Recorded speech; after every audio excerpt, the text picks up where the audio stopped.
I didn't finish getting my clothes on. I'm naked. Don't look. Flat Earth expert Mark Sargent thinks the moon landing was a hoax. Technically, the moon itself is a hoax. Right, but betting with Sportsbet's new iPhone app? I could do this standing on my head. Thanks, Gravity. Sportsbet's new iPhone app. It's foolproof. The FTFE show. Welcome to the FTFE show. Welcome to the FTFE show. Earth think that evolution is real. Chemtrails don't exist, vaccines work. Climate change is happening, we landed on the moon. The FTFE show. Welcome to the FTFE show. Welcome to the FTFE show. Scooty, it's not alright. Baby, it's not alright.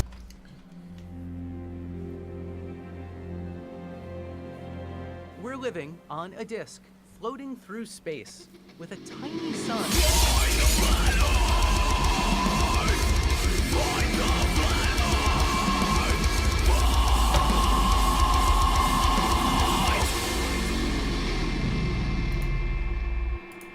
Hello once again, I am your host Craig McNeil. Welcome back to another FTFE show. We are on part 3 of our membership drive stream, where I stream for as long as you make me. I started streaming over 22 hours ago, 8:30 p.m. yesterday. It is now coming up to 7 p.m. my time, and when I started my stream there was 1 hour on the timer. And the stream ended when that timer got down. Every new membership adds 3 minutes. We are currently at still 6 hours and 18 minutes to go. I'm going to restart the timer.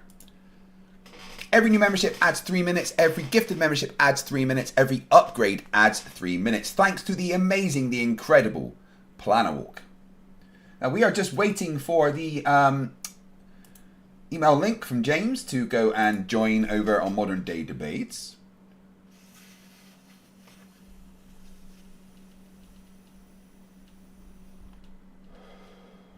Make sure I haven't missed it.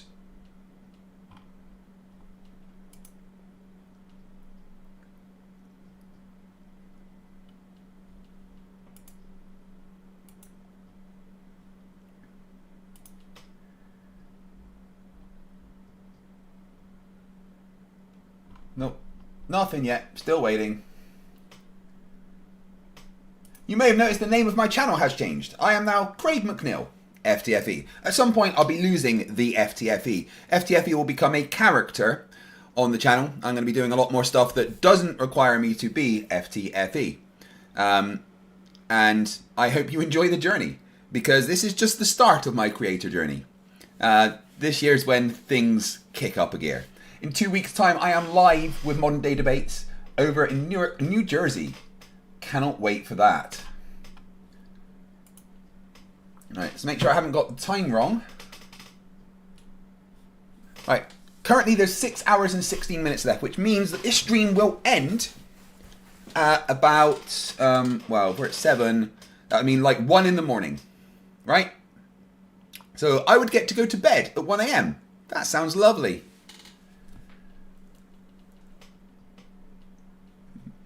New intros and stuff will come. There's a lot of other things I'm going to work on first. Sorry, Clive, I apologise. They wouldn't let me spell it the other way.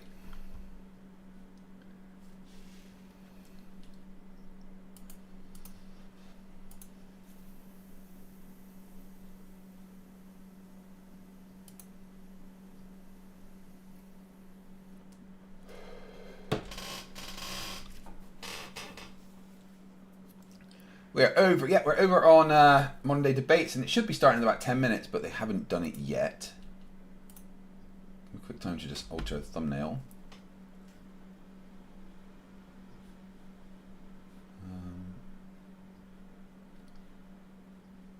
YouTube thumbnail.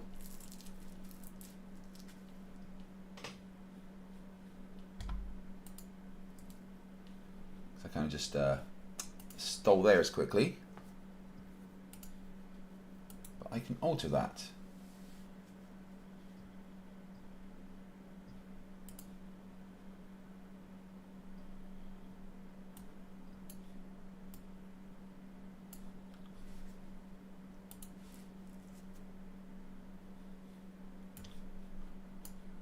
quickly make a thumbnail while I wait for the email from James.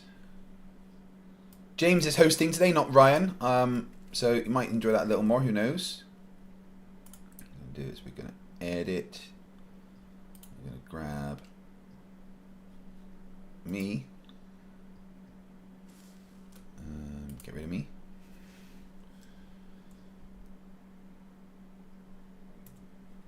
And then let's put that in there. Go to the background.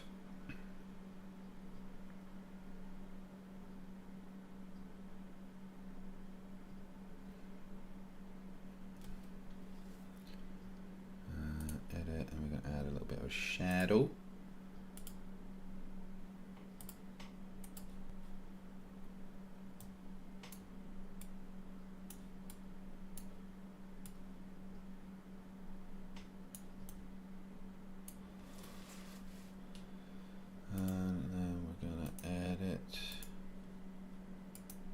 Again, magic grab. Just move it out of the way. That allows me to change the position. Just add a bit of a shadow on that as well.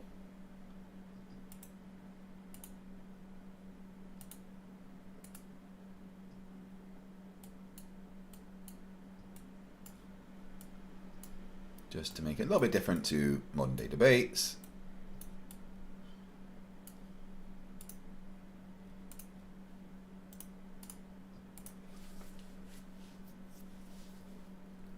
And I can change my thumbnail.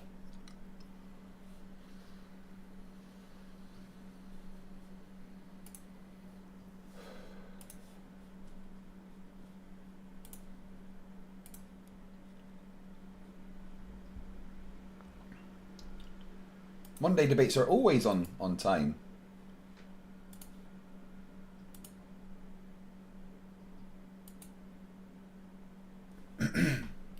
So yeah, we're going to do this, and if there's time afterwards, we're going to have a chat with Toon and maybe Drunk Debunk and Planner Walk, and go over some top left nominations. But that entirely depends on you guys, and if that counter stays counting down or goes up.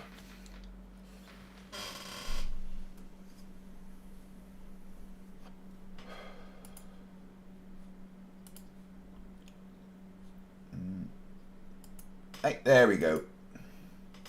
Now we're using Zoom. Okie dokies. Oh, what's the passcode?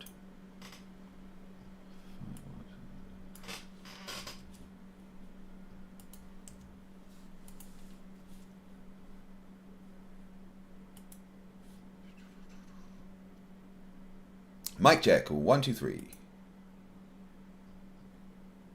I am not going to give them that one. They will get that one.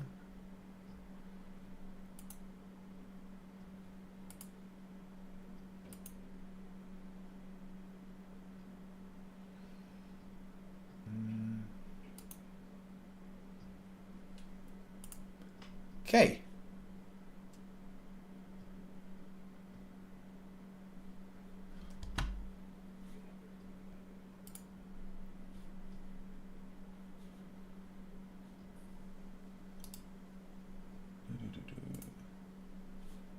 Hello. Hi, Craig. How you doing, dude? How are you? You look good. You look good. You look energized. You look, which is ironic. Yeah, I'm 22 hours into my stream. Wow, that's epic. It's fun. I enjoy doing these. That's baller level. Okay. Wow.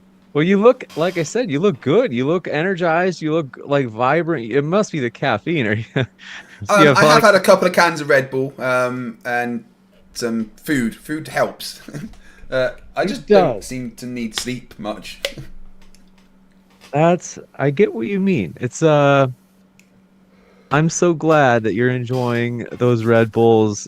They really do. They feel great. Like, yeah, I don't really have them often unless I do things like this. But it actually, it really keeps you awake and gets you energized. Yeah. That's Oh, cool. Go ahead.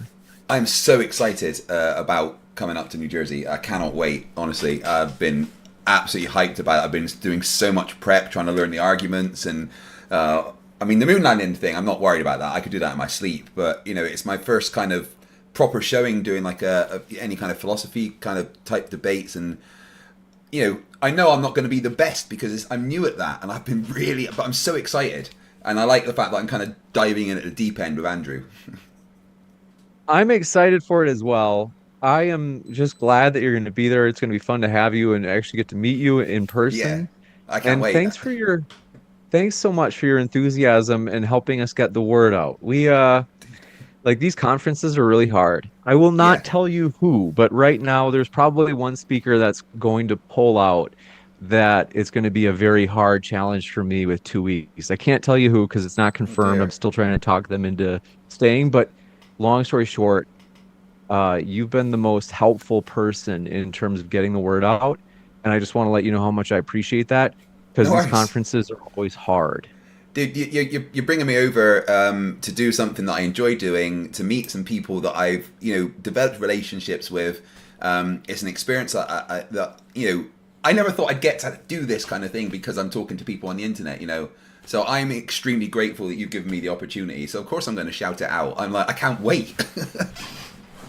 That means more than you know. It's going to be fun. And it's right. The microphone. Sorry about that. I think Marcus will be here any minute, but let me just really quick let chat know that he's not here. But yeah, it's. Oh, and then I know that you had mentioned wanting to talk if I had some free time. Let me know anytime. I will make time for it. And yeah, just to kind of like it- clarify details around like the hotel and because I've never been to America. I haven't traveled international for many years, and you know I'm just a bit anxious about the whole thing. But yeah, I totally understand that. That's normal, and I'm happy to answer any questions and be available whenever you need me. And I think I don't know where Marcus is, but I bet he's just running late. Let me Yeah, just it's double fine. check that he's not in the lobby. Okay. But basically, yes, I'm excited it's in Newark because like I said, I didn't want to spoil the surprise. There are people that are coming from England because they're like, we are pumped to see Craig. And Oh, really? we are coming from England. I am not joking. Okay, Yeah. all right, that makes me excited. Oh yeah. So there are people that have personally mentioned you. And then I try to like the VIP ticket, I always try to guess how many people will be at with each speaker. Just Yeah. that way we don't have too many people. And yeah, again, when they had mentioned you, I was like, that's so cool. I'm so glad that people are going to get my guess is they hadn't mentioned, but my guess is it'll be a first time meeting. And so that's why Yeah. we do these. Like, it's just a fun time. And Oh, it's got me thinking now. Who can it be? Oh my god, I'm so excited. it's I'm pumped for it. But Marcus just logged in, so let's Awesome. see here. I will be on my best behavior today. No prob. Greetings. I'm. Hi, Marcus. Can you hear us? Hi, James. Yeah, it's fine. I can hear you. Put my volume up a little bit. I've got to hear you clearly. There we go. Got me mic on. Got me light on. Oh, it's all ready to go. This is gonna be fun. Now, Marcus, do I remember right? Are you in Australia? No, I'm in the UK. Oh, I knew it. I'm sorry, It's but I'm pumped. Thank you guys for being here, Marcus. Thanks for. Hey, what time is it there? Just coming up for 7. Yeah. yeah, 7 o'clock. Early evening over here. It's quite nice actually. It's been a bit cold recently, but it's nice now. It's obviously the warmth coming over from America. Warmth? Are you sure? I'm in Scotland. I haven't seen that yet. Oh, okay. Well, maybe it's coming down from Canada. You never know. No. Did you get touched by Storm Eowyn at all? Yeah, we got some of that. Yeah. Yeah, it took the roof off my house. Really? Yes. Oh, that must have been quite I unpleasant. love you. Yeah, it was quite terrifying actually. I've never seen anything like it. My roof is now in my neighbour's garden across the street, their back garden, because my roof flew over their roof, damaging it as it went. Dear, oh dear. That's a bit rough, isn't it? Yeah. Dear, oh dear. So are you getting it fixed? Yeah, it's been tarping everything up and getting all that done, so it's fine. Yeah. We Yeah. got off lightly compared to a lot of people, so we were lucky. It must be quite hard to get hold of tradesmen right now to do things like that. Yeah, they're very busy at the moment, that's for sure. And when I phoned the fire brigade when it was going on, they were like, "Well, thank you for telling us, but yeah, we're too busy to come out." Okay. Oh well, these things happen. Just shows it just shows that God's got a sense of humour. Yeah. Funny. I hope you guys know how cool, and I'm not just saying this, and I hate putting you on the spot, but how cool, on average, Americans think Europeans are quite cool. Do you guys know this? Like, do you guys, No. like, I always just, I kind of thought it was the other way. I Real. thought you would think we were like nerds. no, I think, I always get a kick out of you guys. Like, it's just a cool culture. Like, it's, you know, a little different, but not too different. It's from US. Now, So it's like intriguing. do you know why you speak English in America and not French or Spanish or German? That's a good, yeah, I don't know. Right, here we go. I must know though. Will you tell me? Well, surely it's part of your history lessons. Yeah, Anyway, well, my story is that once you kicked us Brits out of America and had a tea party at Boston, you set up your own country, and you had 13 original states in the United States. I mean, maybe there'll be a 51st soon with Canada joining, I don't know. But anyway, there are originally 13 states in the original United States. And when they had the meetings to decide what to do and signed the Declaration of Independence and all the stuff you had to do when you set up a new country, they had to decide what was going to be the national language. So they had a vote on it. Was it going to be English? Was it French? Was it German? Was it Spanish?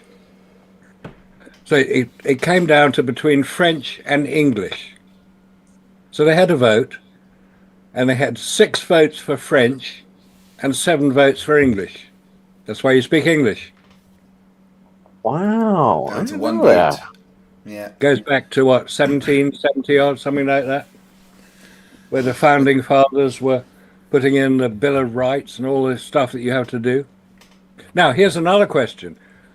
Why do we drive our cars on the left in the UK and you drive it on the right?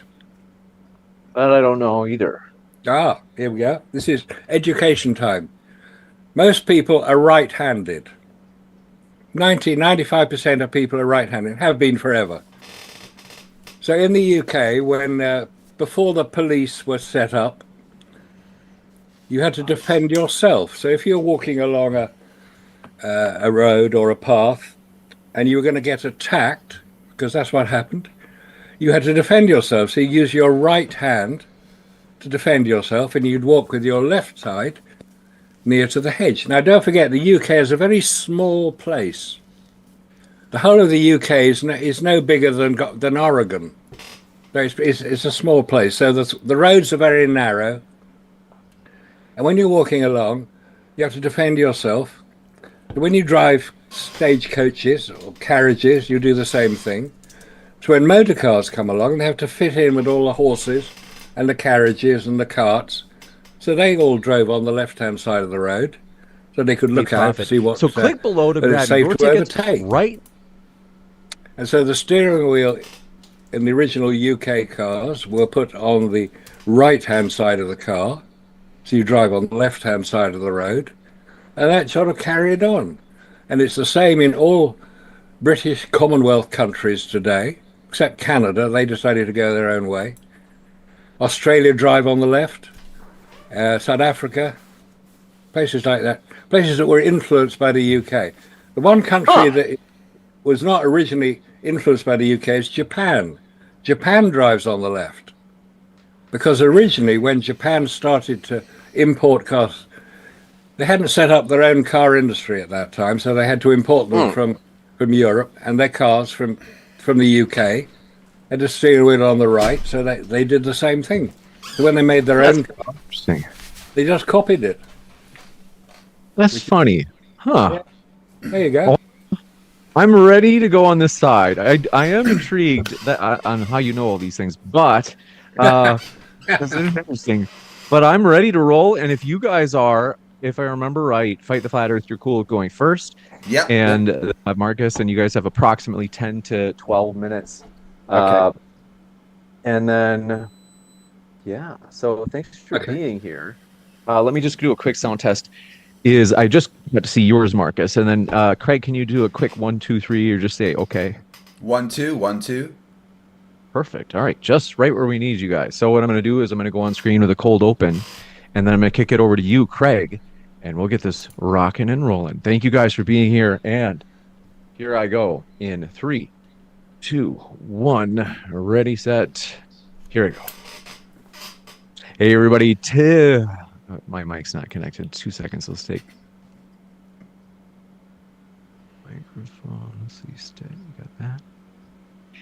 Hey, everybody. Today we're debating whether or not the moon landings are a hoax, and we are starting right now with Craig's opening statement. Thanks so much for being with us, Craig. The floor is all yours.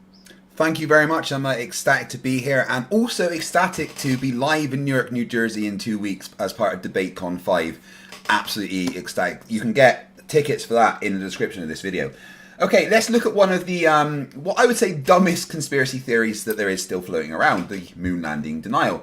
The idea that NASA faked the Apollo missions is about as scientifically sound as a flat earther's physics textbook, and yet, here we are, still having to explain why 1969 wasn't just a very expensive Hollywood production. The Apollo program wasn't just some backlot film set. Over 400,000 engineers, scientists, and astronauts worked on it. Unless you believe they were all in on the world's largest running prank, the evidence is frankly overwhelming. We've got lunar rocks, chemically distinct from anything on Earth, retroreflectors left behind that anyone with the right equipment can bounce lasers off, and high-resolution images from modern lunar satellites showing the Apollo landing sites.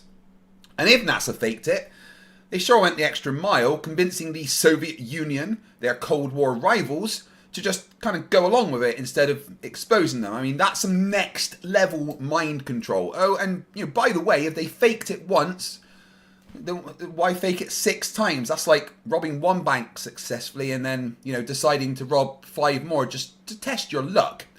So today I'm going to take a trip through the real evidence, debunk the usual nonsense, and hopefully by the end of this, anyone still clinging to the idea that Kubrick directed the moon landing will realise their argument holds about as much weight as a feather in microgravity. Right, so NASA brought back about 382 kilograms of moon rocks and soil from the Apollo missions. These samples have been studied by geologists across the entire world from practically every country on the planet, including scientists from countries that were not aligned with the US during the Cold War, like the Soviet Union and China. What makes them unique? Well, they contain microscopic impact craters from cosmic radiation, which could only happen to objects that have been outside of Earth's atmosphere for millions and millions of years. So how do we know they're real? Well, independent labs in China, Japan, Russia, Europe, India, and Asia have confirmed their origins. We've even compared them to moon rocks collected by robotic Soviet missions, and they contained exactly the same composition. Russia once again confirming what NASA did. If NASA faked them, they also somehow tricked the entire global scientific community into confirming their authenticity not once, not twice, but 5 times. Retroreflectors. So Apollos 11, 14, and 15, the astronauts left behind retroreflectors, which are basically fancy massive mirrors designed to reflect as much light as possible back to its source. They're still in use today, although slightly less reactive than they were due to cosmic radiation damaging the surface and things like that. but scientists still fire lasers at them to measure the distance between Earth and the moon. This is called lunar laser ranging. Who else has actually verified this? Well, the Apache Point Observatory in New Mexico, the McDonald's Observatory in Texas, and even Russia and France have used them for experiments. If we never went there, well, who put them there? Moon fairies? I don't know. If the retroreflectors weren't there, then we wouldn't be getting laser readings back. You could say that, well, it's just a robotic mission, but then there's the actual evidence of the missions happening whilst they put them there. Then we've got the high-resolution photos of the Apollo sites. In 2009, NASA's Lunar Reconnaissance Orbiter, LRO, took high-resolution images of the Apollo landing sites, clearly showing astronauts' footprints, lunar rover tracks, and descent stages of the landers. And it's not just NASA that have done this. There's been lunar orbiters from many countries, again, including China, Russia, Japan, India, all confirming the same images, albeit by different resolutions by each person, by each country, but they all show the same thing. Now, during the Apollo missions, radio signals from the spacecraft were tracked not just by government sources, but by independent sources all over the world. The Soviet Union had capacity to monitor Apollo's transmissions, and if the US had faked it, then they would have known because they were monitoring where the signal was coming from. And as they were America's biggest enemy at the time, they definitely would have called them out. Australian radio telescopes, including the Parkes Observatory, made famous in the Dish movie, received Apollo 11's transmissions directly from space before NASA even got them. That means the signals weren't coming from a Hollywood studio in America, but from, well, at least Australia. But why Australia? Because they could see the moon and America couldn't. And one of the biggest things is the physics of the moon landing can't be faked. The footage of the astronauts moving on the moon shows a distinct gravitational effect that can't be faked in Earth's gravity. And there's one specific bit of footage that I like called the Grand Prix, where it shows the lunar buggy going backwards and forwards, and you can actually analyze the dust particles coming out the back of the tires being kicked up, and they travel in such particular patterns that could only happen in conditions that, number one, have no atmosphere, and number two, have a lower gravitational acceleration than Earth. So if the claim is that they were faked in a studio, they would still have to explain how they reduced the gravity to do that filming. So we've got physical evidence, ongoing experiments, satellite images, radio tracking, and footage showing physics that cannot be faked. The only way the moon landings didn't happen is if NASA faked it and also somehow tricked the entire scientific community, rival space agencies, radio astronomers, and physics itself. And if that's the case, then maybe the moon is made of cheese and we should all just wear tinfoil hats to block the brain rays. Let's hear what the skeptics have to say, but I've got a little bit of a feeling it's going to be a bumpy ride through Mount Stupid.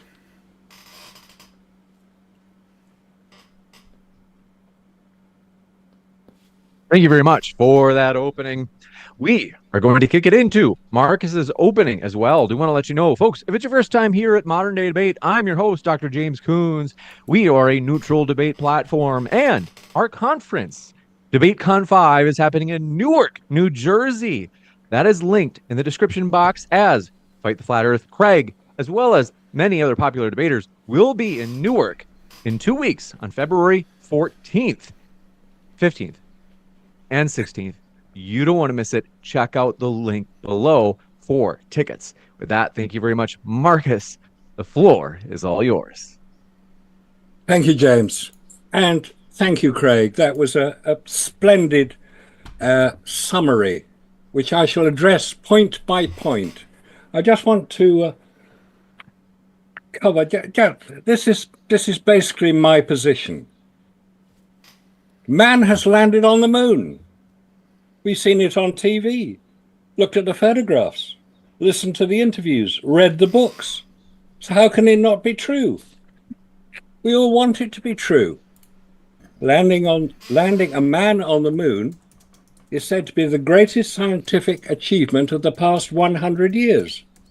It has been voted the top TV moment of the 20th century. It would be if it had all happened the way we have been shown, but did it? Or has NASA yet again lived up to its other name? Never a straight answer. Or not always scientifically accurate. Or numerous anomalies and scams abound. These are amusing little acronyms. Right, the first moon landings, Apollo 11, took place over 55 years ago in 1969. The world has since moved on to other matters, and the emotion of the event has dimmed. Now, Apollo can be examined in meticulous detail. There are many anomalies in the photographs and the films.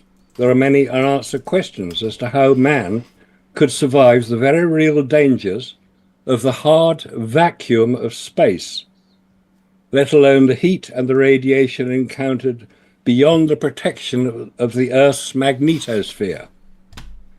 How are the acknowledged dangers of radiation in space overcome when no protection was built into the Apollo spacecraft, the space suits, or the Hasselblad cameras used on the moon?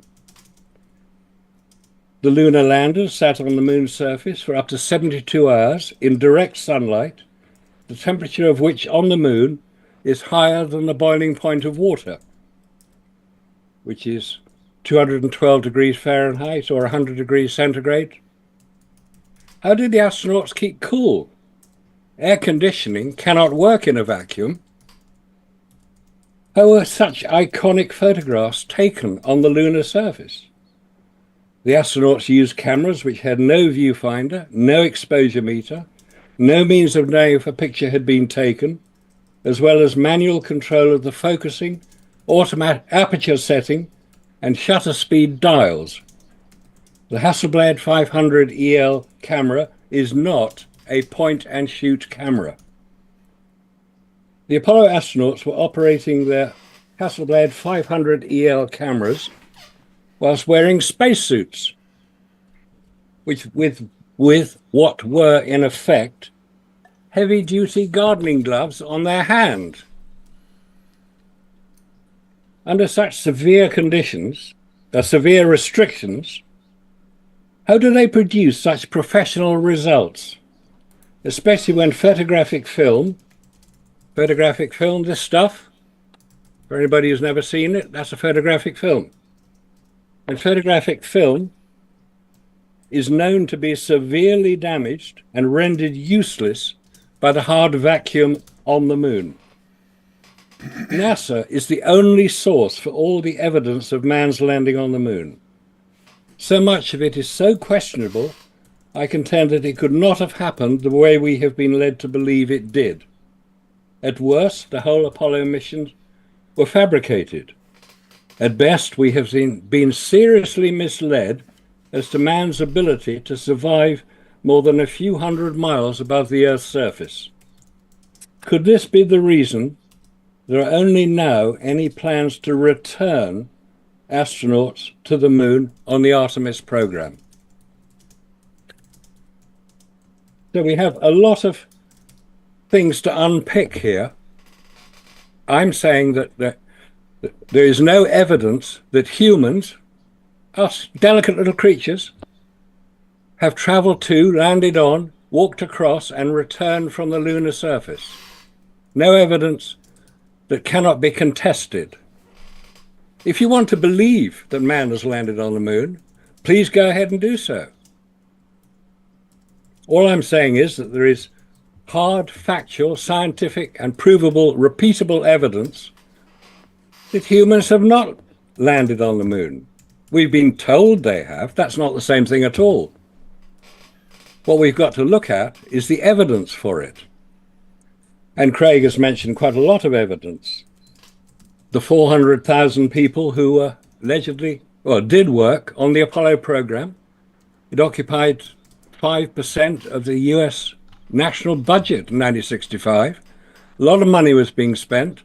A lot of people worked on the program, the contractors, but they were based in Washington State at Boeing, Lockheed down in California, Texas, where the command center was, or mission control, Florida, where the launch site was, New York, where the landers were being made, Connecticut, where the spacesuits were being made, right across America. That was one of the purposes behind Apollo, was to spread the load right across America. So do you honestly think that all those people were sent some sort of memo? They didn't have email back in those days, saying, we're going to fake it, guys, but don't tell anybody. That's just ridiculous. It's a stupid idea. Sort of thing Walt Disney might have come up with for Bugs Bunny to do, but not for decent scientific evidence around the place, not for engineers who were working on these things. The reflectors, we're told that must be evidence, the reflectors, because somebody must have put them there. When was the first time a laser reflector, a laser was bounced off the lunar surface? By the Massachusetts Institute of Technology. It was in 1962, 7 years before Apollo. The Soviet Union did the same thing the following year, 1963. So you don't need a mirror on the moon to reflect a laser. It makes a good story, though. And you've also got to look at the incontrovertible fact that there is a great deal of activity on the lunar surface because it's not protected by any atmosphere as we are here on Earth. You get loads of dust settling onto the surface. You get impacts coming in, which throws up dust. How do we know those mirrors are not basically covered up with dust? Because they were placed close to the lunar landers, we're told. When the lunar lander took off, it would have raised the dust, which would have settled back down onto the reflectors. Rather difficult to get a reflection off a dust-covered mirror. Oh, by the way, let's just deal with the Kubrick connection, shall we? Stanley Kubrick had nothing whatsoever to do with any faking of films about Apollo. He was far too busy completing his masterwork, 2001: A Space Odyssey, over here in the UK. It was released in 1968. A lot of post-production on it. Kubrick had nothing to do with it. Absolutely nothing at all. And the idea that he did is actually not helpful to his memory. His memory should be of a master filmmaker, not some dubious government stooge walking along trying to fake a moon landing. It's such a ridiculous idea. I know where it came from. And there is a connection with Kubrick. Maybe this is what people got upset about. The connection with Kubrick is his special effects director, Douglas Trumbull, who might well have been able to do. Douglas Trumbull did work with NASA prior to doing 2001, so he had connections. Anyway, we'll come back to that.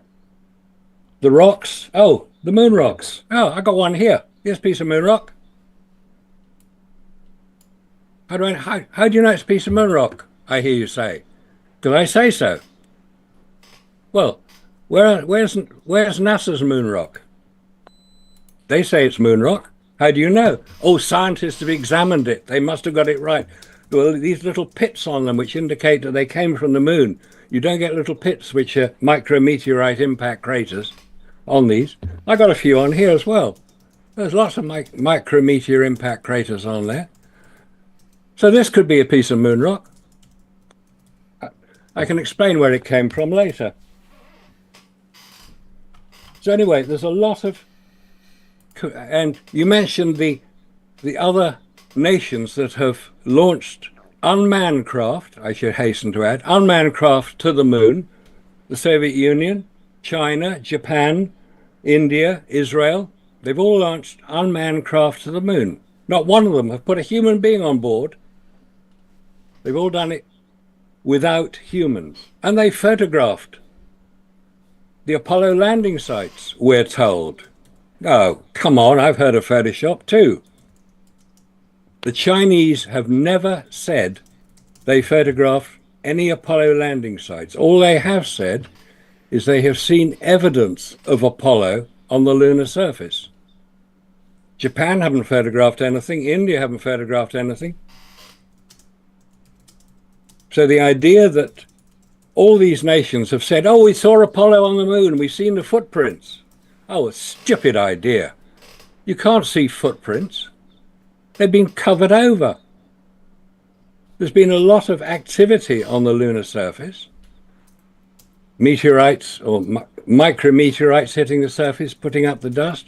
Every time the sun goes round, every time the moon goes round the sun, which it does as the Earth goes around the sun, like static electricity, the dust is raised during the day and lowered during the night. So forget 30 seconds. Forget thank you. Forget there being any form of dust on any form of rock on the moon indicating footprint. The footprint's about that wide. You're saying you can see that on the moon? Forget it. I'll come back to more detail about these photographs later because there's a very interesting comparison. You got it. Okay. I think we probably completed that. So just to summarize, no human has ever landed, walked across, or returned from the lunar surface. They're still trying to do it with Artemis. Thanks. Thank you very much for that opening. And a couple of quick housekeeping things. Folks, if you did not know, on the bottom right of your screen, as you can see, DebateCon 5 in Newark, New Jersey. Tickets are linked in the description box below. What are you waiting for? Craig, Fight the Flat Earth, and Witsit Gets It will be at this conference. See them live, meet them in person. And not only that, but, well, I'll let you know about the rest once we have a break during the open dialogue. I want to kick it over to our guests. Gentlemen, thank you very much. The floor is all yours for open dialogue. Thank you. If I could just get 1 quick minute just to address my audience, because I am streaming as well. Guys, you know I've been going for about 23 hours now, and there's 5 hours, 38 minutes left on the timer. Every new membership adds 3 minutes to the timer. I stream for as long as you make me. Literally, I will just keep going until you kill me or something. But yeah, let's get on with this. Marcus, thank you very much for that Thanks, Craig. concise attempt to address the things that I brought up. It was actually much better than I felt your previous attempt was. However, I do have to push back on what you said about Kubrick. Kubrick absolutely did film the moon landings, but he was such a perfectionist, he insisted on doing it on location. I've heard of that as well. Yeah. And the where was the location he filmed it? The moon, obviously. That was a joke. No, it was Cinder Lake, Arizona. I was joking. I know you were joking. Okay, so you brought up quite a few things which, with all due respect, seem to fall under the purview of you not having the correct scientific information to understand why these things would happen. Like you mentioned the dangers in space, like the radiation and the protection, whereas there was protection. They specifically designed spacecraft and suits to protect them from the radiation. So I don't know why you would say there was no protection when there was specifically designed things for that. It just seemed to be a claim of yours without anything to back it up. Would you mind delving into that a little bit deeper? Yeah, sure. I think it's a good point to start with. What is the evidence that you have that the radiation protection used in the spacecraft and the space suits worked and existed even? Where is the evidence it existed? See what I'm holding in my hand here? It's a bit of paper. Yeah. This could block the majority of the radiation that they would experience out there. The majority of the radiation would be alpha radiation that would be easily blocked. Anything higher would they, number one, not be of enough intensity to do damage. And number two, the missions were designed specifically to spend the minimal amount of time within any radiation band. So yes, they had to go through a certain area of the Van Allen belt. However, the Apollo missions specifically designed the trajectory of the craft to go through areas with the minimal amount of radiation and to spend the least time within the radiation. And they didn't receive very large doses at all. And you know, this can be backed up by the engineering specifications of all the materials that are used compared to the radiation that is out there. Again, the majority of the radiation would be alpha radiation, which can be blocked by something as simple as a piece of paper. But the main thing was the fact they spent such little amount of time within the areas that could do any potential damage that it mitigated anything that could have happened. Okay, that's a standard answer. I accept that as a standard answer, which is, shall we say, a little bit off center. Yes, certain radiation can be stopped by pieces of paper. Sunlight, for instance, can be stopped with a piece of paper. It's not difficult. But what are the other forms of radiation? They're X-rays, they're gamma rays, they're all the galactic cosmic rays from deep space. When you go to have your teeth X-rayed, the technician will put a radiation or an X-ray machine up against your tooth. Then he'll be wearing his own lead apron. Lead is very good at stopping radiation. It's very dense. Or he'll leave the room. Because you're going to be just X-rayed once and he has to protect himself against multiple X-rays, he probably does it every day, he'll use protection. There are X-rays in space. There's a lot of material given off by the sun which we are protected from here on Earth by, as you mentioned, the Van Allen radiation belts, which circle Earth and are quite thick around the equator. Relatively little is over the poles. Now, there's been a confusion about this because there's a certain gentleman who decided that he would just show how it was possible to avoid the Van Allen radiation belts, named after Professor James Van Allen of Iowa University, who first proposed them and then confirmed them on Explorer 4 back in the late 1950s. He wrote it up in Scientific American and said that it would be best if humans were to go beyond these belts, it would be best that they exited via the poles, North and South Pole. That's correct. That's an accurate statement to make. You can't go through the middle of these radiation belts because you'll get damaged. Now, there's a gentleman by the name of Robert Braunig who posted a complex explanation as to how you could exit through the poles. Just to be sure that I know that there's a lot to unpack. Forgive me for jumping in, but we want to kick it back over to Fight the Flat Earth momentarily if you're able to wrap up that thought. Yeah. Okay. Know if you can hear me. Yeah. Well, I want to give you a chance to finish your sentence, Marcus. I didn't mean to just completely, but just want to be sure that the dialogue back and forth, that the ball keeps getting tossed over the net. Okay. So is it Craig to challenge me now? Well, yeah, I'd just like to address some of what you said. You kind of glossed over the main point that I made there, Marcus, and that is that the key to what happened was exposure. You're not going to get damaged in a way that's significant by briefly being within these radiation belts.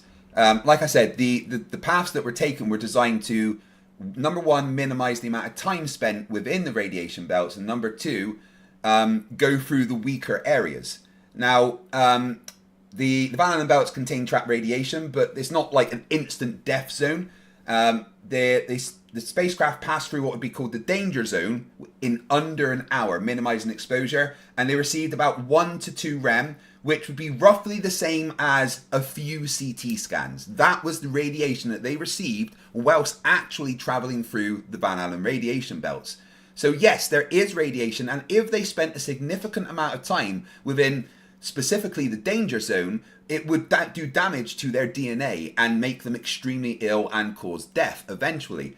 But like I said, the key is exposure time.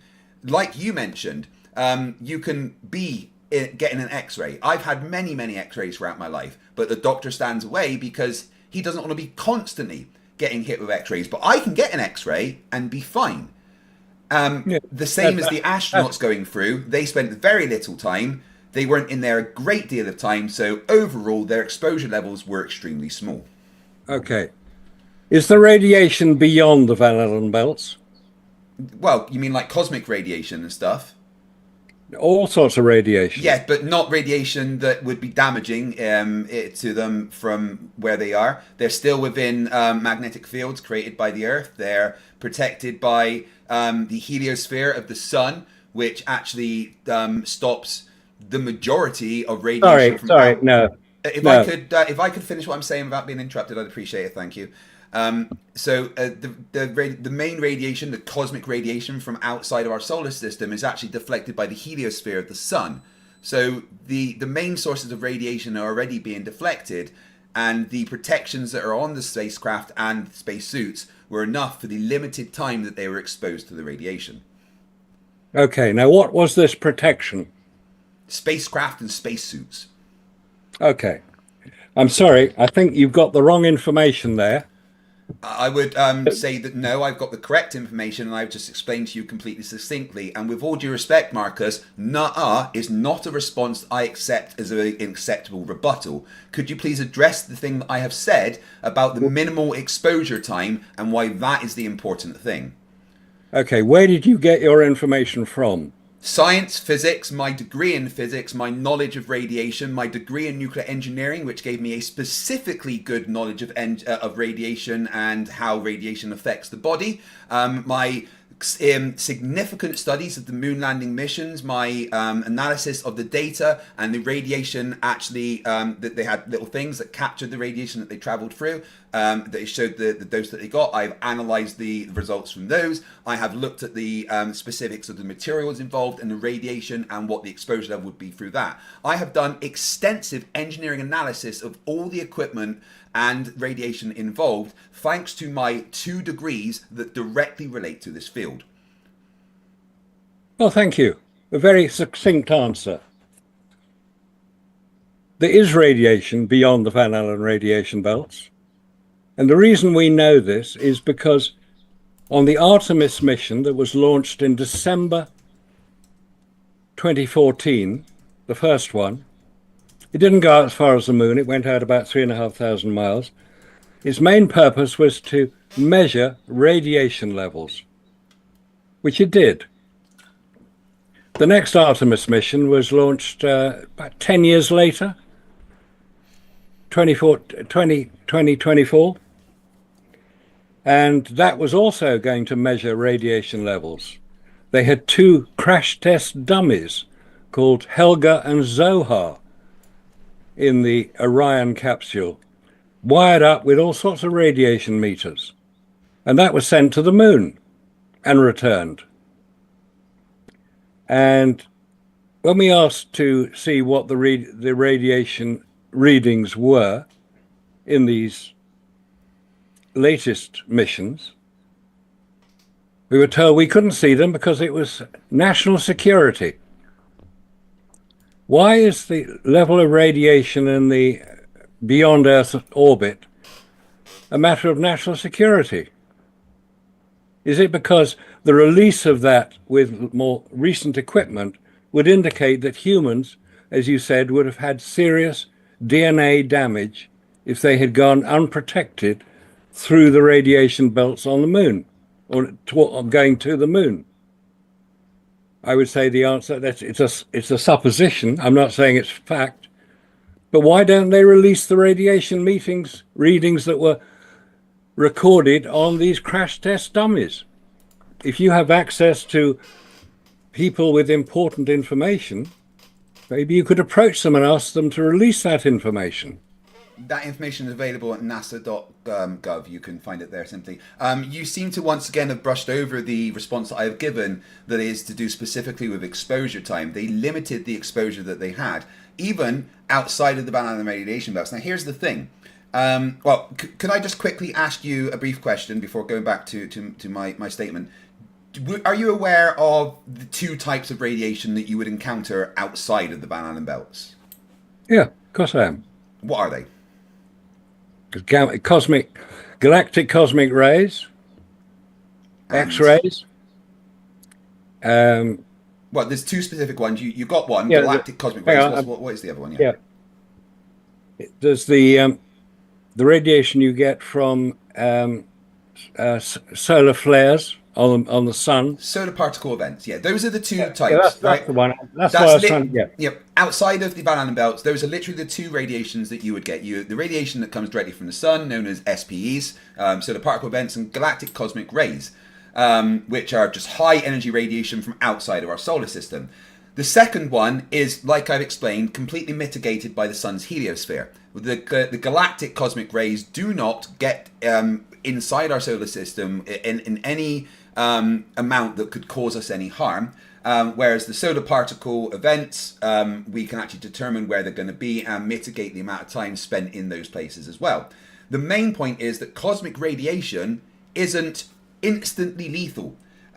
It's not like stepping into a microwave and turning it on, whacking it up to max and cooking yourself by vibrating the water molecules in your body. It is about dosage over time.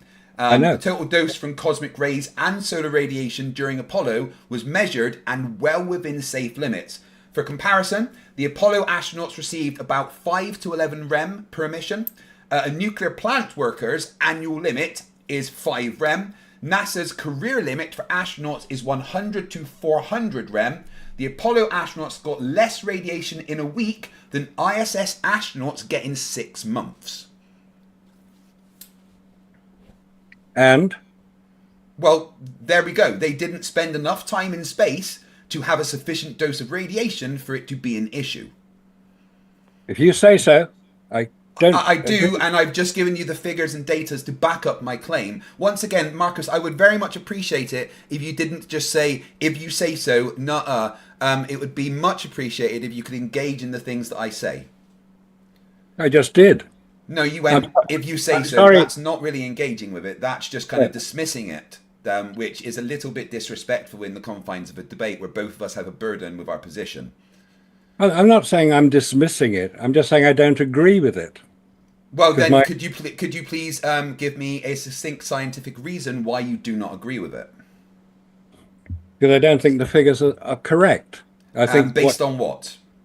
Well, my estimation is that a lot of the evidence that you are presenting is produced by NASA. Actually, a lot of this is backed up by third-party companies that were not specifically NASA. The company that looked after the radiation monitoring pins was not a government agency, it was actually a civilian contractor that worked under contract for NASA, so not NASA. What you did there was you went, I don't trust NASA, therefore it's fake. And although within scientific debates using fallacies isn't really appropriate, that would be known as a genetic fallacy, where what you've done is you've attacked the person or the entity giving the information rather than addressing the information, which is basically a dodge, duck, dive, dip, dodge away from the question. Okay. Fair enough. I'm glad you agree. There are a lot of things I agree on. I actually read up this stuff. There's a book by one of the contributors to the Apollo Lunar Surface Journal. Wonderful. So I've read many books as well. Say again? Wonderful. I've read many books as well. Yeah, and the Richard Feynman book, the Challenger Inquiry. Yeah, I spoke to many of Richard Feynman's students, actually. Yeah, he's a brilliant scientist. Yeah, I know. I based a lot of my understanding on him, and he would have said that everything that you said about radiation was incorrect. My point here, Marcus, is that what you're doing is you're going, I don't believe this thing, give me an explanation. I give you the explanation, then you just go, okay. Well, with all due respect, that's not a debate. That's just you asking me questions and then not engaging with what I'm doing. Could you please give me, without just going, it's NASA, so I don't believe it, a reason why you disagree with the figures about the radiation received whilst doing the Apollo missions? Right. The figures you originally quoted, I believe, were published by NASA after the Apollo 17 mission, where they listed the various levels of radiation on each mission. And it showed variations between about 1.17, I think was the top one, and down to about 0.4. Anyway, there were various levels of radiation each Apollo mission had allegedly met. a lot of the when the radiation levels were measured on the International Space Station, very similar levels of radiation were recorded. I would Which have to seems a bit disagree with odd. that. Yeah, actually, that is. Sorry to interrupt you there, but that's a completely false statement, Marcus. The Apollo astronauts get less radiation in a week than the ISS astronauts receive within 6 months.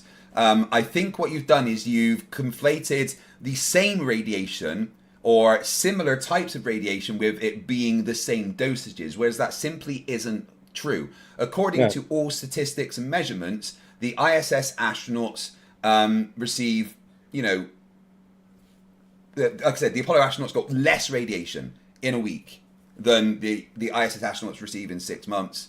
So we know that the ISS astronauts can stay out there for 6 months. So the fact that the Apollo astronauts were getting less radiation than the ISS astronauts get in 6 months shows that there was no danger to them.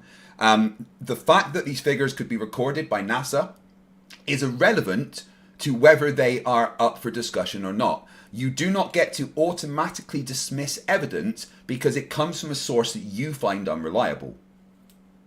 Okay. No, radiation received in a week is going to be vastly less than radiation received in 6 months. But bear in mind that the Yes. International Space Station flies below the Van Allen belts. There will be less radiation. I If think you go you're out- misunderstanding what I'm saying. With all due respect, Marcus, I don't want you to strawman me, so I do need to make sure you're understanding what I'm saying. The point is that yes, it's not in the Van Allen radiation belts, but the radiation that the astronauts receive whilst on the ISS for 6 months is a safe dosage because those astronauts can stay there for more than 6 months. The dosage that they receive over 6 months, the astronauts in the Apollo missions received less than that during their missions. Therefore, logically following, if one is safe and the other is less than that, then that also has to be safe even more so.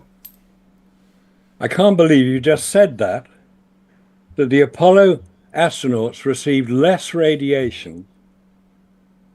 They did. In 1 week, during the time of the Apollo astronauts, during their missions, they received less radiation during their entire mission than the ISS astronauts receive in 6 months. The point being, the ISS astronauts are safe over 6 months.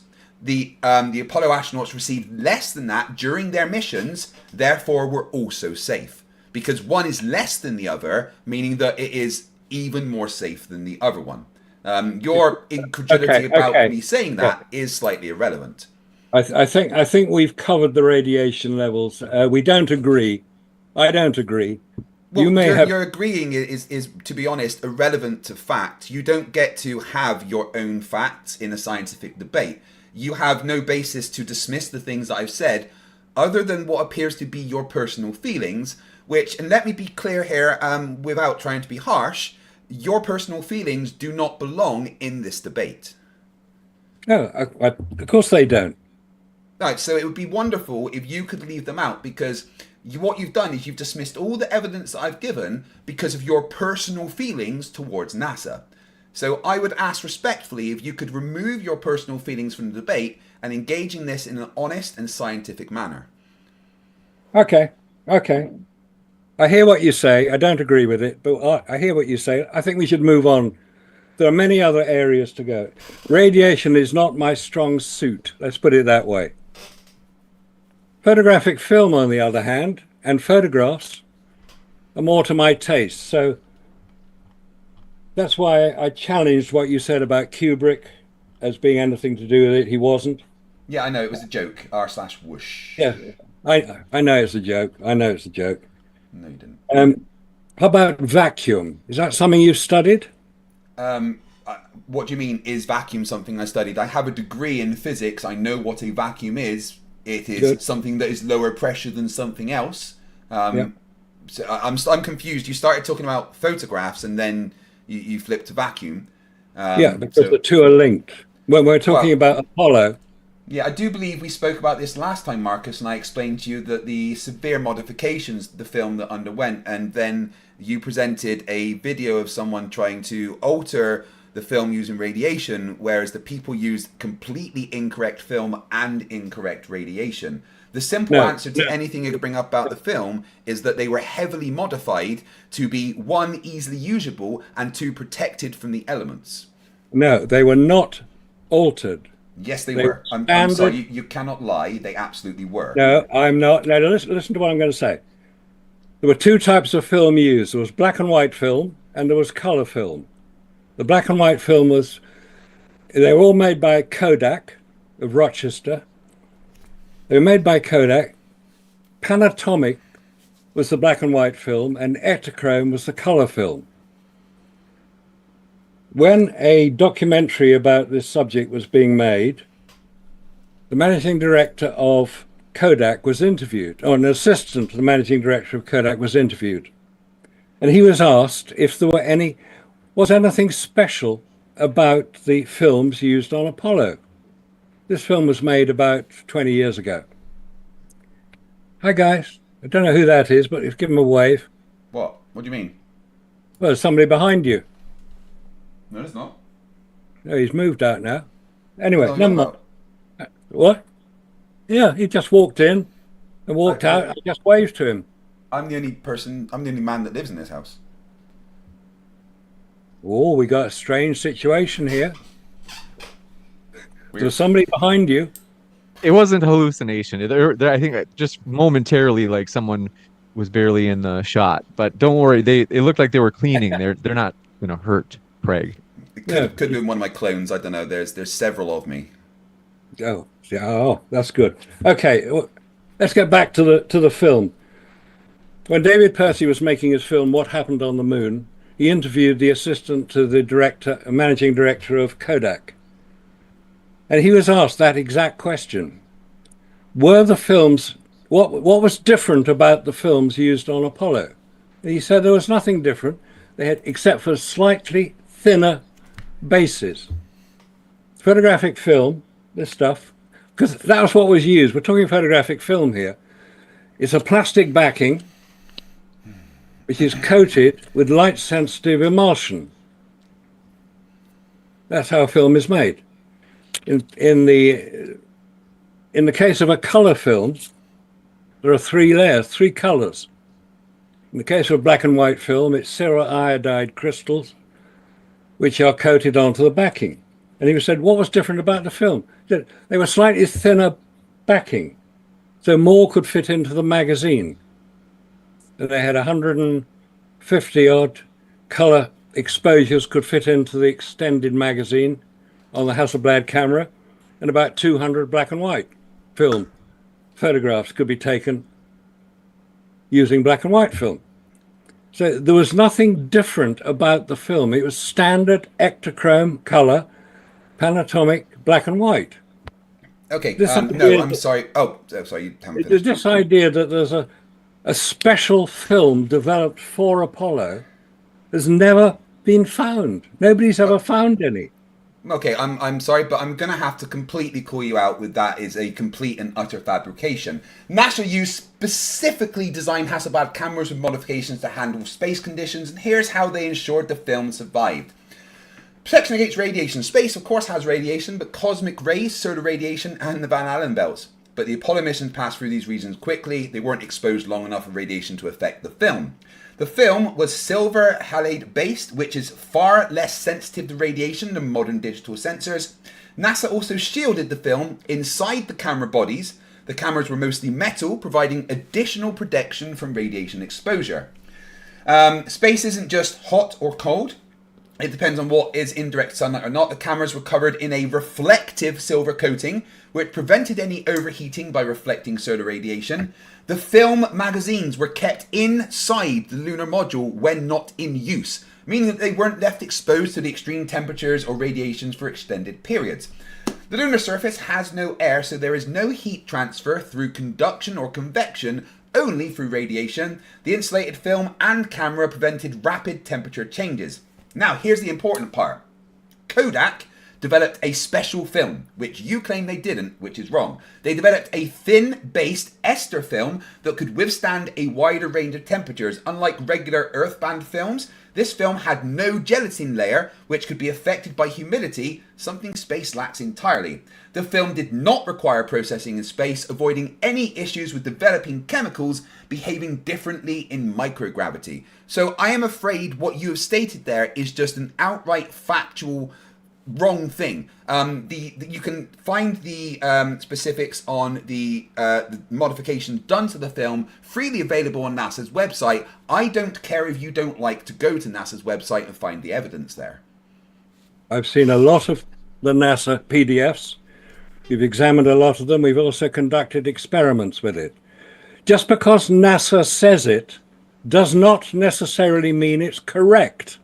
Well, then you have to provide evidence that what they've said is false. You can't just claim it's false without providing a reason to say it's false. Once again, what you're doing, Marcus, and I have to be forceful on this here, you are simply doing nothing. Why? Just because I challenged you doesn't mean Marcus, I have to be forceful about the way that you're engaging in the conversation, because what you're doing is nothing but attacking NASA as a source and ultimately dismissing them as evidence. You cannot do that in a debate. You do not get to decide what is and isn't evidence. You cannot dismiss something simply because your feelings tell you don't like where it came from. You can find all of the information available on the NASA website. Marcus, please. Marcus, please, just stop the lecturing. Just stop the lecturing. Marcus, I let you speak for a long time. If I could just finish what I'm saying, please, thank you. Right? You made factually false claims. Frankly, they were lies, because you can easily find the information around the altered films that allowed them to survive in the conditions on the lunar surface. Simply saying there was no alterations is nothing but an outright lie. If you have evidence that it is a lie, then please present that evidence. Otherwise, concede the point and move on. No, thank you. I appreciate your concern about my ability to debate. Okay, let's get back to the film, shall we? This is photographic film. You're quite right, it was ester based. That's short for polyester, a plastic. I'm aware, yes, I have a degree in physics. Made from crude oil, by the way. Anyway, that's another story. When this photographic film is placed in a vacuum, the vacuum has an effect on the film. If it is placed in a very hard vacuum, which exists on the moon, it will have an identifiable effect on the resulting image. We've done the experiments. We've used vacuum chambers. We've put photographic film, the same ester-based film as was used on Apollo, into the vacuum chamber, taken it down as far as that particular vacuum chamber would go, which is torr 10 to the minus 3, i.e. not very much. That's a very mild vacuum compared to what's on the moon, which is torr 10 to the minus 12. Where the space station is, it's torr 10 to the minus 6. So it varies because it's distance from Earth. Put a photographic film into a vacuum chamber. For the amount of time it would have been exposed on the lunar surface, we're talking about Apollo 17, there was 8 hours on the lunar surface, or 7 hours, 56 minutes to be exact. You then take that film out of the vacuum chamber, put it into a camera, expose it correctly to take images, and the resulting image is demonstrably affected insofar as it is the color balance. If it's a color film, the color balance is visibly changed, and if it's a black and white film, the contrast level is visibly changed, and that's what's technically called fogging, where you've got reduced contrast. So we have demonstrated the photographic film is affected in a vacuum. The Hasselblad cameras. Oh, you're still going on, right? Okay. Say again. Sorry, I thought you'd finished. I was going to respond because I've heard this argument before, and frankly, everything once again you're saying is factually incorrect. Thank you for your explanation. I appreciate that you So are. the vacuum of space so had no knowledgeable. effect on. You're so knowledgeable. I am, because I do a lot of research. It's kind of my brand. So if I could just respond to that and knock it on the head. So your knowledge of the film is woefully inadequate, to be frank and candid with you. The vacuum of space had zero effect on the film. The photographic film was sealed within a strip of plastic coated with a light-sensitive chemical. It did not need air to function. This was a fundamental basis of how the film operated in space. In a vacuum, the film isn't affected at all because 1, there's no air to cause oxidation or chemical degradation. 2, the film was inside a pressurized camera body, so it was never directly exposed to space. 3, the chemicals in the film are not liquid, meaning there's nothing to boil or evaporate in a vacuum. If a vacuum destroyed film, satellites wouldn't be able to take pictures from space today, yet they do. Extreme temperatures didn't affect the film because the moon's surface went from 120 degrees C to negative 130 C, but the film never experienced those extremes because the camera was covered in reflective mylar insulation to prevent overheating. The film was stored inside the cameras, which acted as an extremely good thermal barrier. The Hasselblad cameras were designed specifically to radiate any excess heat, and the astronauts didn't even leave the cameras exposed for long. They took photos and returned them instantly to the lunar module. The radiation simply wasn't strong enough to damage the film. There was low energy radiation that they were in for a very short period of time, and the Apollo missions were far too short for it to be any issue. Earth-based X-ray machines are way stronger than Apollo radiation, yet film photographers still get clear images of X-ray machines. So once again, Marcus, I'm afraid everything you said was factually incorrect. My sources are available at nasa.gov. I do not care if you don't like NASA. Thank you very much for that, and I would say that what you have just read is factually inaccurate. I'll give you a chance to continue, Marcus. No. I'll give General 1 sec. I just want to let people know we will be going into the Q&A in about 10 minutes, but gentlemen, I'll let you go ahead, Marcus. Okay, thanks. When a lot of the testing was done, it was done by external companies. NASA is a contract. NASA determined the contractors and asked them to do particular experiments. I've read a lot of the PDFs that NASA have published on their website about the testing of the photographic film and the radiation and so on. Do you have a source I could have a look at, please, if that's possible? Say again? Do you have a source for that information? But just in case you're wondering, everything that I am saying, I have sources available upon request. Do you have a source for what you've just claimed? No, I've just said it. I've read the NASA PDFs. Yes, so could you point me to that PDF, please? Just saying I have read it is not the same as being able to provide a source. And once again, anything that I have said today, I have a source available because I prepared extensively for this debate. If you are claiming there is a PDF, could you please present that as source, or it will be dismissed, because claims made without evidence can be dismissed without evidence. Well done, sir. Well done. You're such a particularly impressive debater. I appreciate that. Thank you very much. Okay, it's kind of what I do. Did you hear that, everyone on my side? Marcus said that I am an extremely good debater and conceded that he has lost the debate. Isn't that wonderful? I didn't concede anything. I just said you're a good debater. Oh, do you not like it when people lie? Did you not enjoy that lying then? No, that's the thing, Marcus. What you've done so far is you've told a lot of lies, which you are aware are lies, because I did explain them to you last time. So I would appreciate it if you could stick to factual things that you can provide evidence and sources to back up. I don't lie. That's not something I do. I may get things wrong. Just to be sure. Okay, just to be sure. Okay, so that we get into more of the substance. We're all on the same page on Craig says you're a liar, you say that you're not a liar and that you don't lie. And just to get to the content, because there's so much rhetoric that I want to be sure the subject matter is engaged with. Yeah. Okay. No, absolutely. So Marcus, could you please provide a source for your claim of the PDF that you've just mentioned? I can't give you a specific title of the PDF. Well, then we are going to, within the confines of debate rules, dismiss that as you're unable to present the evidence. Please go on to your next point. Okay. We were talking about vacuum effect on photographic film. Yes, I've already explained why you were wrong, because this isn't just a standard film. I've explained why the vacuum of space would not have affected the Apollo films, and I would very much appreciate it if you didn't ignore what I've said and repeat the same argument, which I've already debunked. We have finished, apparently, with the film because you're unable to provide any sources for your claims, whereas I have a source for everything that I've said. So unless you're able to present a source for your claim, Marcus, I would suggest that you please move on to the next point. Okay. You said that this film, whatever the film was, Kodak film, had a special coating. Yes. Would you like a source? Now, what's the source of that? And what is this NASA. Special coating?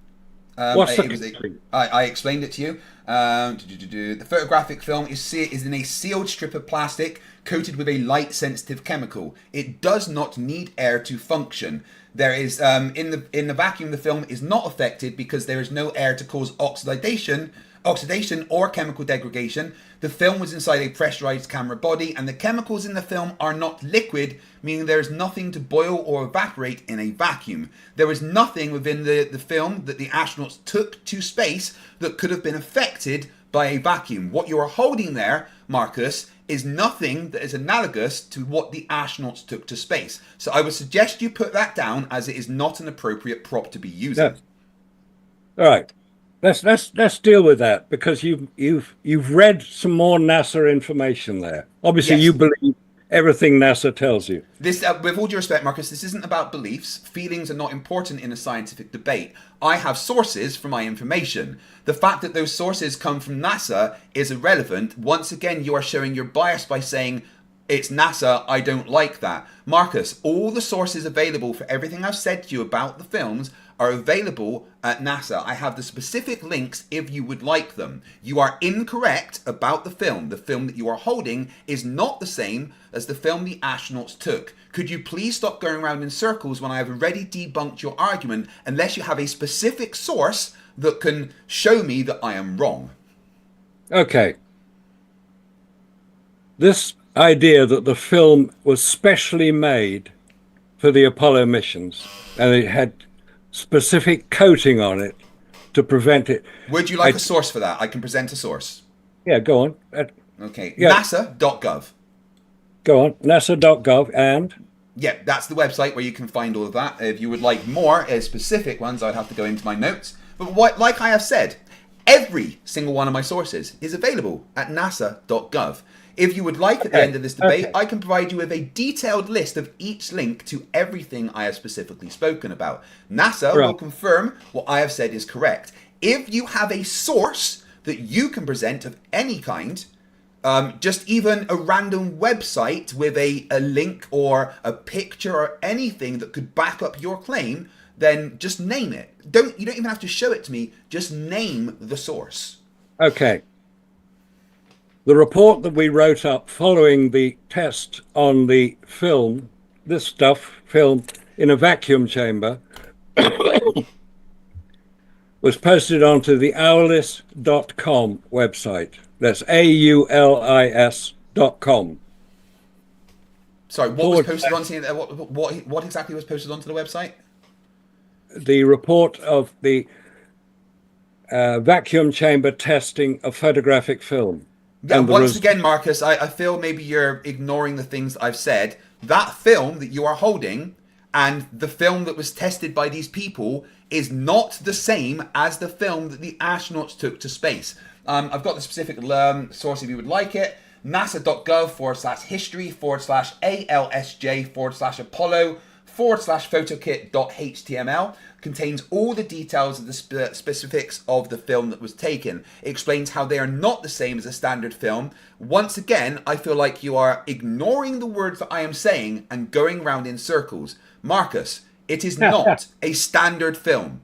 It was a specifically designed... No, it wasn't. And I've just given you the link, the specific link that shows that you are wrong. It was not a standard film. That is incorrect. And I would appreciate it if you stopped being like arrogant about this point when you are factually wrong. I have literally given you the link to go and find the information about the film used. It was not a standard film. It was altered for space. Unless you have evidence. No, wait, let me finish. No, Marcus, I will finish what I'm saying. I will finish what I'm saying, and you will wait. Thank you. Marcus, if you have specific evidence to refute what I have said, then I would ask that you present it. Otherwise, stop going around in this circular argument because you have already lost it. Thank you. You finished? You done your bit? Yes, Marcus. See, now what I do is I let you talk for a long time without freaking out. Now you could do the same. Oh, I like freaking out. It's part of my modus operandi.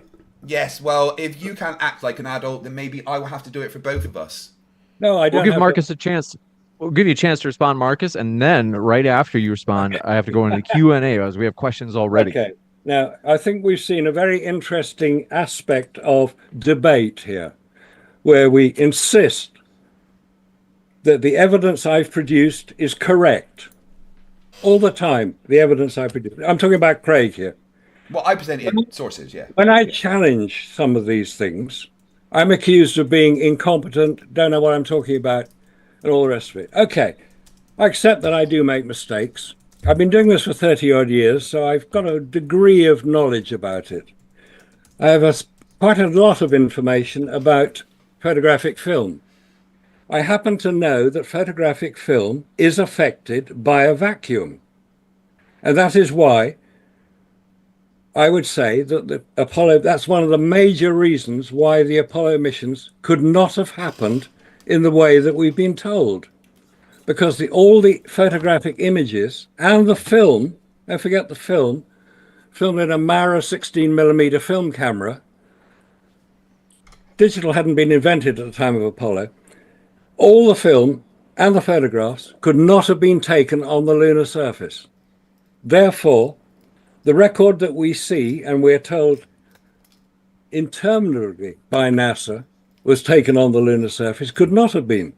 If they insist on it, they are actually causing themselves a great deal of problem. What I would claim is that NASA should at least front up to the fact that they have a lot to learn about humans, I'm not talking about unmanned craft, humans in space. And we're seeing it with Artemis right now. We'll jump into the Q&A. We do want to say, folks, thanks so much for your questions. We will. Let me know with your feedback in the live chat how my audio is. And this first one coming in from... James, sorry, just quickly, I have been... Could I quickly take a bathroom break just before we go into Q&A, please? Thank you. Yes, I have been streaming for quite a while. So if you just bear with me for 2 minutes, I will go and do a Riley. Bear with me. That reminds me, I will do a quick intermission, letting you know, folks, DebateCon 5, our 2-day debate conference hosted by Modern Day Debate, by us, is going to happen in Newark, New Jersey. As you can see in the graphic behind me, Craig, Fight the Flat Earth, will be in person in Newark, New Jersey in 2 weeks. You don't want to miss this. It's going to be amazing. So check out the link in the description box. Whether you are watching here or on Craig's channel, that link for tickets is in the description box. Highly encourage you folks, if you want to see and meet people like Craig in person, as you can see on the bottom right of my screen, he'll be facing Alex Stein. In fact, in this same topic on whether or not the government has colluded to cover up moon landing hoaxes. So you don't want to miss this. My dear friends, check out that link below. We will also have guests such as Dr. Lawrence Krauss, famous and popular atheist, against Mike Jones, inspiring philosophy. You don't want to miss it. Now, maybe you're like, James, that's cool, but I'm really far away. I can't do that. Don't worry. We have something for you as well, because you might be thinking, what is it that you have? As you can see in the bottom right of the screen, it says, pledge to the crowdfund to help make this event happen. And then you can see that thermometer on the far right side of the screen. It's up to 65%, if I'm seeing right. We're 65% of the way to our goal for our crowdfund to raise funds to cover the costs of the speakers' flights and hotel rooms. We're very excited about this. You can find the Indiegogo crowdfund link in the description box below as well. You have epic perks to choose from. So, for example, a signed photo of Craig Fight the Flat Earth, or if you'd like a signed emblem page signed by all of the debaters for that day, for example, Alex Stein, Fight the Flat Earth, Andrew Wilson. That's another cool perk that you can pledge to support this project at, and then get that perk as our thank you to you. With that, we're going to jump into this Also, Q&A. James, everyone that meets me, I will give you a one-of-a-kind FTFE facepalm protection. You can only get them by meeting me in New Jersey or buying them during this membership stream. Wow, folks, you don't want to miss out. It is going to be amazing. I like that. That's a cute, Sounds that's a good. charming prop. This one from Sir Alexanderful says, I cannot deny the evidence we got there. My question is, what evidence do we have that we have successfully gotten home, and why does Buzz have a Hollywood star? I don't. Why does Buzz have a Hollywood star? Because he's famous. Simple as that, Sure. really. It's not just for actors, it's for famous people and influential people and people that are important. There's presidents on there. There's doctors on there. There's people that have won Nobel Prizes on there. The Hollywood star is, the Walk of Fame is not just for people that are actors. It's for people that are well known and in the public eye and have done incredible things. Like You've got- 47. This one from Frode Nace says, sitting in my hot tub in my garden here in Norway, -5 degrees Celsius outside and 40 degrees in the water, enjoying a nice bottle of white wine from New Zealand. Thanks, Frode. Appreciate that. I'm so glad you're having a good day. That makes me happy. LJ, by the way, thanks so much for your generous super chat. Just came in from 4-2 Attack. We're going to get to your question as well. It is in the list. LJ first asked, how do you personally know if anybody's ever landed? Think on the moon? Oh, crap. Oh, no. Right, so how do I know that people personally landed? Is because of the evidence that suggests it, or the videos, the photos, the tracking of the satellite data, the radio signals coming from it. We literally have videos of the stuff landing from cameras that were already there. We have all the evidence that they were on the moon, meaning that they must have landed there. We have the videos of them leaving the moon and returning to Earth. All the evidence is there. So it's simply kind of overwhelming amounts of evidence. So that's how we know that it happened. Well, the evidence may be overwhelming to some people. As I said at the beginning of my presentation, we all want to believe it happened. I watched it live on television. I was entranced by it. No, you actually didn't watch it live on television. You watched an animation. The initial landing, the very first one, there wasn't a film of it because there was no cameras there. The first thing that you watched was an animation as they landed. Once they then landed, you then saw what happened afterwards. Nobody watched the first landing because there was nothing there to record it. What are you talking about? I watched the first landing. No, you watched an animation. The first landing, there was nothing there to record it. The first landing, there was only an animation. What was broadcast to the public was an animation of the landing, and the broadcast of the radio signals, because there was no camera to record the initial landing. Once it was landed, that was then they started then broadcasting pictures and videos and stuff. But no, you probably remembered wrongly. If you look back, you will remember that it was actually an animation with the chatter on the radio over the top of it. It was Walter Cronkite. This one coming in. And the animation was done on American television. I was watching it on the BBC in the UK. No, There was no animation then. The first thing there we saw- was. You're incorrect. There was. It was an animation that was broadcast everywhere. The UK didn't get a separate signal to the US. There was no video recorder on the moon capturing the first landing. This is like a misconception from a lot of people. The first landing that what you saw on TV was an animation. It's as simple as that. Doesn't disprove the moon landings. It's Well, just no. a fact. Because given the question, the last one is for Craig. I want to give him the last word on this one. Frode Nace says, "Hot tub guy, we landed on the moon. Stop being silly." Okay. David says, "Craig, only naive shills who get their info about space from NASA and folks who have been to space. I get my space info from Cracker Jack boxes, gum wrappers, and coloring books. They speak the truth." I Well, have a feeling that was okay. I would Pancake much of- rather, yeah. Oh, there's your friend again. What? There he is. Look at him. Hi there. Who? This There's behind you. There's no one there. What are you on about? Pancake of Destiny says conspiracy theorists' skulls are a vacuum. And Dr. yeah. Tetanus says appeal to authority, especially when the authority itself is in question and is being used as a source, is just as bad as source. Trust me, bro. Yeah, that's a good point. Yeah. No, Appeal- it's actually a terrible point.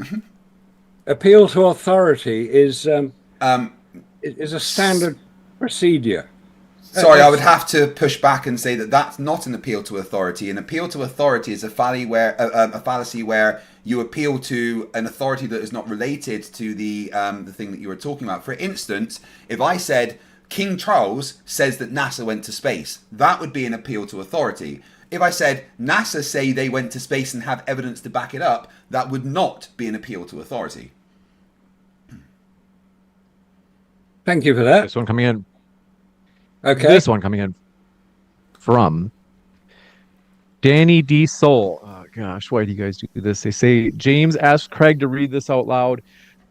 That I am Sofa King. We Pod did. And then Well, yeah. P.S. I suppose I'll give you a chance to read that, Craig. I mean, basically, if they want to send a super chat saying that they are, retarded, then that's up to them. Thank you for spending the money and supporting Modern Day Debate, the neutral debate platform, who are hosting a debate con in New Jersey, New York. Every penny towards that counts. Nice job. Thank you for that. They said, thanks for your kind words, Danny. But I do want to say, Craig is right. We do appreciate your help. The crowdfund is linked in the description box, folks. It really does help. I have to let folks know that there's a possibility that we're going to have a major speaker back out. So we are, things are going to get pretty hairy in the next couple of days, assuming that we can't work something out. So this is the Hey, first if you need me conference to where jump we were- in for another debate, I'll do my best, whatever it is, all right? It's possible. But yeah, basically, folks want to let you know your support means more than you know. So these crowdfunds it really will help, because I think that, we're going to have a big controversy in the next 24 to 48 hours. 42 Attack says, Craig, can you help me? I lean towards it was a hoax, but can't fully commit because why wouldn't Russia, China, or someone blow the USA's cover? Then again, don't all the big players agree on Antarctica? I wonder, are some secrets worth keeping? There's nothing secret about Antarctica. Antarctica was something put in place that some countries, but not all of them, agreed to protect Antarctica. But Antarctica isn't some secret place. You can go there. You can go and get a boat and go to Antarctica, and no one's going to stop you. You can get onto the shore and head to the center of Antarctica. No one's going to stop you. Here's the thing. You will die. It is the harshest desert on the planet. So, yeah. Yeah. I'm not quite sure where Antarctica came in, except for the information that Werner von Braun and his colleagues visited Antarctica. Why they visited Antarctica just prior to the launch of Apollo 11, it's never been properly explained. Maybe he just wanted a nice holiday. Or maybe he wanted to collect some rocks, who knows? But that's the best place to find meteorites, because they show up against the snow. I don't know if he did. Maybe this is one of the ones he collected. The idea that how do we know for certain that American astronauts landed on the moon? And one of the main arguments put forward is, as just been mentioned, that China and Russia and Japan haven't blown the whistle, to say, It's not correct. They didn't go there, and we can prove it. They're not going to say that. That's part of the political or the geopolitical environment we live in. China would much rather get good information from NASA, which they do, and the agreement would have been, well, we won't expose the Apollo stuff if you don't expose the Yuri Gagarin stuff. When This one coming. the Soviet Union, as it was then, suffered a famine in the late 1960s, and America very generously provided millions of tons of wheat to alleviate the famine that was occurring. Maybe there was Let's jump. quid quo pro. But there's also another point as to why they may not have blown the whistle. It's got to be the last point, though. Okay. In 1968 was the contract signed between the Soviet Union for the supply of Soviet natural gas into West Germany, who provided the pipes to bring it from the Siberian gas fields into Europe. West Germany, as it was then, Austria and Hungary and Italy were receiving the natural gas. It was the main export of the Soviet Union. They were far more interested in the survival of their country and the foreign exchange that they would generate by the sale of their natural gas, which is their main product, than blowing some whistle on some American prancing around on the lunar surface. They had no interest in that at all. They were trying to go to the moon. The Soviet Union were trying to go to the moon, but unfortunately their rocket to do so, the N-1 rocket, 4 of them exploded and they didn't have any more, so they stopped doing it. And anyway, the major, as he was known, the chief designer, Sergei Korolev, had died in 1967. So they didn't have somebody who could organize the really quite complex procedures to get to the moon. You got it. This one. Oh, Craig, did you feel like you adequately got to respond to that question? No, I don't want to. Yeah, honestly, he talked for so long, I forgot what the question was. Their question was, Craig, can you help me? I lean towards it was a hoax, but can't fully commit. Oh, no, yeah, because no. I did that. It was all about the evidence. Just look at the evidence and don't be biased because it's a source you don't like. You got it. Dr. Tetanus says, bro, why are you denying a man in a sleeveless shirt with a circular design of text or graphic on its back? Walked in and backed away like a raccoon. I am the only male that lives in this house apart from my 16-year-old son. There is no one behind me. I don't know what you're talking about.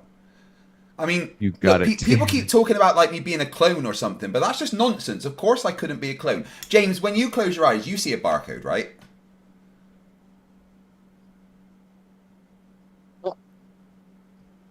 Oh? Just me? Do I see a what? When you close your eyes, you see a barcode, right? No? Is it just me? No. Oh. I don't. It's because you've been up so long. Craig's been up for how many hours have you been awake? Oh, God. Well, I got up at 8 o'clock on Friday to go to the gym in the morning, so I've been up, 24. I've been up for about 36 hours at this point. Wow. This one coming in from, thank you very much, Danny D. Soul says, thanks, James. And Norek says, sitting or lying on the moon, sunbathing, something you want to do. Thank you for that. This is Thunderstorm says, Marcus likes it. Says, Craig, is there a possibility of a secret moon base? How did you know about? Right, you know what? If you could just do me a favor and James, close your eyes for a second, please. Everyone, just look at the camera. There is no secret moon base. You do not need to worry. I think you should just go to the next question, actually, James. That'd be wonderful. Oh, just one point I'll make on that. Have you heard of the book Alternative 3? It was a book and a television program. It was made in the UK. It was written in the UK, TV program was made in the UK and transmitted on national television in 1977. It was called Alternative 3, and it showed a base on Mars as well as on the moon. Now, this book was fiction, which the author has said, but it was based on fact. I'm not saying that those were the facts he based it on, but it was a good book. It was a very interesting program. It was to do with the brain drain. That was the scientists who were going to America from Britain in the late 1970s, which happened. I mean, that was for real. And it was how one of these scientists disappeared and his family tried to find him and they couldn't. It was basically a thriller. But that's maybe where that information comes from that book. It's fiction. There's definitely no secret moon base. These are not the droids you're looking for. I would agree that there is no moon base. Good. No I'm glad we have covered that. There is definitely no moon base. No, there's no moon base. Good. Thank you for agreeing. Oh, I'll agree when it's true. Oh dear. This one from Danny D. Soul says, I'll be back. Thank you for that, Danny. And thank you very much for this question coming in from Craig McNeil. Says, who's that good-looking mofo in the Fred Perry polo? Damn, I'd love to see him live. What if I could see him live in New Jersey in 2 weeks? Where could I get tickets for that? I do want to, it is true. You could see him live in New Jersey. If you click on the link in the description box, there are tickets. I do want to tell you folks, we always try to keep these conferences affordable as possible. The goal of these conferences is to not make a profit, for real. Really, what it is for us is it's a fun time. We're building relationships. And to be fair, like Modern Day Debate does get a ton of brand exposure. So that for us is why we're doing it. So we do try to keep the tickets affordable. So it is $99 for the standard ticket. Like 4 debates. An amazing time. Come on out and meet Craig as well as others. And I got to tell you, folks, that's linked both in the description box here at Modern Day Debate and in Craig's stream as well. Check out those tickets. If you're anywhere near Newark, in fact, even if you're from far away, I'm not joking. Some people have told me that they're flying in from England to see this conference. So amazing. And Danny D. Soul says, the zippers and diapers prove it was a hoax. That's weird. The claim that zippers can't be airtight is, and I don't want to be rude or insulting when I say this, but arrogance and ignorance, nothing more. Zippers can be airtight. Have you heard of scuba suits? They can be airtight. There can be contained domes that have pressurized internals that you put patients in that can't be exposed to the outside with airtight zippers. Zippers can be airtight, especially when there's multiple layers of them and they are designed to be airtight. Just saying that the zippers prove it's a hoax shows a lack of understanding of engineering and physics at the same time. And someone else in the chat just said to me, Craig says he's disabled but goes to the gym. My friend, have you ever heard of the Paralympics? This one coming in from, let me know, was that in our chat or in your, must be in, is that Modern No, Day Debate in chat? yours. It wasn't a super chat. It was just one of the people in your chat saying the fact that I go to the gym 5 days a week shows that I'm not disabled. Yeah, there's a reason I walk with a walking stick, and disabled people can work out as well. Agreed. And yeah, folks, it is such a turnoff when we get these personal attacks. So I do want to say, I get if it's like you make fun of somebody's hair or something, but I got to tell you, I kind of bringing some discipline into the chat right now is that you guys, when you do like more personal attacks, it's just cringe. So likewise, slander in the chat toward either of the speakers, we don't want it. So folks, to answer the question, though, no, I'm not training for the Paralympics. I am, however, training for the Invictus Games. So there's that. But you bet. Yeah, I do want to remind you. I want to be fair. 99% of people in the live chat are actually like cool, and they're not lame like that. But the 1%, we got to remind you that we don't want personal attacks and the slander and stuff like that. is we do want people to have a lot of freedom at modern day debate to say what they want, both in the debates and in the live chat. We don't want people feeling like they're walking on eggshells, but we also don't want people to just be trashy, right? So this one coming in from Thunderstorm says, Craig, are there hot women on the secret moon base? Oh, for God's sake, I can't use the flash more than once in an hour. You guys are going to like get brain cancer and stuff. This one from, let's see. I don't know what inside joke that is, but 42 Attack says, thank you, Mr. Allen. You understood more of what I was asking. It seems that some secret agreements could possibly be worth keeping. Craig told me I could take a boat to Antarctica if I wanted. Yeah, you absolutely can. There is no law or rule about not going to Antarctica. Nobody is going to stop you. There is no military force that will turn you around when you charter your own boat and go to Antarctica. They can be freely explored. It's usually a good idea to get permits and stuff so people know that you're going to be there and pay for insurance and stuff so people can save you if you're going to get in trouble. But there is nothing in the Antarctic Treaty that prohibits people going there independently to explore. You have to follow the rules, as i.e. not leaving any toxic waste behind, which is probably why they brought Wits at home, to be fair. Yeah, This one. But you'd certainly need some protection if you were going to Antarctica. It's a bit chilly out there. I mean, actually, at the moment, it's colder in New Jersey than it is in the majority of Antarctica. Antarctica is currently in its summertime, having unseasonably warm weather after the recent storm, whereas New Jersey and New York are currently around -2, I believe. Yeah, about that. This one comes in from, appreciate your question.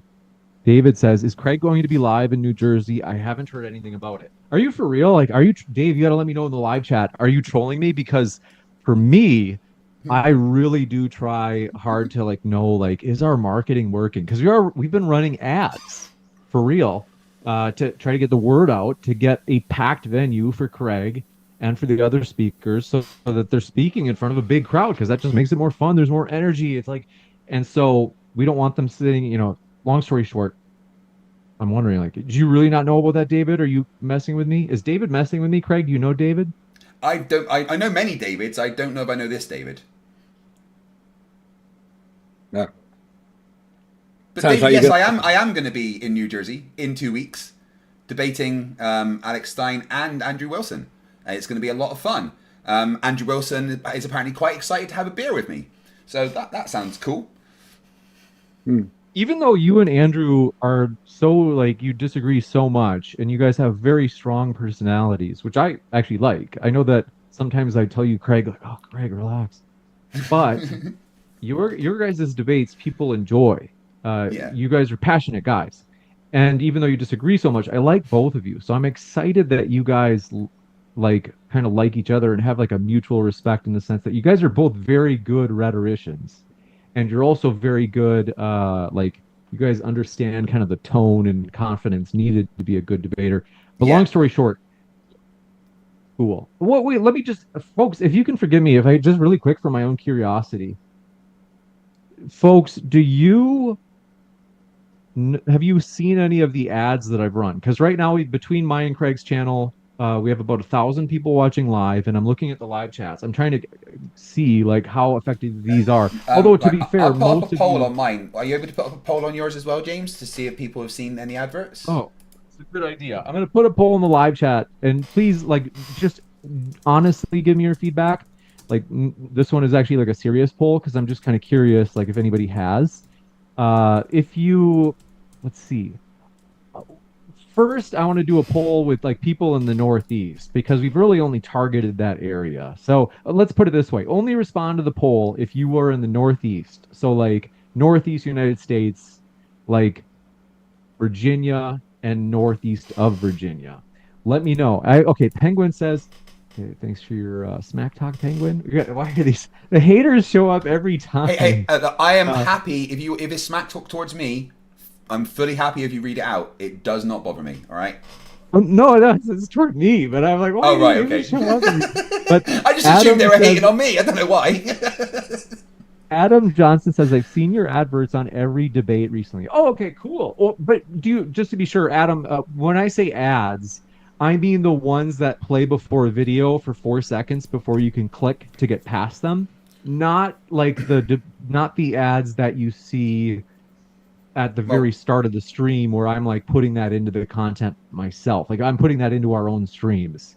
I mean, like the ads James, it where looks like you're... about 1 in 4 people on my side have seen an advert for it. Wow, no kidding. That's I'm gonna put the same poll. I'm like super like I'm actually encouraged. Okay, so like they're getting out there. I don't know. I'm actually kind of curious. Like, has anybody bought it? Can you put it in chat? Like, can you tag me with @ModernDayDebate in either chat if you've bought a ticket as a result of seeing an ad? I know that a lot of times it's common people have to see an ad like 5 times before they actually buy. So I know that it's not super meaningful, but I am kind of curious, like, if anybody did nonetheless, even if they've only seen it once. I'm going to put this in live chat. Sorry, Marcus, that you have to deal with this. We're back on track. It's good to promote it. Thank you for your graciousness. I appreciate that, Marcus.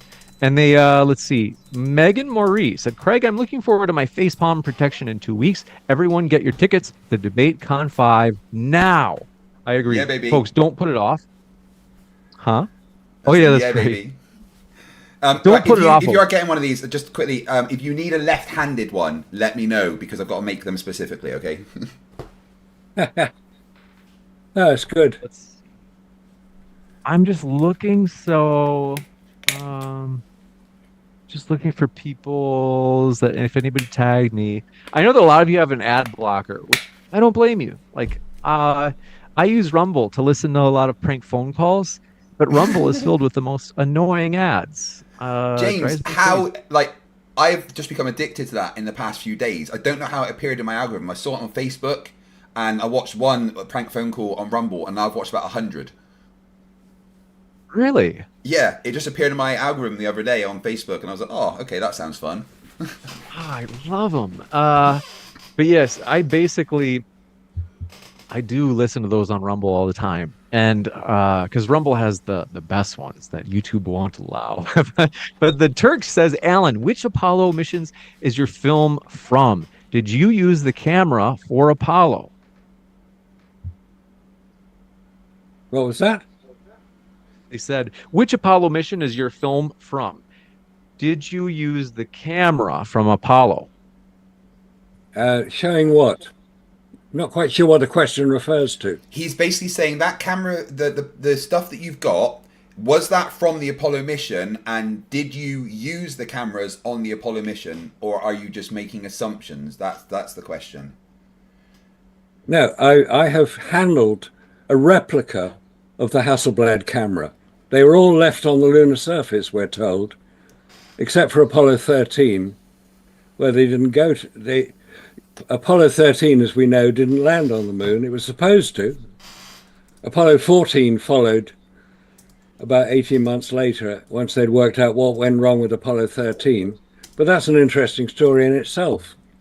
Apollo 13 launched on April the 11th, 1970. And the next day, in the Bay of Biscay, which is near France and Spain, the Soviet Navy, which are conducting naval exercises in the Bay of Biscay, came across an Apollo command module floating in the Atlantic, which seemed a bit odd. So they thought, well, we better pull it out. So they hauled it out of the sea, took it back to Murmansk, where their base was, handed it back to America 6 months later. It's now on display at the Grand Rapids Museum. And Apollo 13 is the only Apollo mission on which 2 command modules are on public display. There's another one on the Kansas Cosmodrome.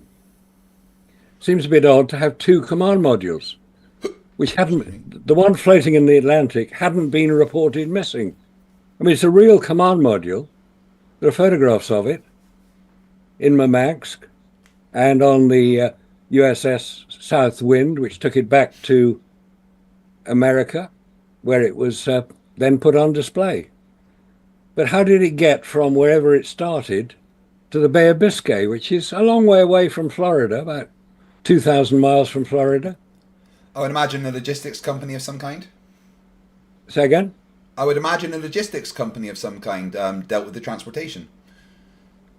Well, it's possible, but Yeah, that's normally how you transport things. Is you contact a logistics company and you say, "I've got a thing. Can you take it from A to B?" And they go, "Yeah, here's a quote." And you'll go, "Okay, I accept." And then you've got business.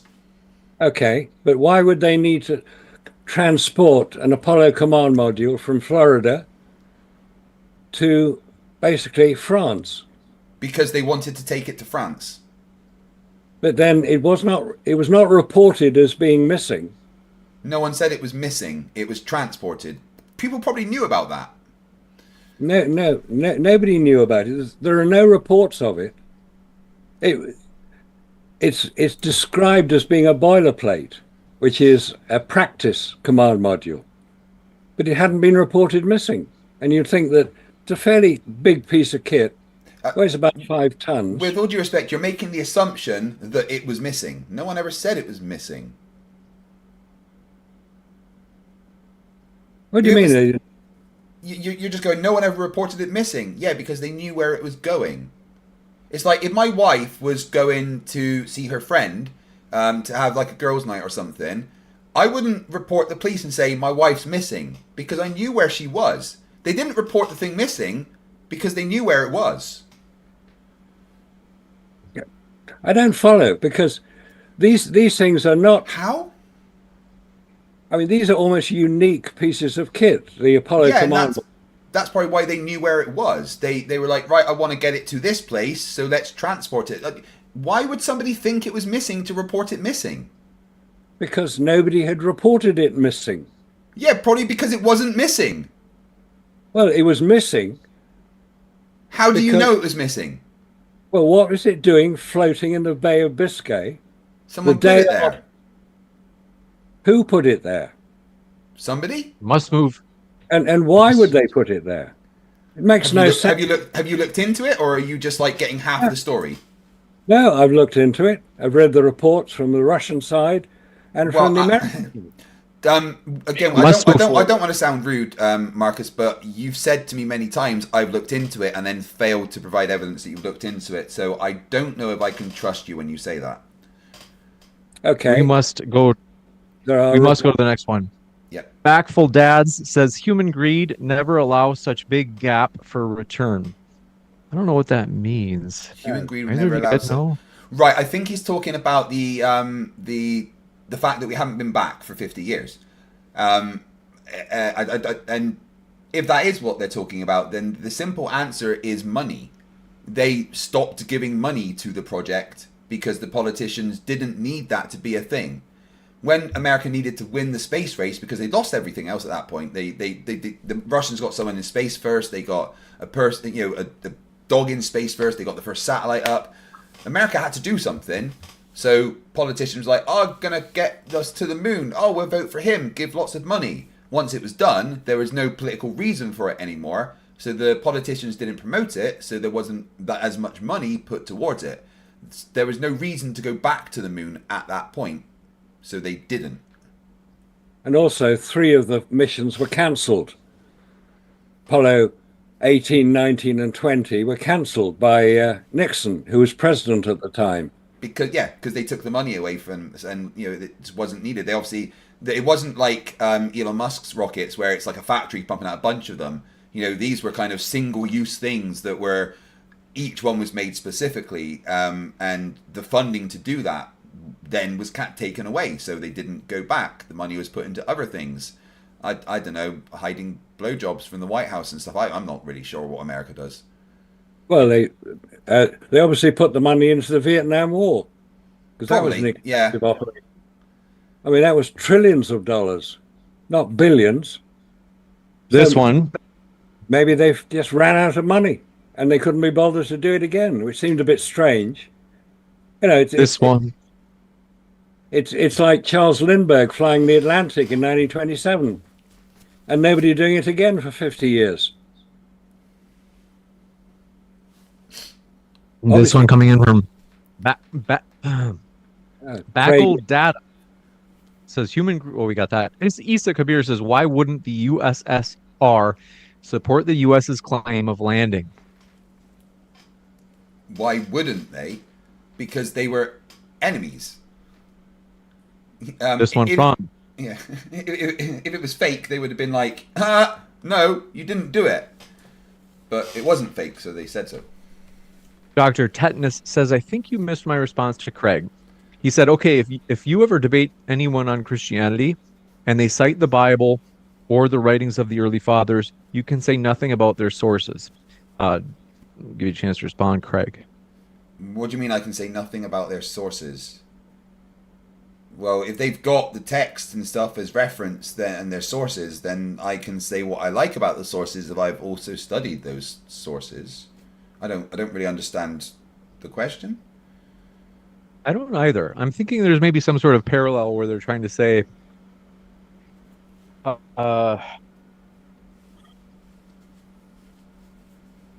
don't understand how I think they're trying to draw an analogy between obviously the moon landing sources, but I could be wrong about that. But I can't even tell what it is. They said, Danny D. Soul says, the moon dust falling faster than the astronaut in the jump salute, quote unquote, proves NASA fakery. Alan won. There's no dust falling faster than an astronaut. Everything on the moon accelerates, downwards at like 2.3 meters per second squared or something. A lot less than the Earth's 9.8 meters per second squared. Sorry, what was it, Alan? Adam, Marcus, I got the number wrong there. I'm tired. 1.63 seconds. 1.63, yeah, that's right. Sorry.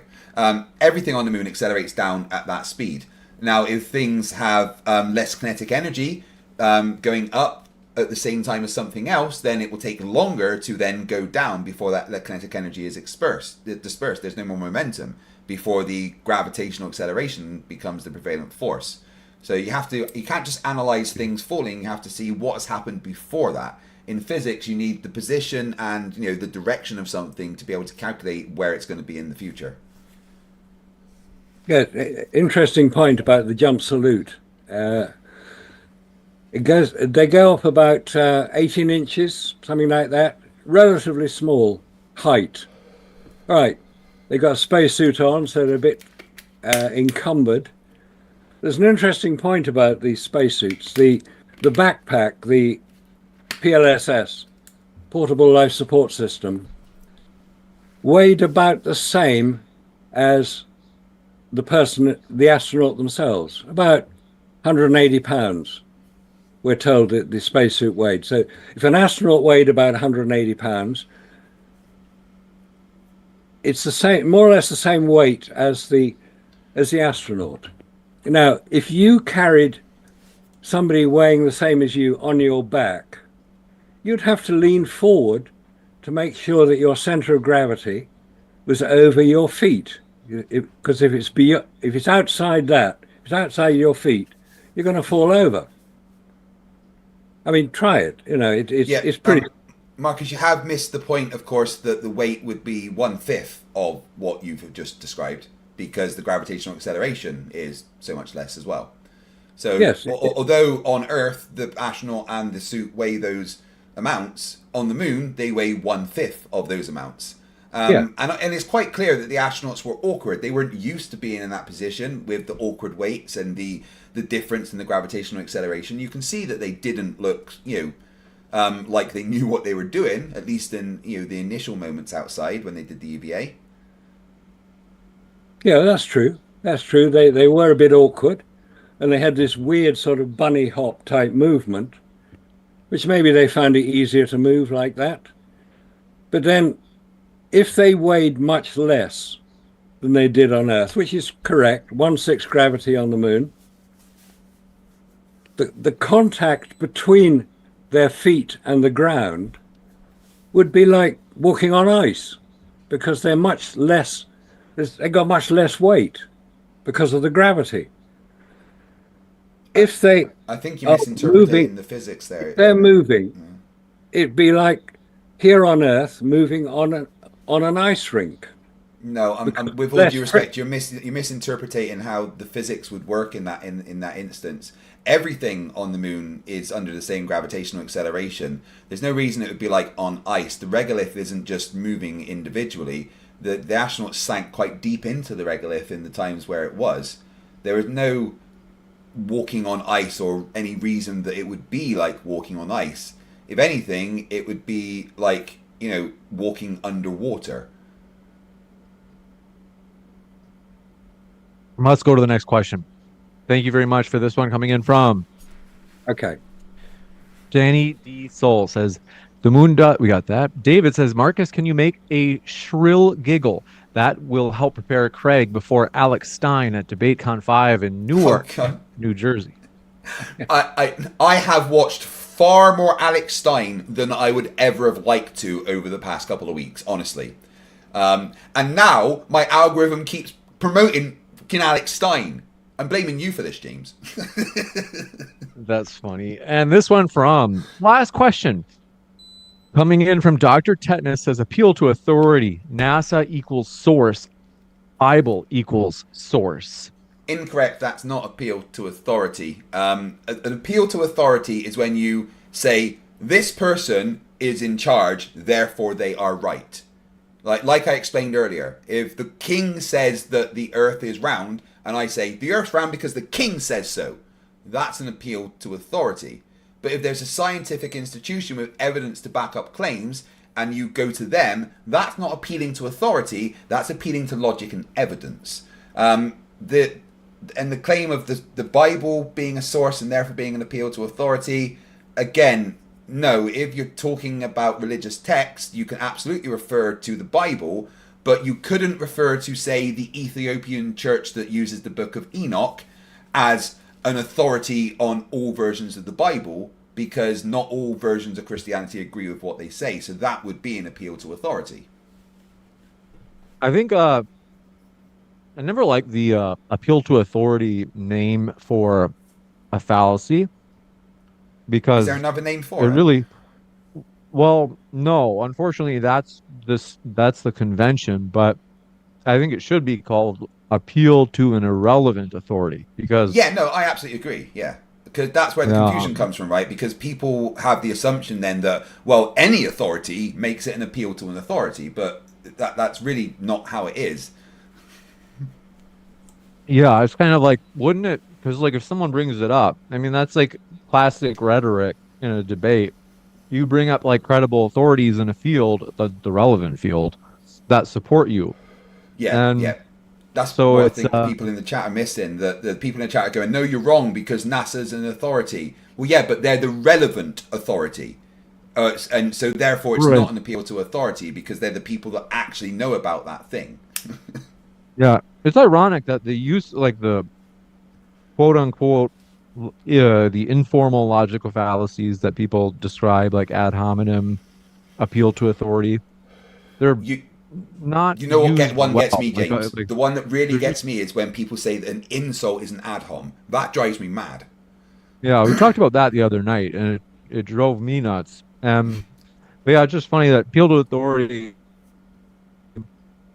It's like, well, it's at least a relevant piece of the puzzle. Like, wouldn't you consult authorities like that study it full time, at least as a piece of a converging line of evidence that should fit with your arguments? Like, but let me see if there are any last questions. Danny D. Soul says, do the astronauts on the ISS just use zippers, Craig? No, they're inside the ISS. What happens when they go outside the ISS? They wear an EVA suit. How is that different? Well, because one's the ISS and one's an EVA suit. They're pretty different. One last one. The Turk said, Alan. I know this sounds familiar, but they said, Alan, like, I just feel like you didn't really quite answer it. They said, which Apollo mission is your film from? Did you use the camera from Apollo? I think like he didn't understand it, the Turk. I think that he wanted like more context. So I do want to like encourage you, like, could you give me more feedback in the chat on what you mean by that? because I think Alan just wasn't sure, and frankly, I don't exactly understand it as well. So we did ask it though, just so you know, the Turk. It was asked earlier. I do want to remind folks a couple of things. One, Newark, New Jersey. If you somehow didn't know, actually, let me just show everybody. Namely, let me just show everybody like who's all going to be there in Newark, really quick, because I'm like surprised that like I think that so and so earlier was serious that they were like, nope, I didn't know. So I do really want to quickly show people before we get that next question, what exactly in terms of Newark, like who's going to be at DebateCon 5. So Sorry, you're kind of like, oh. I spoke to Ryan earlier and he told me he was going skiing, and I was like, don't Michael Schumacher yourself before I meet you. And he's just sent me a video of him falling down the mountain. That's funny. I basically, let me pull this up. Oh, this is weird. Oh, okay, it's because of this. So let me just folks, you're maybe wondering who else is going to be there besides Craig and Alex Stein. One thing, I'm not trying to be mean. It's totally okay. A lot of times people like they have a million things on their mind, right? So they don't even know like what even on screen is like showing. Because a lot of people, like if I call their attention to the screen right now and I say, hey, I don't know if you saw like the bottom right of the screen, you see Fight the Flat Earth Craig and Alex Stein looking at each other. And it says government moon hoax. That's like one of the debates that's happening in Newark. That's why it says in Newark on that little card at the bottom right of your screen.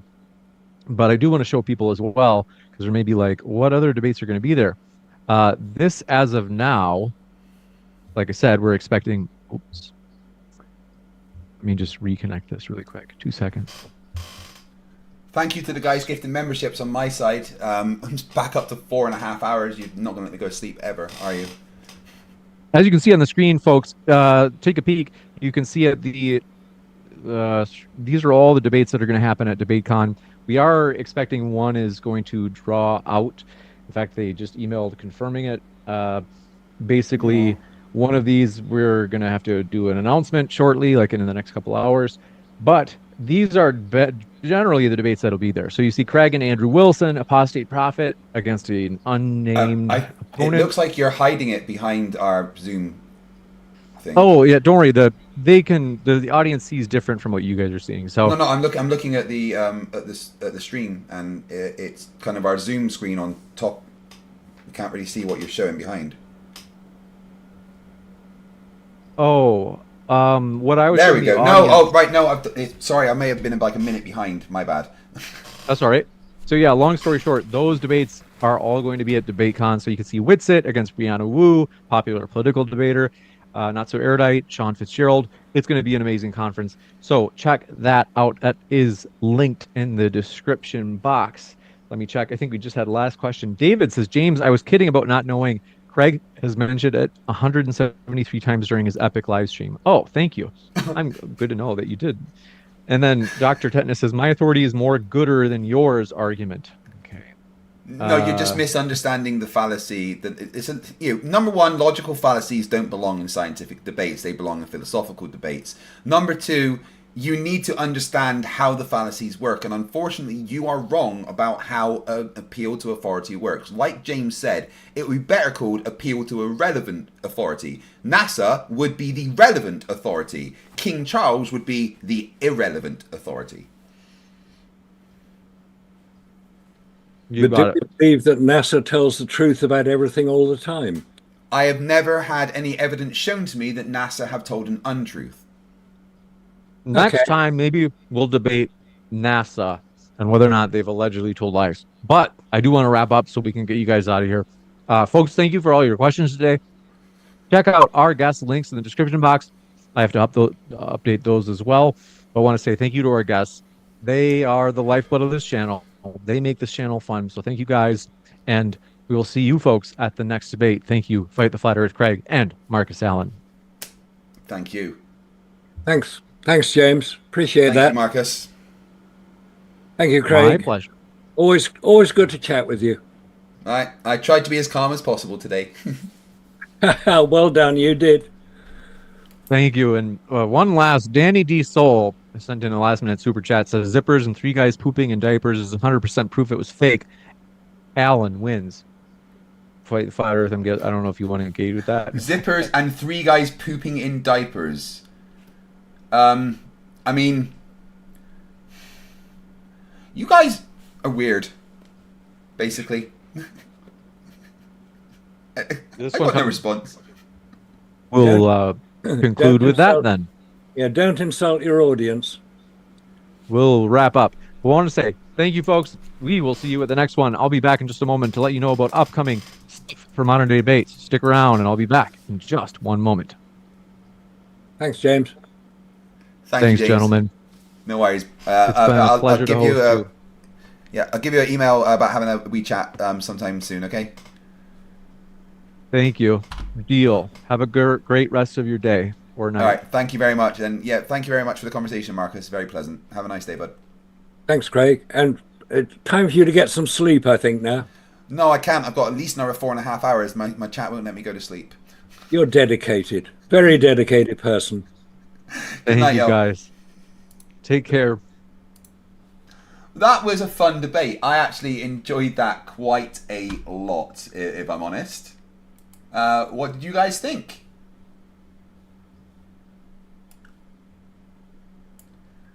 Literally did no real preparation for it. I prepared for it whilst listening to a CC video with you guys. I had like a bunch of links and stuff to show as well, but I didn't really need to. Yeah, fun. Right, how are we looking? So I started streaming 25 and a half, no, yeah, well, about 25 hours ago, because it was 8:30 p.m. yesterday, right? Yeah, so I've been now streaming for coming up to 25 hours. Absolutely wonderful. I'm having a lot of fun about you guys. It looks like the timer is getting down to 4 hours and 29. I may even be able to go to bed at some point tonight. Who knows? Absolutely wonderful. But I am going to take a brief break. So I'm going to find one of my shorter videos to play you. Let me end that poll and I'm going to put up a new one.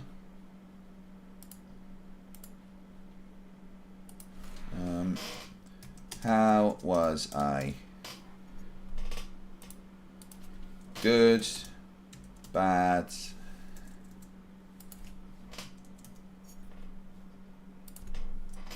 more FTFE next time. I'm going to catch up with the super chats before I go and have a break. We've got Mariak Zeon, member for 49 months, says, good, something to cheer me up where I'm being ill. Oh, dude, I'm sorry that you're ill. I'd never like my subscribers to be ill, but I'm glad that I can help you whilst you are suffering. Steve from Wormhaven for $10 says, fun fact, the US doesn't have an official national language. No, it doesn't. I wanted to say that. I knew that he was completely and utterly wrong, but I didn't want to antagonize him before the debate. IceSpin199 says, start another channel, just Craig. I'm thinking of my gaming channel just being Craig. Axis of Rotation member for 6 months says, glad to be back. Looking good, FTFE. Well, thank you very much, buddy. You've been a member for 6 months. Keep going and you can get all the way around the sun. Pat Booth, $2 Canadian says, I always thought you were a master debater. Wait, what? Design Song 1 for $5 says, the United States does not have an official language. Is this dude ever right about anything? No, he's fucking not. The Turtle Moves for $2, £2 says, Craig, haven't you been upgraded to the QR code? I don't know what you mean. Did you see how much this freaked them out? They did not understand what was going on, did they? Oh, hi Craig. Hello. It's me. Look. Yeah, get out. Go on. Can't have two of us on screen at the same time. It's going to break.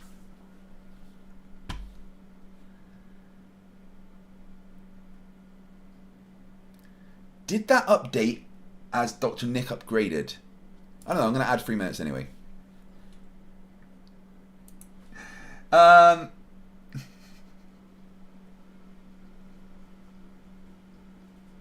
Yeah, I'm going to have a lot more videos of me doing stuff in the background, and it'll be funny.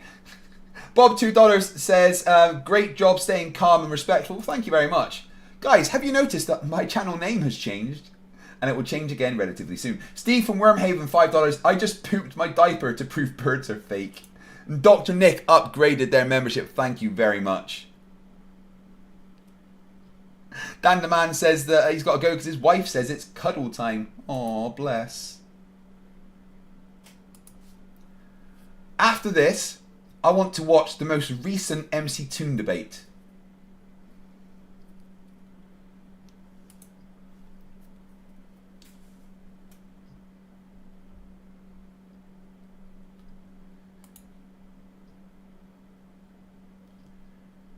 Videos.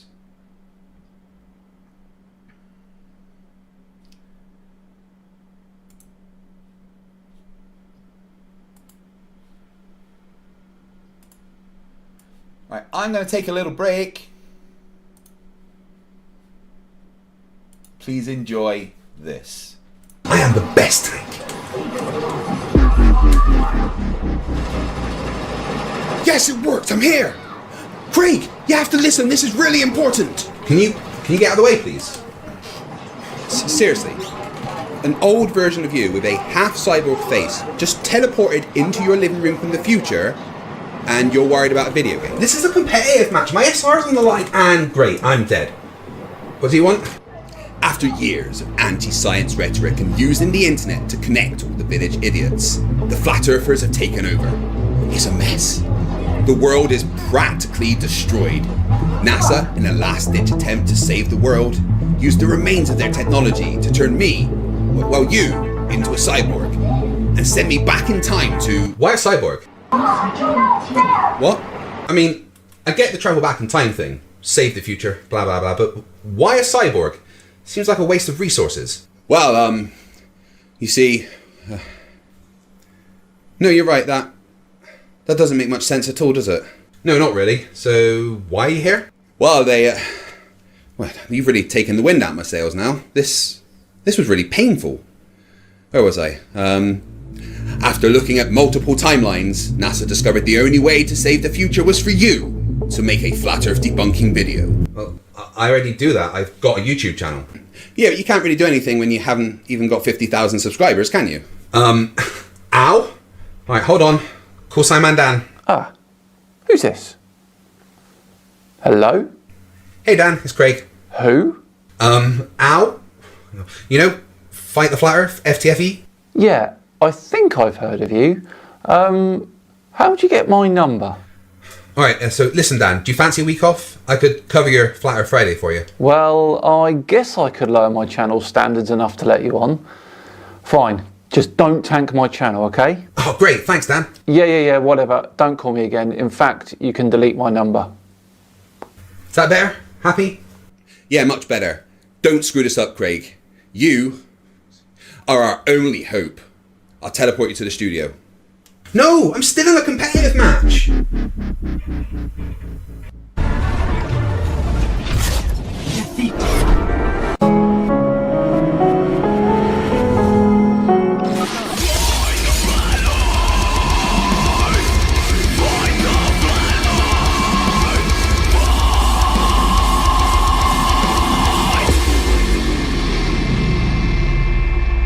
So Flat Earth is a massive joke. Some would even describe it as the internet's pet rock. But I guess it does pose a danger, because some people might not have the ability to figure out that it's the dumbest thing humanity has ever come up with. Like kids. But what kind of idiot would push Flat Earth on children? Hey guys, check this out real quick. Space is fake. You're not on a spinning ball.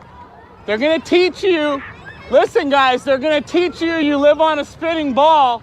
That doesn't make it true. It's not real. Most kids even seem to know that he is stupid. Are you crazy? Sometimes these idiots try to act like they are teachers and do things like create the Flat Earth Institute of Science. Let's take a look at Kyle Adams and some Flat Earth science. Hello and welcome. All right, let's get right to it. Right off the bat, let's ask this question. What is the most accurate kind of map? One's based on the globe, like satellite navigation that uses 4 intersecting spheres of influence from 4 separate orbiting satellites to accurately derive your position on Earth to within 15 meters and can only work on a globe. It's a photograph.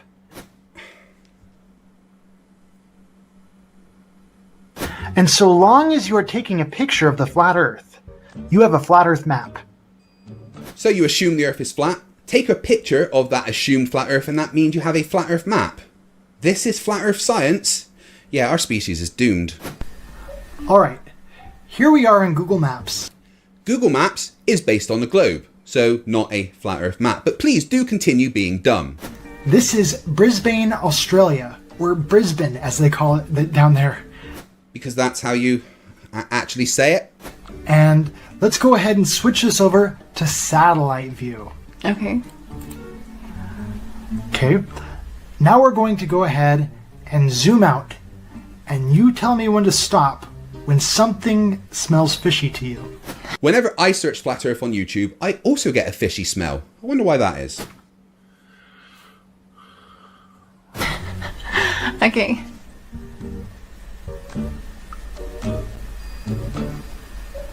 Everything. Oh wait.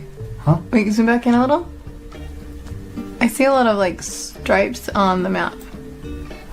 Okay. You've got rows. Columns. Or columns. Thank you. Do you think those are real? Whoa, check out the water over here. Oh, wow. Okay, that's really interesting. Really interesting. Do you think a real satellite went out and did that? It's amazing. You're on Google Maps, using the Google data, and if you would have just taken the time to Google where Google Maps gets their data from, you would have found out that most high-resolution imagery is taken from aircraft flying at 800 to 1500 feet, which means they take those strips of close-up, high-resolution data and put them together in rows. I'm a little confused. This is the Flat Earth Institute of Science, but so far, all you've done is be incredulous as to how technology works. It doesn't seem very likely. I don't think so. I've been in plenty of planes in my life. I've never seen anything like that. What you just said is one of the most insanely idiotic things I have ever heard. No, you wouldn't see strips of still images superimposed onto a globe while looking down from a plane. You're absolutely correct. Alright, so here we've centered ourselves in between the columns. Okay. Does that look very far away to you? Well, not much farther away than maybe a plane would fly. Okay. So, what do you think is going on here? Well, I would, because of the columns or the strips, it kind of looks like a plane might be flying over and just getting an image capture in strips and maybe pasting them together. Because as you zoom out a little, and you can see all these different things getting stitched together, yeah. The pictures. Mm-hmm. I think she's got it. I think she's got it. By George, she's got it. By George, she's got it. Yes, well done, detective. Just like it says on Google. That's what it looks like to me, anyways. Yeah, I agree with you there. This, if it's a satellite that's taking these pictures, it must be a pretty low-flying satellite. Yeah.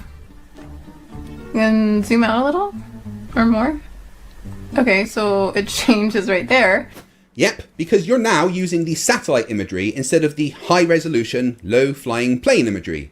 If this is flat Earth science, then what the hell was that cyborg guy worried about? Okay, so what is going on over on the right? What is all that? It looks like... That does not look like a photograph at all. At least not from a camera I would use. Yeah. It's like super blurry. It does not look like water. Zoom out more, please. I don't... What kind of... It still says it's satellite, right? Are you... It's still in satellite view. Okay. But all of the ocean, it's just the big blue. Okay. So because Google Maps doesn't look exactly like you imagine real life to look like, therefore the Earth is flat? Yeah, I'm convinced. Hold on. No, I still don't feel enough like a flat earther. How can I lower my IQ? Oh, right. Okay, carry on. Maybe I'll get their point now. When you zoom in, oh, that's beautiful. That looks like water. It looks like a photograph. The satellite, quote, image. But all of a sudden... Now what zoom is out this? again. Why would they have to do that? Why are they editing out all of that? And it's not lazy pilots. It's what's happened to their satellite. Yeah, what happened to their satellite? It's all It doesn't want to go over the water? Well, it's a really convenient way to cover things up. Literally. Literally covering things up. Maybe I didn't hit my head hard enough, but covering up what? More land? Secret military bases that house the military penguins we used to guard the ice wall, maybe? This is so strange to me. Okay, well, zoom out more. I want to see more. Yeah. So if we wanted to fake something in the map and stitch pictures together to shorten things here or lengthen things out here, where would you want to do that?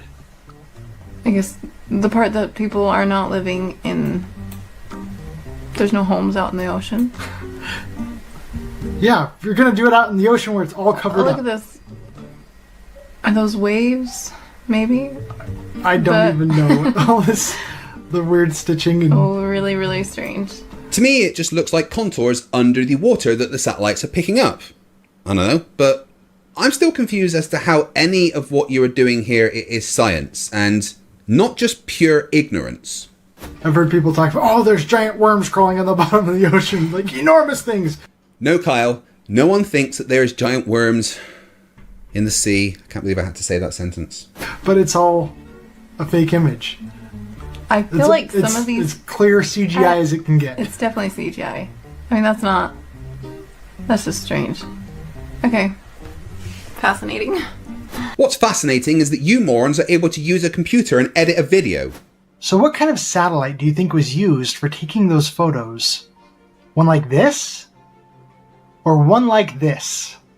Well, obviously the airplane-looking one, because the satellite in space... It wouldn't need to create the columns or the pasted effect because it's just out in space so it can see the whole image versus the plane is so much closer to the ground creating the strips. So my guess is the airplane. Incredible! Almost like this information is freely available on the world's biggest search engine. But good job, I guess? But really, is there a point to any of this? So why would they need these when they have those? I have no idea. Your guess is as good as mine. And that is one reason why I find those really hard to believe in. That's your point. These high-resolution, up-close images on Google Maps were taken with low-flying planes, therefore satellites aren't real? Brilliant! Just pure f***ing genius. But wait! There's more, unfortunately. Alright, so we have two really big issues here with satellites. One is the firmament. Yeah, there's a limit to how high satellites can fly. Excuse me, did you just say? My God, there is no firmament. Seriously, you think that a structure could be that big and support itself? Physics says no. But also, if you check out this amazing footage from Mr. Sensible's Mage 2 project, where he sent a probe with 3 cameras to the edge of space, you can clearly see there is no magic dome. And 2 is, we don't believe their cooling systems are adequate enough to handle the intense amount of solar radiation that they would be exposed to out in the thermosphere. Ah, here we go. We're getting to the part of the video where a flat earther doesn't understand physics and claims things are impossible based upon their own ignorance. That's always fun. According to the University Corporation for Atmospheric Research, the layer of the atmosphere, known as the thermosphere, gets up to 3,632 degrees and higher. And according to the United States Geological Survey, molten lava right out of a Hawaiian volcano is 2,140 degrees. Literally anyone who passed high school physics, knows the answer to the stupid point that he has coming. He's on a computer, he has access to the whole of human knowledge at his fingertips, yet he is still about to say something so dumb it makes me sad I'm on the same planet as him. This is the same layer of the atmosphere that... I just realised I wasn't showing you the correct thing.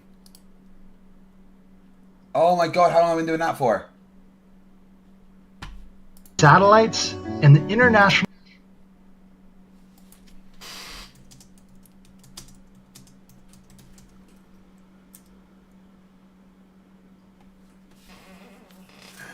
Oh my god, I've literally played you the whole video without showing you it. What a dumbass. International Space Station are said to be floating around in. According to the Smithsonian Institute, satellites are made of lightweight titanium and aluminum.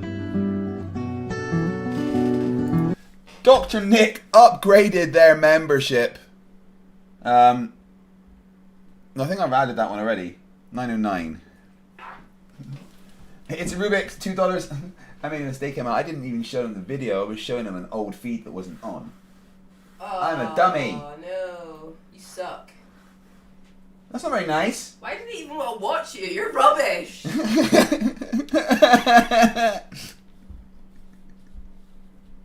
But titanium has a melting point of 3,034 degrees. And aluminum has a melting point at 1,221 degrees. Yeah, you're right, F-Grudge. Photons are dust. That's what we found out. El Nufo says, FTFE is so fat when he tried to drop his pants, his own gravity held them up. It's a Rubik's left for 2 hours and I changed my name. I did. This channel is now called Craig McNeil.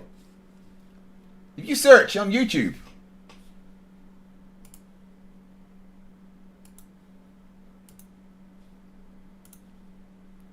I can't believe I did that. I'm so sorry, guys.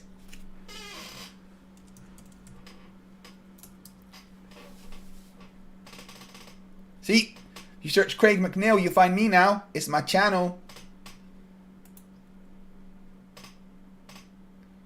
Now, I've been waiting for Art to come back for the banner and stuff.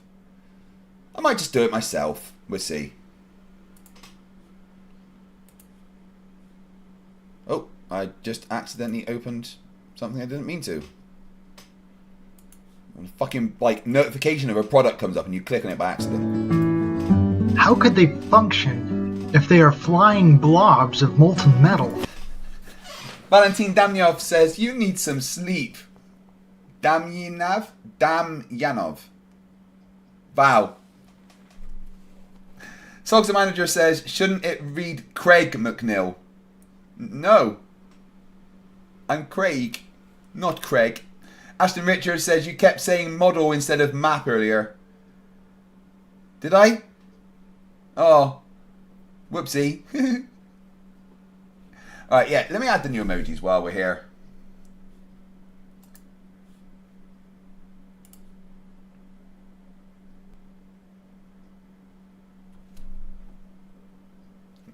Yeah, I thought so, Zumi. Right, let's get you.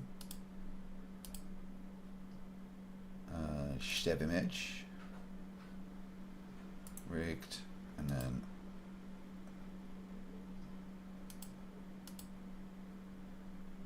Save image. Right, there. I'll let you finish watching. That's not how it works. That's not how any of this works. Yeah, I get it now. If these guys were to take over, then we would be screwed. The Flat Earthers have to be stopped. Kyle of the Flat Earth Institute of Science, please go to the remedial classroom.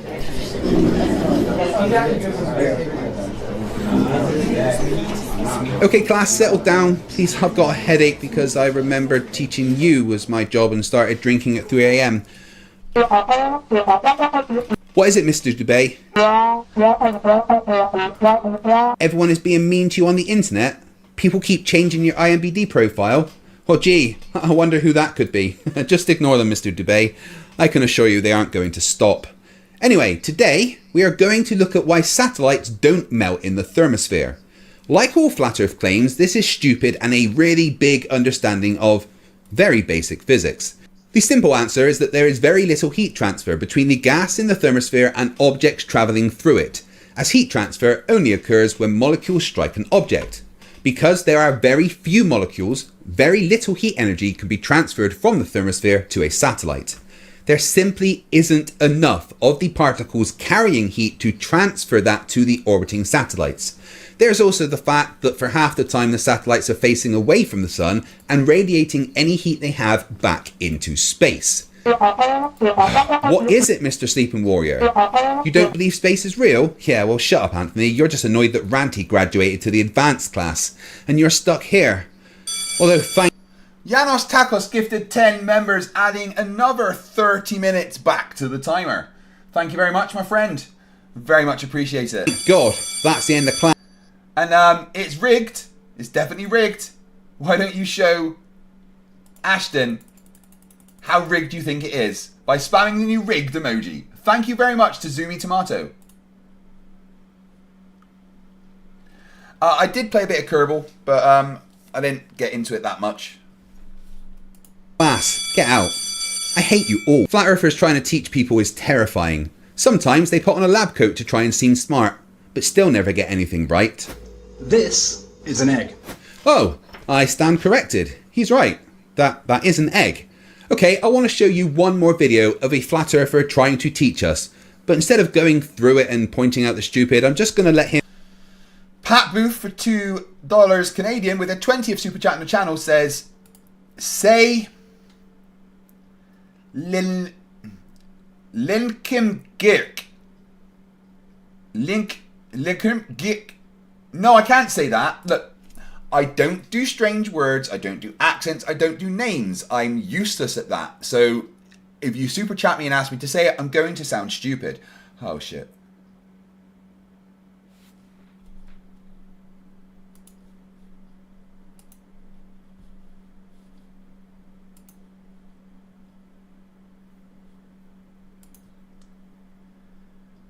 Oh, we are 103 members away from 2,000. Him talk and do a few selective edits to the footage to make you understand how much attention we should pay to flat earthers when they attempt to act like they are teachers. Now that I think about it, the sun, we're told, is a big gaseous ball burning in space in a vacuum. By the way, since we're on the subject of vacuums, fire, the element by which the sun exerts its energy, and I don't care if it's nuclear fission or what, it's still fire, needs one element, folks, in order to continue to burn. Oxygen. There's JM Truth for you, a man outstanding in his own field. Look, right, flat earthers are all idiots. If you ever think they might be making sense, then take a deep breath. Count to 5 and realise that you've counted far higher than they ever could, and that they aren't people that you should listen to. But that is all the stupid that I can take. If you've enjoyed this video, then please give it a thumbs up, and if you would like to see more of me, then maybe Dan will be kind enough to put a link to my channel up there and you can click on it and maybe help a lowly YouTuber with less than 50,000 subs. I mean, it's not like getting a shiny button is tied to my self-worth or anything. Come back on Tuesday for another guest spot from another amazing content creator, and remember that stupidity is not a right. Fight the flat earth. Fight the flat. Fight the flat. Well, that was fun. You didn't get to watch most of it because I'm an idiot. Right, what I want to do next, I think, is review the debate between MC Dune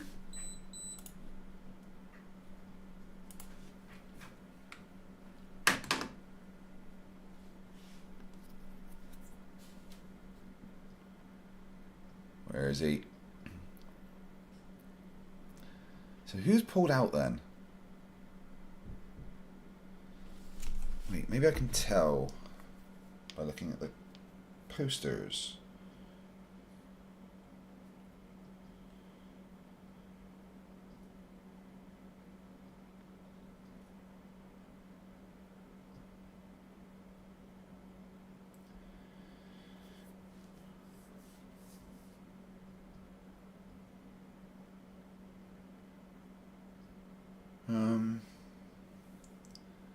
He's there.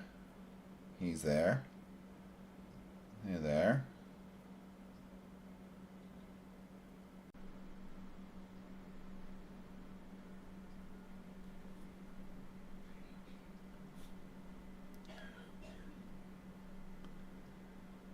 Do you want to watch a very old video of mine? Right. We could do some total cringe. Alright, I'm going to give you the choice.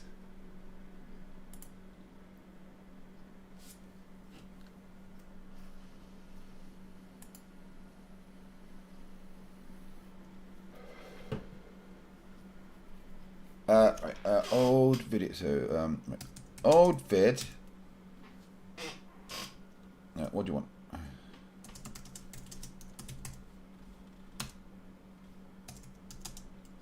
want? Get Dave up 1 second. Old vid or tune debate.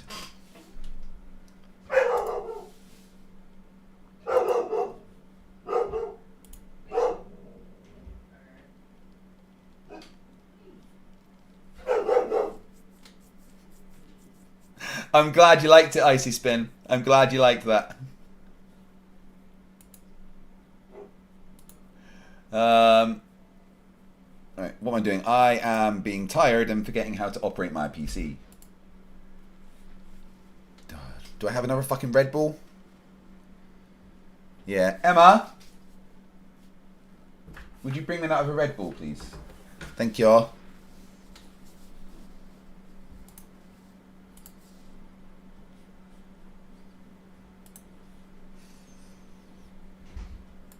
Dave, link incoming. Thank you. Love you. She says she loves me more. I know you're here somewhere, Dave. Who am I looking for? I'm looking for Dave McKeegan, aren't I? Yes. Brain, turn off. Why can't I find Dave?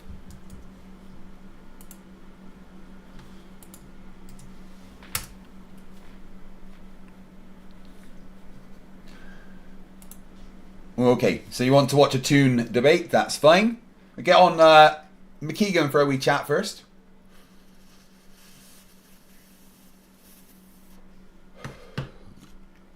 Oh, trust me, Ashton, I have stayed very well hydrated. I've been drinking lots of water and juice.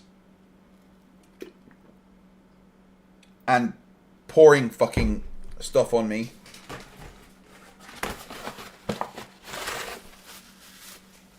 How the fuck did I miss my mouth then?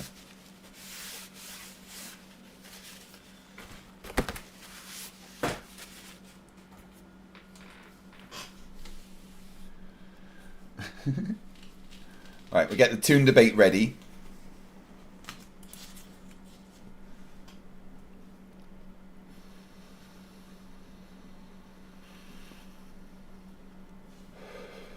Alan and Dominic versus Toon and Peter Markley.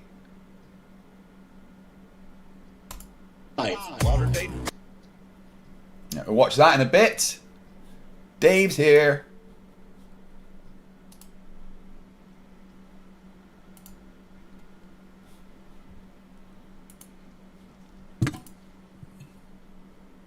Howdy! How the devil are you, friend? I'm alright. Well, more of a headache now having listened to your fucking debate, but, you know. Well, I mean, if they will get me debating fucking idiots, what do you want me to do? Not debate idiots? Why? That's fun, though. It might be for you. It's not for the Dave, audience. If I didn't debate idiots, then you wouldn't have gone to Antarctica. That is very true, actually. I'm sure in some way I should be thanking you, but I can't bring myself to do it. Yeah, you really don't want to.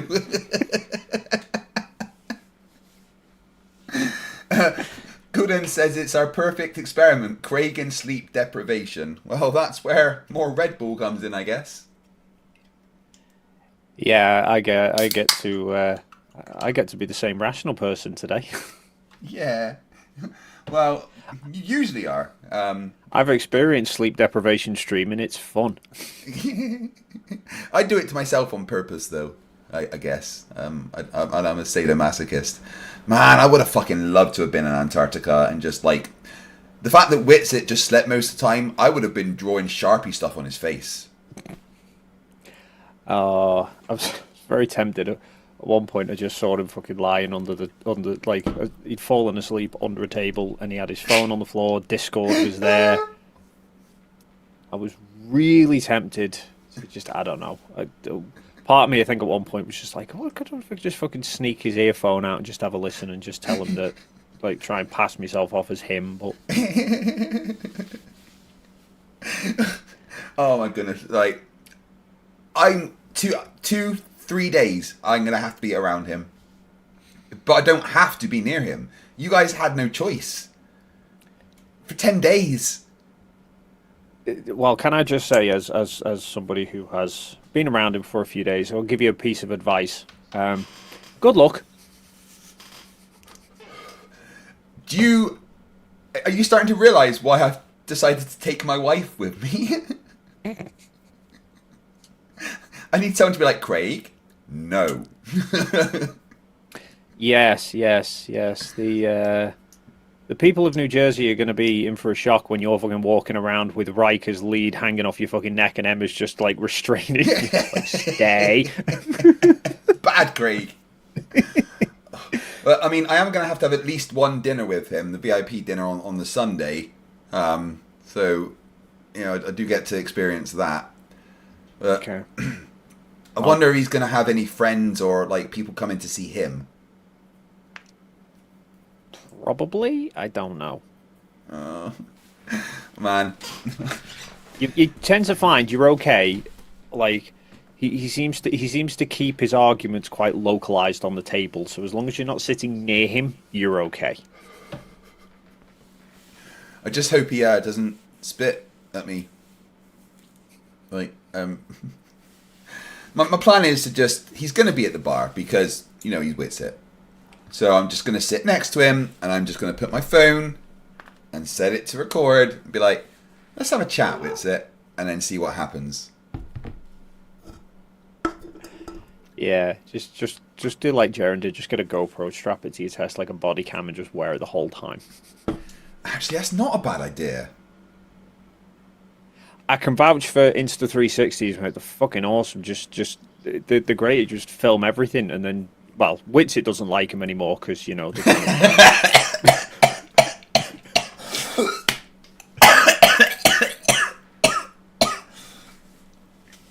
Fucking hell. Yeah, my God. Catching him in two lies. I mean, this is how dumb Witsit is. He tried to be deceptive in a place whilst being recorded 24 hours a day.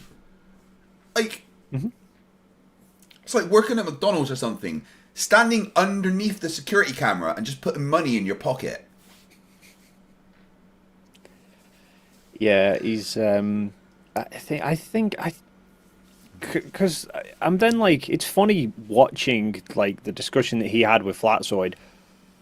While I'm there, while I was there, I know what happened, so I know, I know they're gunning for, like, Flatzoid's gunning for the, you're lying about everything, and I'm like, he's not lying about Antarctica or what we did there and stuff. But on the other hand, at that point, I already had the footage from Will's camera that I'd looked at, knew he'd vaped, and he's there arguing he's not. But so knowing the full story of exactly what happened, and I'm listening to this debate, and I'm like, Witsit is being very tactical with the claims that he's making. Yeah. In that he wasn't specifically, his stance was that he didn't intentionally vape coming back to the camera for the purpose of faking his breath. Yeah. If you actually listen to what he says very carefully, he's being very cagey with the way he words it, and he's not saying that he didn't vape. He's just saying he didn't vape right before he came back on camera, which he didn't, because he exhaled it a few steps before the camera, and then he was picking up that when you do see him crouch down vaping, that was after the stream had ended. Mm-hmm. So that was a lie. I was like, yeah, but that's also fucking irrelevant. You were vaping, and what actually came out of your mouth that you said, there's some breath, wasn't breath, it was vape. Well, see, now that's kind of, I think maybe that point when he was like, oh, look, there's some breath. At that point it was breath, but the fact that he had vaped had, moistened his lungs and stuff, right? And maybe warmed his lungs up a bit. So at that point, when he did breathe out, at least for like 2 or 3 breaths, maybe there was a bit of kind of condensation. Because it did look like he'd already breathed out the vape and then didn't take another hit, but there was still stuff coming out. I don't know. It's odd. I think the lighting shouldn't have shown anything, or even when there's moisture there, it shouldn't really show anything up. I was looking back over some of the videos now, so like some of the videos from when we first got to camp, and I found a video where I was setting up my camera, and I recorded myself setting up my solar camera to take some test shots in the camp. Yeah. And you could, where my breath is, where I'm then breathing sort of backlit against the black of the camera, you can see my breath. So like, I'd been outside for ages at that point anyway. My breath was dry. There was nothing, I hadn't been drinking or anything, but it's just because I'm breathing against a black background, then the breath becomes visible. So I think it's more a case of you couldn't see our breath most of the time in Antarctica because we were just breathing against fairly bright backgrounds, that there was nothing for the breath to show up against. So yeah, I don't know. Either which way, it's just... It's the fact that he's just he's stupid to kind of argue about it. And, yes, he was clearly trying to hide it from someone. His wife. Knowing that, of course, she's going to fucking see all the videos and stuff in the future. I don't know whether he was...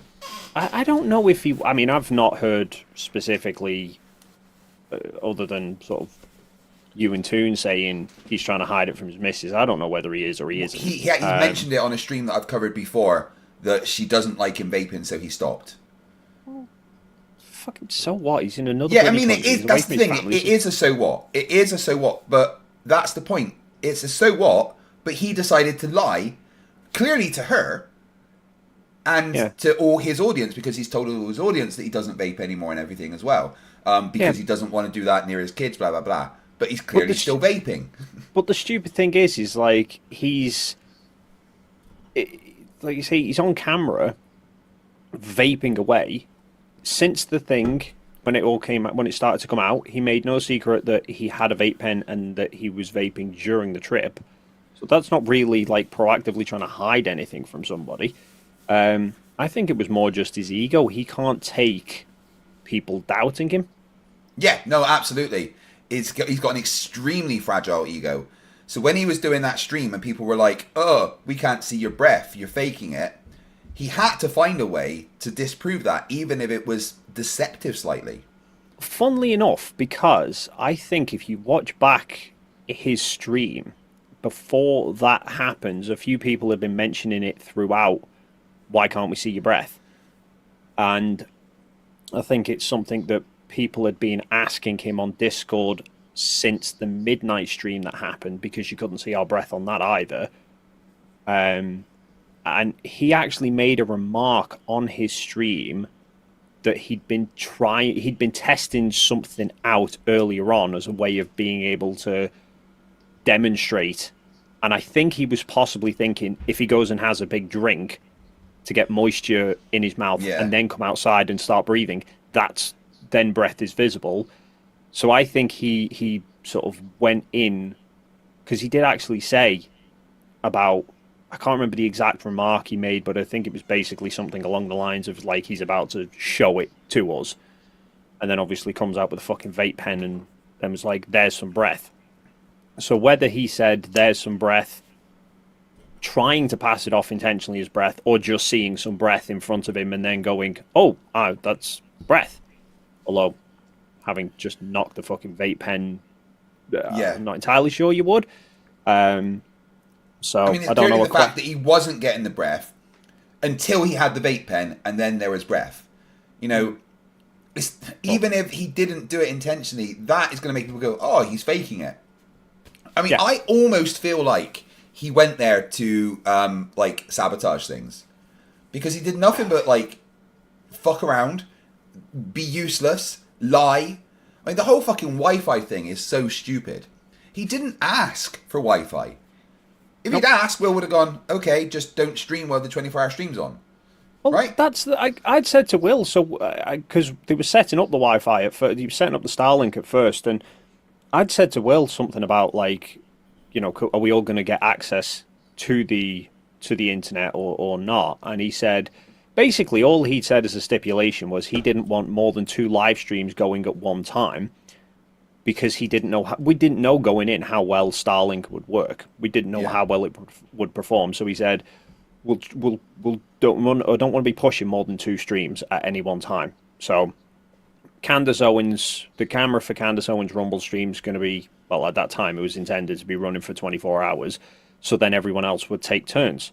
And he said he wanted the first stream to be the midnight stream, which is fair enough. He's paid for most of the fucking trip. I think he's got the right to call dibs on the first live stream. Yeah. And then I think Toon had already said he wanted to do Solar Midnight, which would have been about 2 a.m. But then after that, it was pretty much just a case of, you know, we're grown-ass adults. Can we be trusted to, amongst ourselves, go, nobody's streaming now, so I'm going to do one.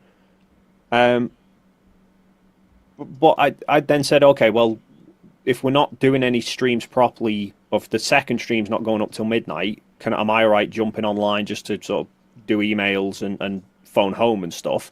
And he was like, yeah, here's the password for it. It's like, great, okay. So yeah, it was the only reason I got the password is because I went and actually asked for the password. Yeah. Seemingly he's asked for the password, just not asked Will. He's ended up asking Mark. And then I love the fact that he said he had to hide it from Will. Like, you are shit at fucking hiding, mate, if you're walking around just outside the door on fucking Discord. It's like, well, I'm pretty sure Will is... as well. I've heard him say 2 things. I heard him say that he asked Mark and Mark gave it to him, and I've heard him say that he stole it from Mark when Mark wasn't looking. How the fucking hell do you steal a Wi-Fi password from somebody when you just put it in your phone and that's it? I know. Like, what did he do? Did he go into Mark's phone and see what the Wi-Fi was connected to? Like, but then another time he's gone, no, I asked Mark and Mark gave it to me. You know? But he quite clearly still stated that he didn't get the internet for 18 hours. Then 90 minutes after getting there, he's on the fucking Discord. Yeah. Sorry, I've just seen where was Sharky's asking what sort of bandwidth were we getting. Catch up on the super chats. Design Song 1, $5 says, hey Craig, I'm watching the stream about an hour behind. What is this about secret moon base? I'll continue watching the up. Oh my fucking god. Dave, you can't do this again, so just keep your eyes closed a sec, will you? Everyone look here. How many times did NASA say we're allowed to use that flashy thing on people? What? Did you look? I caught some... what? Oh shit. They said that if you use it again, it might be permanent. I think mainly to update the Dave clone. I like pigeons. Dave, did you see how confused the old man was with my clone behind me? Bless him. I was fucking howling. I've got a clip that has a short. They just did not understand. There we are. That was the speed test I did on the 15th. Dude, that's better than my fucking Starlink. I know it's quite hilarious that Starlink works better in fucking Antarctica for no people there than it does in Scotland. Right. You need to move. Right, I will. Okay, I've got my Starlink app up, and I'll do a speed test now, one of the advanced ones, and see what we get. So that's 70... Yeah, that's shit, mate. You want to move to Antarctica. I know, you're getting like... I mean, that's low-ish. Sometimes it's around 180, and sometimes it's around 60. It just depends how many satellites are near me, but kind of like, you know, you got way better than me in fucking Antarctica, you know? Yeah. But then... I love the fact that we've got Starlink internet, only works on a fucking globe. Yeah. This is a conspiracy theory stuff. My house, I'm currently running my whole house on 5G, but I fucked wired internet off because it's just too expensive. Fair enough. Well, that pisses off the other bunch of conspiracy theorists as well. You broke your camera, Craig. You've gone out of focus. Oh, why does that do that? Well, as I've got you here, Dave, as a professional photographer, did you see my photo shoot that I had, by any chance? I did. What did you think? Not bad. Yeah. I quite like them. I very much like the black and white one. I think that might be my Is favourite. that the one with the against the wall or backlit from the window? The one against the wall. I quite like that. Let me look it up. Yeah, that one. Don't think I've ever looked as smooth. Or calm. Yeah. I like the soft focus on the fist ones. I thought that looked pretty cool. Yeah. Yeah, they're good then. What was that for? I saw you were going for a photo shoot, but I thought it was something to do with DebateCon, or is it? It's just I'm updating my channel, new banner, thumbnails, any posters and stuff. Just I figured I'm at the point now where it's probably worth having some decent photographs. I've lost enough weight that I don't look like a big chubber, you know. Yeah. I was quite happy with how they came out, to be honest. Yeah, slight shame your eyes are obstructed in some of them from the reflections, but yeah, I can get rid of that with Photoshop, I reckon. Well, I might be able to if you can't. I'd appreciate it if you could try. Yeah, I'll have a play. Yeah, he said that he would do touch-ups for a certain amount, but then to do full editing was a little bit more. And I was like, I could probably edit most stuff. So he's done like basic touch-ups to make it look nice, but deep stuff would have been a bit more. I like it. I like how they've come out. Alright. So Witsit was. What I find really funny is that everyone else has come back from Antarctica, right? They kind of killed it. Like your videos have been great. Toon, the channel's been on fire. Even me as an offshoot of being, my channel's fucking exploded. Jeranism's having his massive adventure. Even Flatzoid's getting fucking good shit off of it. Witsit has done fuck all. No, I think that Witsit's own channel has. I think he posted. Has he done one stream on his channel since he got back? Yeah, he did like a wrap up, and it wasn't even that long. I'm pretty sure he's dropped 200 or 300 subscribers since the trip, and he's done. But I think he's done more streams on the Globebusters channel than he has on his own. I think he's done 3 Globebuster streams, right? But I watched one of them, and he spoke for about 5 minutes out of the entire stream. Just kind of sat there at the side. And I was like, what the fuck is he... That's very not like him. No. I think it's like almost broken him a little bit.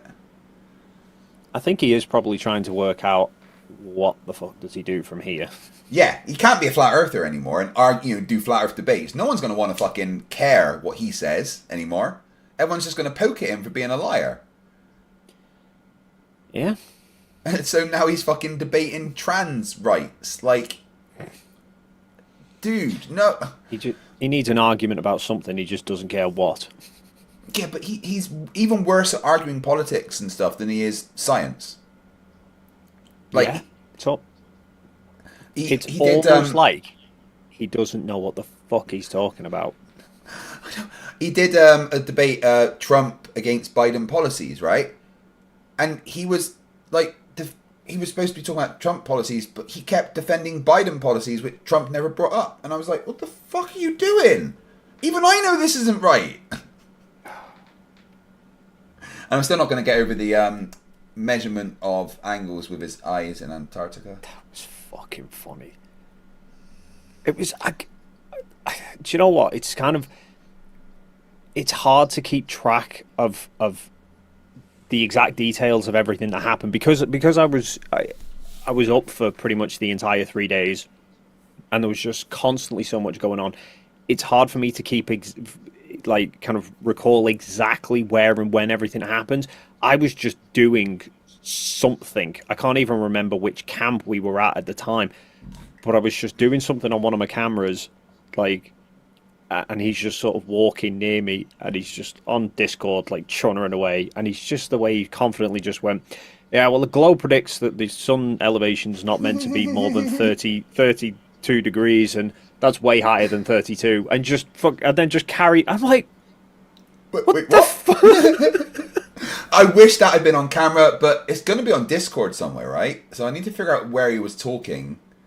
Maybe they streamed, and I don't know. I'm assuming he's on Discord. I mean, well, unless he was on some personal phone call to somebody else, but he seemed to. If he was on like the Earth Awakens Discord, they always stream, so that will be a moment that's recorded of him saying that.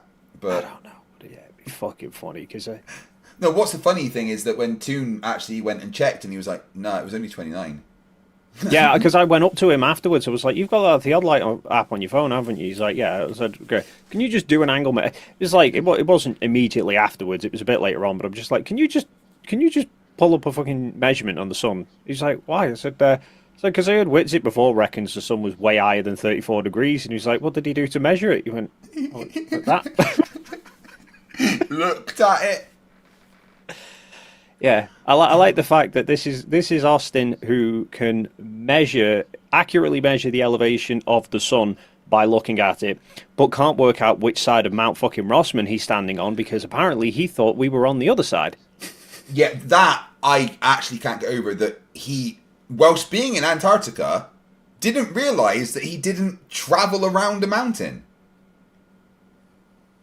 Like, Jaren, I've listened to the call, and Jaren had to literally talk him through it step by step. No, we went here, yeah. Then we went there, yeah. So we were looking at that mountain.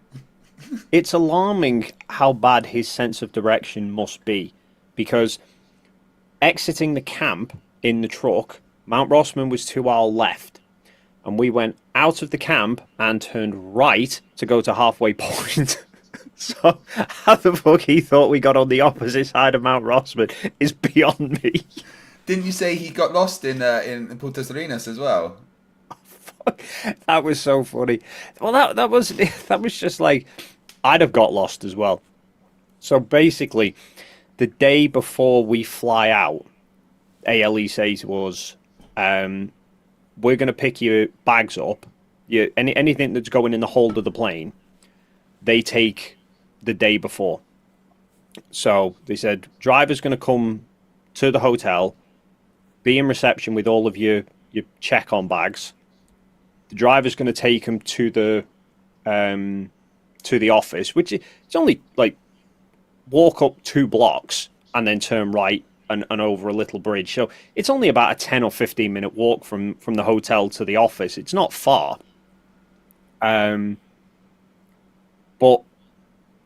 they said, yeah, so the driver's going to come, pick up your bags, you walk up to the office. Jaren, to be fair, was already in the reception at that point because he had his big tripod bag. But there was some other stuff I think he hadn't got, so he wound up going back to his room. The driver's then there, arrives, loads everything up. We're waiting for Jaren. Austin's like, I'll go get him. And then we're like, well, we can't keep the staff waiting because, it's inconsiderate for all of us to wait and be late. So we're just going to go. They can catch up. We all got up there, like, where the fuck are Jaren and Austin? The driver had to go back because there was too much stuff for him to load up anyway. So he'd been to the office, dropped off all the stuff, went back to the hotel, then turns back up at the office, but by which point that's where we were.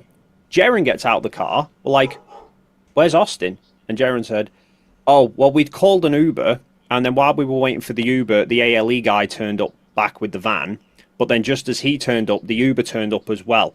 And rather than cancel the Uber, Austin decided to take the Uber. I'm like, does he know where he's going? No. Oh my god. He's like, how did he not get abducted or something? Like, I'm surprised you didn't find him in a bathtub missing a kidney. Be surprised.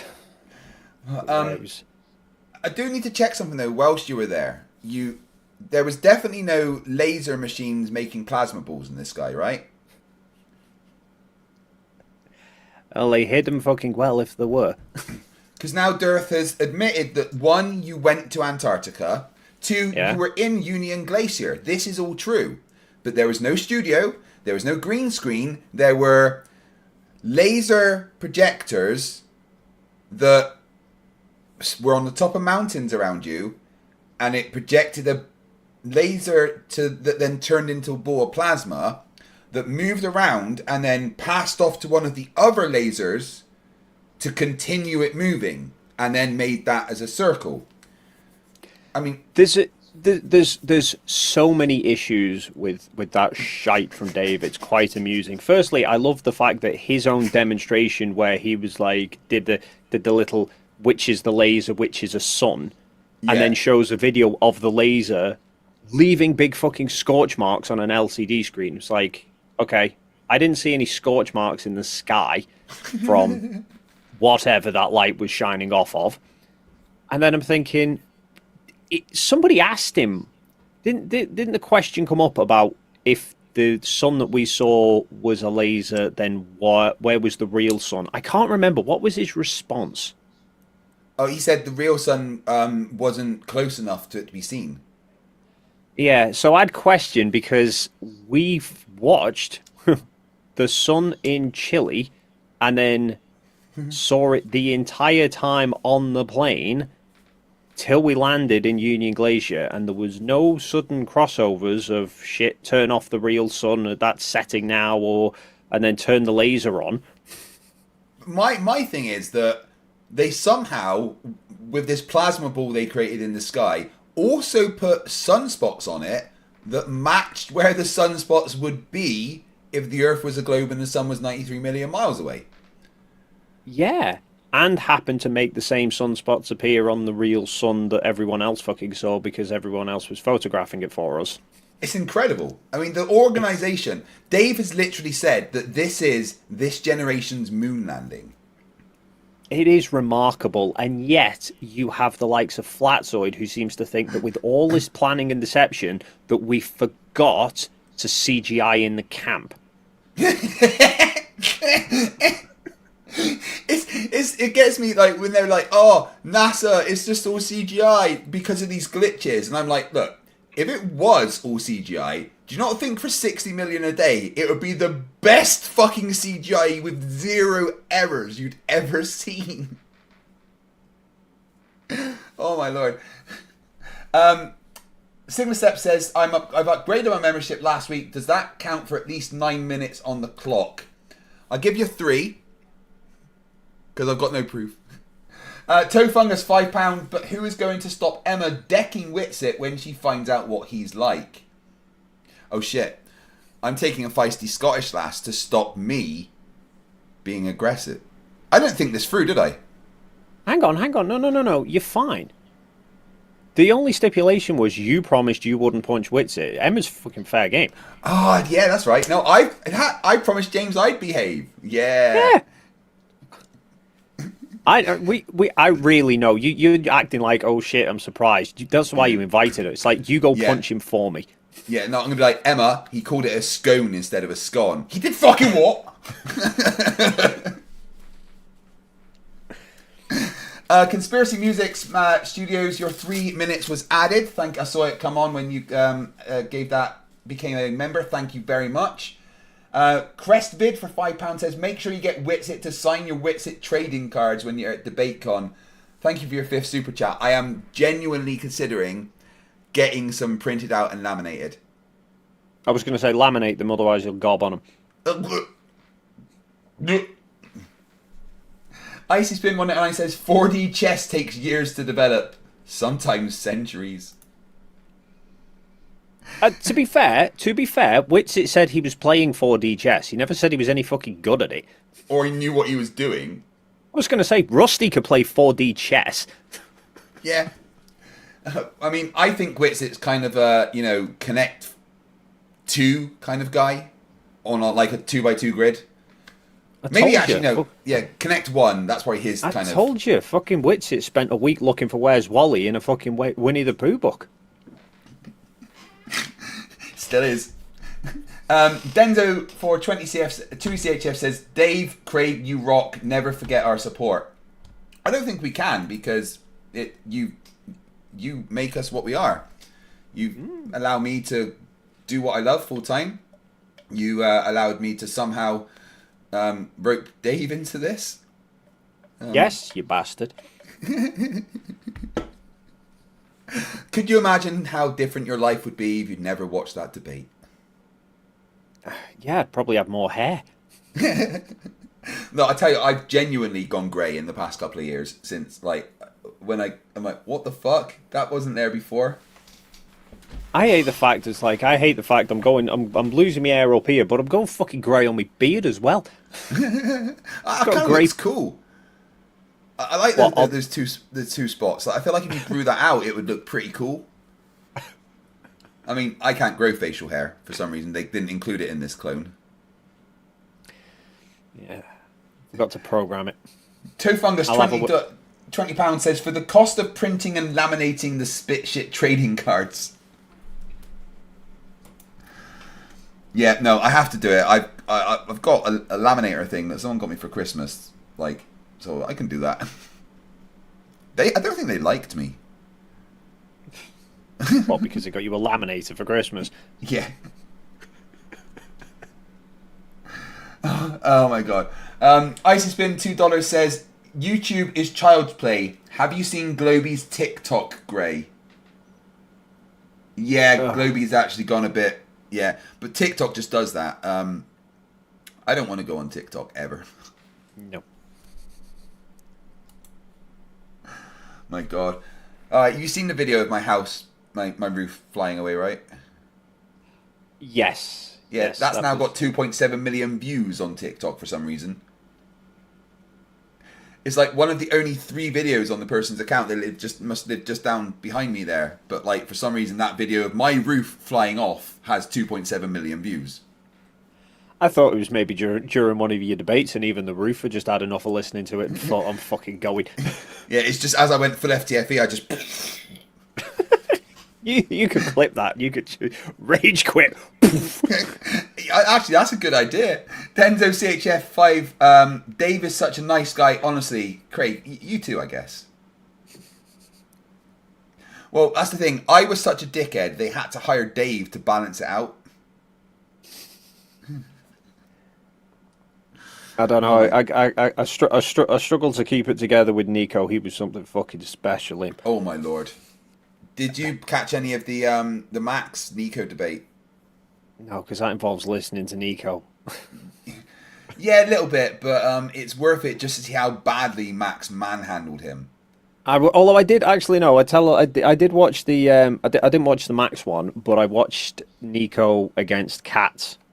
Oh lord, that was painful. Yeah, I love it. It was worth it for his answer to the super chat that I sent in. Oh my god! Remind us what it was.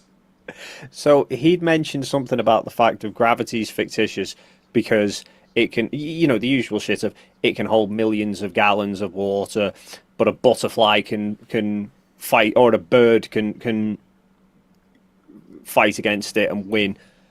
So I super chatted and said, what happens then when you shoot the bird? Why does gravity suddenly start working on it then? And he went through in great detail about how, because when it dies, its wings stop working, so it stops generating lift, and then it falls down. Like, fucking well done, have the epiphany right now.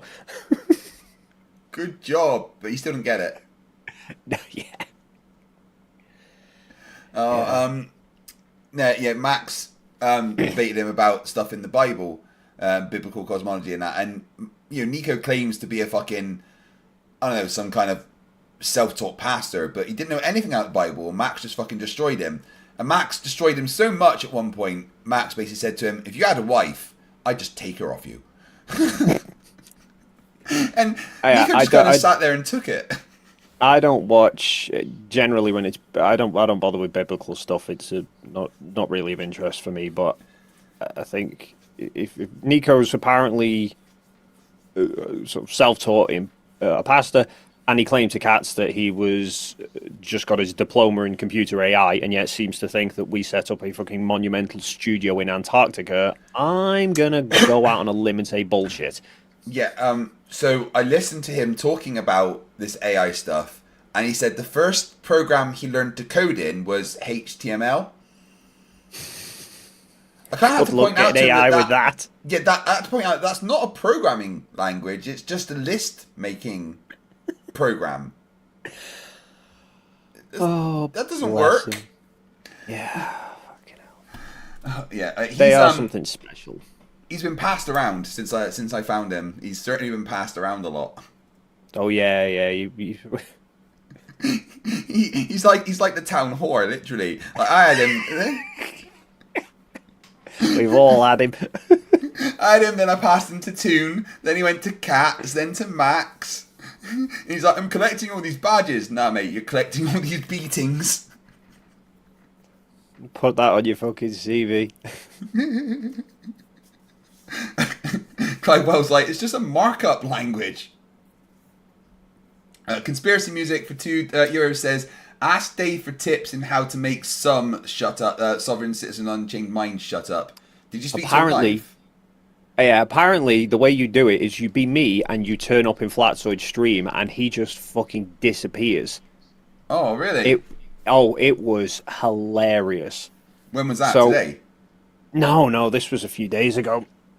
So it was Flatsoid streamed that he was supposed to be talking to Jonathan Morandi, but Jonathan wound up cancelling just beforehand. So I went on after this. Once the stream had already started, I jumped in watching it to see what Jonathan was saying, and then obviously Jonathan's not there. So they're going over other shit. Jonathan's the guy from Antarctica, right? Yeah. Yeah. So at one point they started watching this video that was trying to pick holes in the solar photos that I took, but they're not actually picking holes in the solar photos themselves.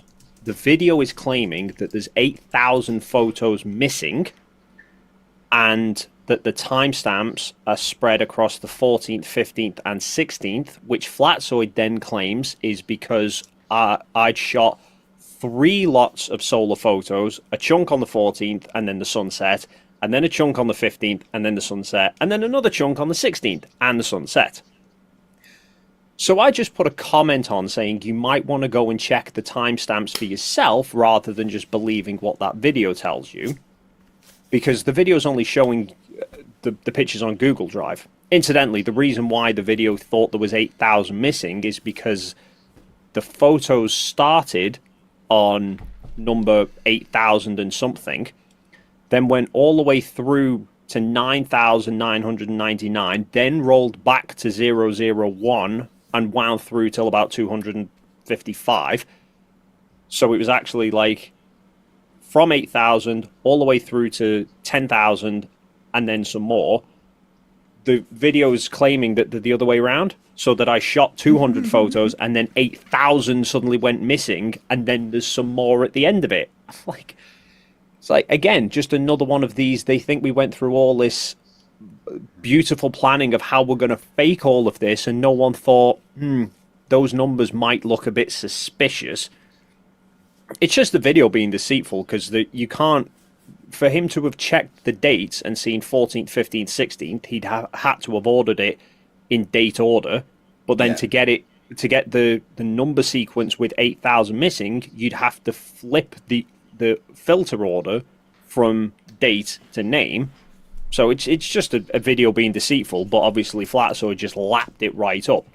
So I suggested they check the timestamps and on the comments, and Flatsoid then reads it and goes, "Oh yeah, of course we're going to do that." Even though he's just then made the claim, even though he's just previously made the claim that that's proof we shot it over 3 days and that it's fake, suddenly then he's going to be detective work. And Jesus, it was like the blind leading the blind, them trying to work out how to view the timestamps of the pictures. They could not fathom it at all. Google Drive doesn't show you the times, it only shows you the dates, so you'd have to download the raw file. He wouldn't download the JPEG because he's like, JPEG's edited, I'm not touching that. So would only touch the raws, but couldn't actually work out, doesn't have the software to work out how to open the raws to view the timestamps. So I just messaged on the chat and just said, would you like me to just come into the stream now and I can fucking screen share you the images right off the memory card? So he's like, yeah, okay, yeah, do that. So I went on and just pulled up, I literally have the memory card, or the shot on 2 memory cards. One of them's in a little case just there on the side, and the other one's still in the camera with all the photos still on, and they shall remain there forever as fucking archive, just to piss flat earthers off that they're all still there. So I literally took the card out and said, there's the card. Here it is on the computer, pulled it up on screen for him. I said, there you go, you can see the number sequences. I hovered over every image. It gave not only the date, but the time.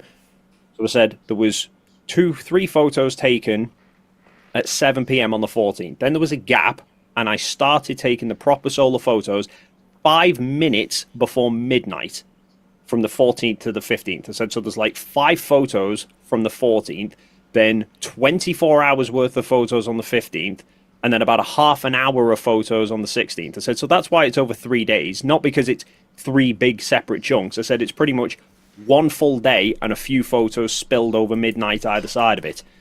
And then I pulled up, because in a previous stream they'd been going over Will's 36-hour time-lapse and suggesting that there was fakery there, so I pulled the original up in Insta Studio for him to see, and they're like trying to find all these issues with it. Sov barely said a fucking word to me. I want to go into Flatsoid chat, because me and Flatsoid have been having a relatively cordial relationship lately, but Som fucking hates me. So I'm wondering if I can use that to my advantage. Well, I thought, I mean, this was because Sov's been banging on about this whole dates discrepancy of the 17th to the 18th because he doesn't understand how planes work. So I think I went in to that stream a day or 2 before I published the last video that I did, which just pulled apart all the shite that he doesn't understand. So I think he did. You what? That's a lot. What he doesn't understand. That, yeah. Well, that's why the fucking video took a half an hour. Because he's... Go on. Denzo CHF2 says, let's applaud Craig for the stream so far. No, you guys need the fucking applause. I'm noticing that time, everyone that time is getting very close to 4 hours. I think Craig needs some more members. It got down to 3 hours at one point, and then it went to 9. So, well, let's see. Come on, everyone. Let's see if we can get it back into double figures for Craig. I'm sure he'd love that. Fuck off, man. Dave, don't do that. Has Siggy been round yet? I haven't seen Siggy for a long time. He just vanished one day. Siggy, where are you when we need you? Maybe say his name 3 times and it just like appear. I take it Ashton's still not got a membership. No. God, fuck you, Ashton. Like I've gained like 760 members during this so far, and he's not had it.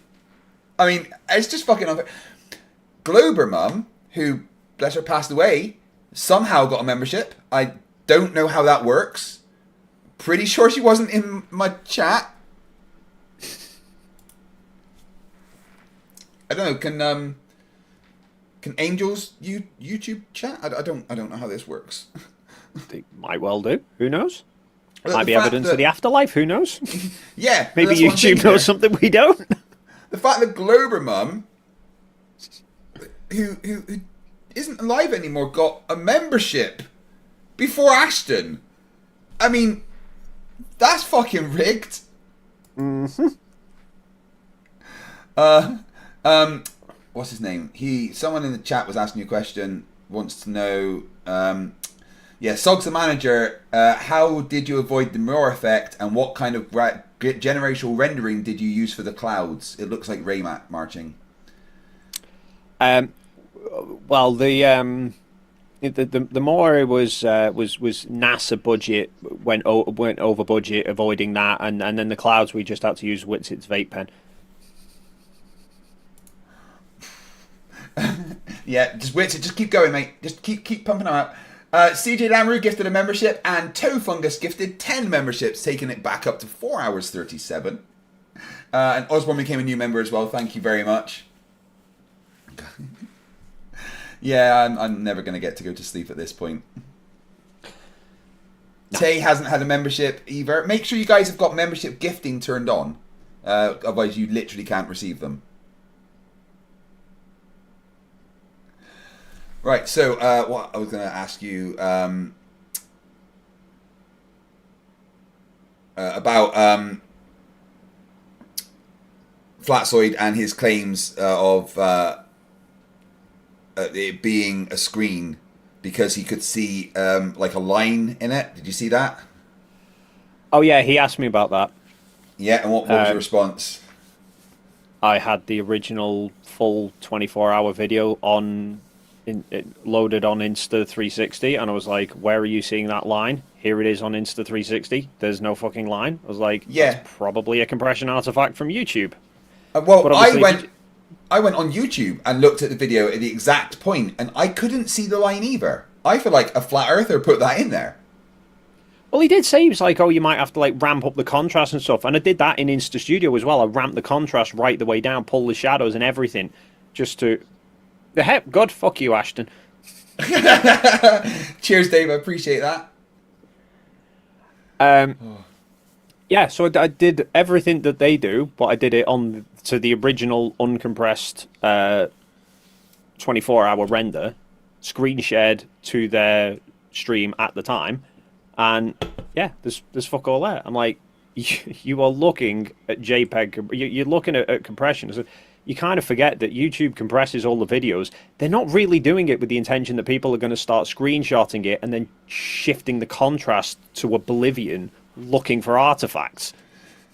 Janos Takos, Lieutenants Fitz, and CJ Lamru all gifted memberships. Thank you very much.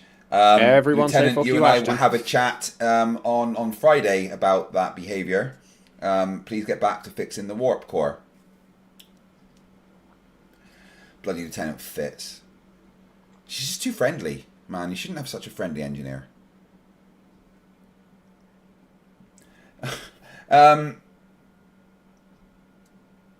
So yeah, you were saying about compression. What people don't realize as well is with YouTube, you don't even actually see all of the stuff that people record.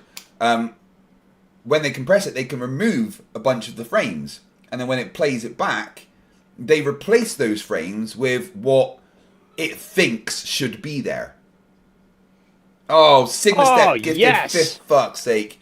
That's 150 minutes, which takes it up to 7 hours and 16 again. Thank you very much, buddy. I really appreciate it. I fucking hate you. Nothing for Ashton. Don't listen to poor Craig Cygnus. You're a legend. Your dad is going to find the credit card bill and be real mad. Yeah, so when you play back the stuff on YouTube, because the compression in it has removed some of the frames, when those frames are missing, it will add in frames that it thinks should be there in between the missing frames, called P and B frames. So sometimes the shit that you're seeing on YouTube isn't even the thing that has been recorded. If you're freezing on a certain frame, which is just a frame that's been generated by YouTube. Yeah, that's what Flatsoy tried to do, but he forgot to generate the 11 frames back in. Oh my god, I cannot believe none of them went to Ashton. Alright, let's get some fucking rigged emojis in the chat there, because that's just not on. I think YouTube are in on the joke at this point, honestly. Oh yeah. Pulse by 1999 SARS? SAR? Don't know, but thank you for popping your super chat, Cherry. Oh, what? Are you taking the piss? What? Somebody commented saying the Apollo Detectives got gifted a membership. What? Apollo Detectives are... I imagine they would be here, actually, after my debate. Oh, please. And they have!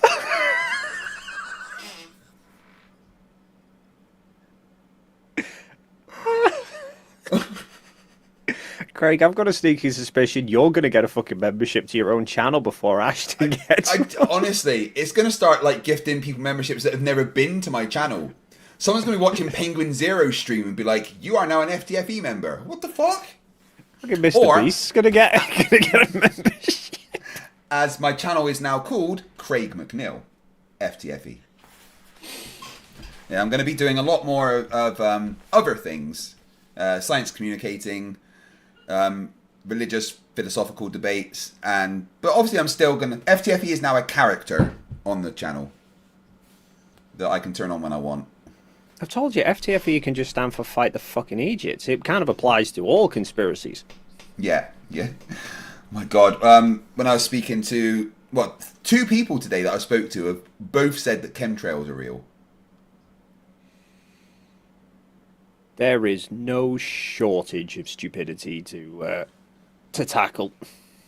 Like, and when I said to him, he's like, "Well, there's no contrails anymore. It's just chemtrails." I was like, "Well, where are the contrails gone then?" Lieutenant Fitz, $2 says, "I missed yesterday's episode. I'm scared now." Well, you actually helped yesterday, even though you weren't there. But, Lieutenant Fitz, you may need to pay attention because something important is coming up in engineering. Yeah, I'm a nerd. All right, deal with it. Ross Allen, £2. Wonder if Arwin has more subs these days. Arwin is over on Rumble because his channel got nuked, and apparently he stopped streaming for a while. And I still don't have a freaking 1,000 subscribers. What the hell's going on? He refused to stream until someone donated $20 to his PayPal. It took 4 days.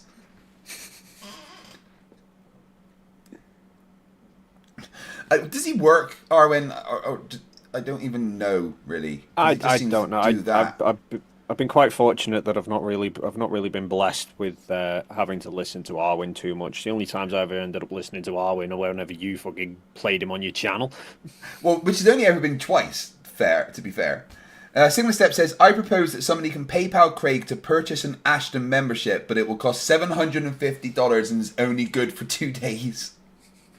Nah, it doesn't count unless he actually gets it. Oh, I see Rusty there. How's he doing? He's sleeping. Oh. In fact, actually, I know what I could do.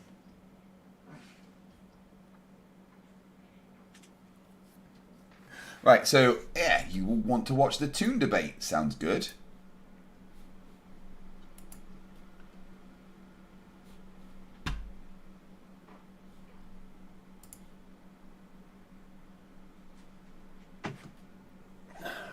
Sultan Manager says, "Arwen does not work. He lives off social welfare and rages against the same government that pays for his welfare." Hey! Oh, there he is. Bless him. I've set up a Rusty cam. Oh, that is so good. He's a gorgeous doggy. He's like, "I'm not going to look at the camera now." Rusty. Wait, Rusty. He's not going to wait. I've got headphones in. He is absolutely gorgeous. What type of dog is he? Spaniel. Yeah, and his ears. Riker's being very well behaved lately. Next time you come up, you should bring Rusty with you. Rusty should meet Riker. Rusty doesn't like, well, anybody or anything, really. He's scared of everything. Oh, bless. Yeah, maybe not. Riker just wants to be absolute amazing friends with everybody and everything. I'm glad I got a chance to test that out. Actually, I'm gearing up to hopefully start doing live streams myself. So I wanted a Rusty cam in there as well. Well, if you need any help with like doing the live stream, setting up and everything, getting it going, I'm a bit of an expert at that bit now. Well, it's going to be at least a couple of weeks because I've got some soundproof and stuff that I need to do in here, but I'm doing that next weekend. What are you planning to do on your live streams? I have no idea. haven't actually worked that bit out yet. I kind of just thought I'll do some live streams because I've been thinking about. Yeah, well, I thought I considered doing them like 2 years, like not long after I started doing this. I kind of seeing you and Toon constantly doing live streams, and I thought, yeah, that might be quite fun if I could do some of those. And then I downloaded OBS and accidentally went live with just the OBS screen. I thought, oh shit, okay, I'm not ready for that yet. And then I couldn't because of how loud it can be in this room, or more, how loud me being in this room can be throughout the rest of the house. While obviously nighttime's the best time to stream. So I thought I'll have to. We've had 3 lots of Ukrainians families staying with us in the room below me. So really? Like whenever we've got people staying there, I'm like, I can't really do anything. So there's no point starting to do live streams when there's then people going to be moving in. And no sooner did we sort of ones move out that we were then organising for new ones to arrive. So I thought I'll hold off. Anyway, we've got another one arriving Friday. So I thought, right, I'm just going to have to fucking bite the bullet and see if I can soundproof this room instead. So, well, I'd love to see you do a bunch of debates because you're very good at like destroying them. Pissing in debates. people off. Yeah, but you do it in such a there's no reason for them to be pissed off at you the way that you do it. Whereas I will antagonize them, but it just seems to be your presence there makes the flatties angry. Yeah, like, it's funny. When you started doing your debunks, and you don't attack the flat earthers. You pick an argument and you explain why that argument's wrong.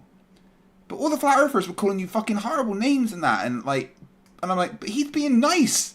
He's not actually doing anything like wrong. I know, but that's the funny thing. That's the funny thing is the fact that when the only thing they've got is a personal attack on me and not think about what I've actually said, you've won. Yeah. The second debate I had when I had the guy on, and he just kept calling me Pop-Tart and Cupcake and whatever, and I'm like, if you don't want to debate properly, then I won't do it. I'll just fucking leave you on mute. Mm. Oh, I see spin. Have they bollocks? What's that? Asking has anybody debunked the ISS weather footage video that I did a couple of years ago. Ah, right. Was there a challenge around it, or? Well, no, it was just a case of like, how the hell's anyone going to explain this when I've literally pulled up real-time weather from a day or two ago and matched it to a time lapse that was published just a day or two ago, and they perfectly match throughout like pretty much a full daylight half orbit of Earth.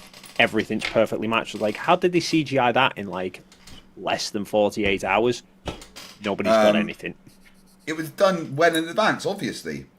I mean, oh well, it was obviously the runners that got there before you and set it all up. Or if it's flat-side, it's ray tracing. But he doesn't know what ray tracing is. Oh, he hasn't got a fucking clue.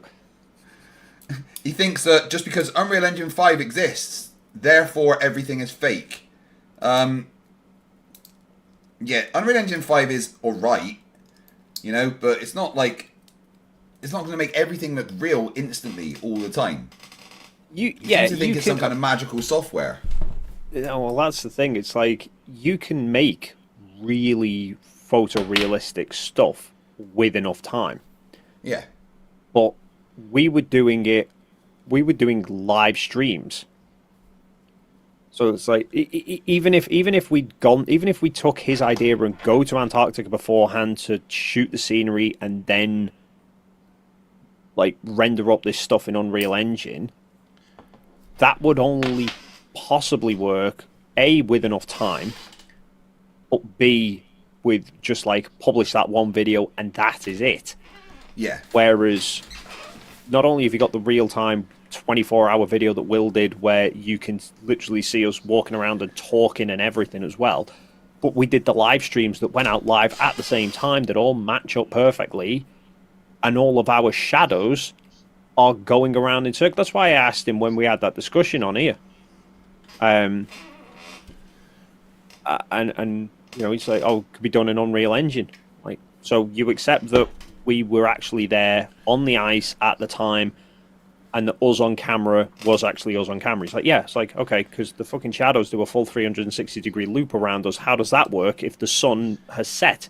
Oh, ray tracing. It's like, I'm just going to leave that there. You don't fucking know what ray tracing is. Does he think ray tracing beams rays out from the screen? I don't. I think he thinks that ray tracing, like, I think he's confused because they call it real-time ray tracing. He thinks it can literally do ray tracing in real time on a live video. Yeah. It's like he's not comprehended that the only way ray tracing can work is it needs to know the exact environment that it is working with. It needs to know the distances to every single object. It needs to know the materials of every single object so it can work out how the light is going to interact with it. It can't just look at a fucking webcam and go, oh, this is how your shadow would look. Yeah, the fact that you did it all live as well and the shadows are there, that would indicate that the screens that have the Unreal Engine 5 on are able to project a single point light source of just the sun, but not the rest of the screen, which would be, you know, really bright and white because of the snow. Yeah. Somehow, Unreal Engine 5 can decide what projects shadows and not outside of screens. Yes, so a very small amount of knowledge on a subject is much more dangerous than no knowledge on a subject. Is this still the new flat Earth argument's going to be? You know, it's gone from buoyancy to density to Unreal Engine 5. Well, it's funny because, it's funny because Nico came on to you saying it's done in a studio. It's done on a soundstage. They built an actual studio.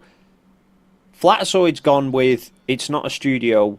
It's CGI rendered, but we were actually there. So both of them say we were in Antarctica, but Nico reckons we've shot it all in a studio on a screen, and Flatsoid reckons that it's just CGI on the video, but not actually a studio. And yet the two of them are like best buds on a fucking stream together, even though they don't actually agree with how we faked the damn thing. Oh my god. Though I didn't realize they'd done a stream together. That's I think it was dangerous. I think it was like because Nico had done a debate with somebody, I think, and then he went onto Flatsoid stream to review the debate. Might have been the one he did with Sean Hawkins or someone, I don't know, but yeah, it's that amount of density in one place is actually physically dangerous. Mark W, £2 says that Dave, we need a 24-hour Rusty cam. Sort it out. There we go. Just get a GoPro on him and have it streaming 24 hours a day. That'd be tempting. Oh, bless it. Look at him. Do you like watching your dogs when they like run in their sleep? Yeah, he quite often does that. It is hilarious. I love it most when people say people comment just suggesting that I'm abusing him by making him appear in my videos. Like, they don't understand. That's his fucking chair. Yeah, you're just in the way. Yeah, he lets me in occasionally for the videos, and that's it. Oh, bless him. What Riker talks in his sleep and cries in his sleep, and he'd be like he's having a dream that he's barking at the window. It's absolutely adorable. Yeah, he does that sometimes.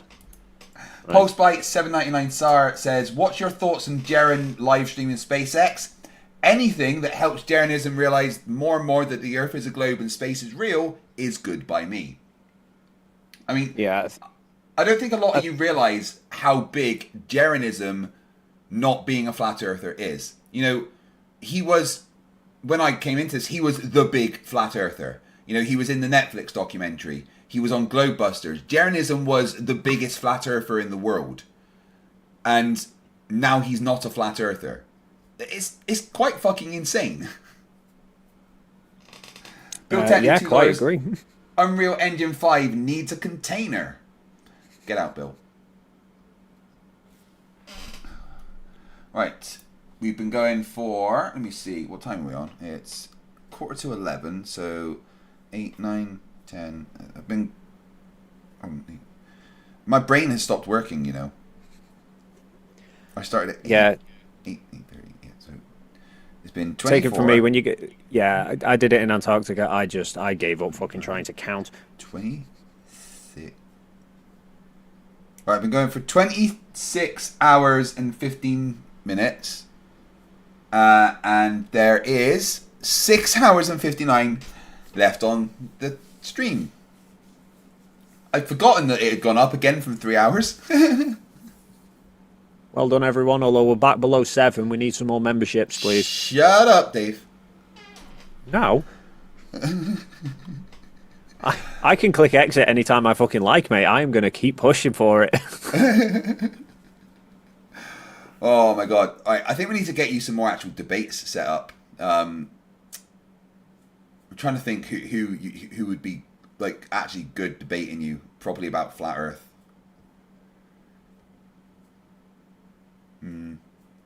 What about Som? Would you debate Som actually properly one-on-one?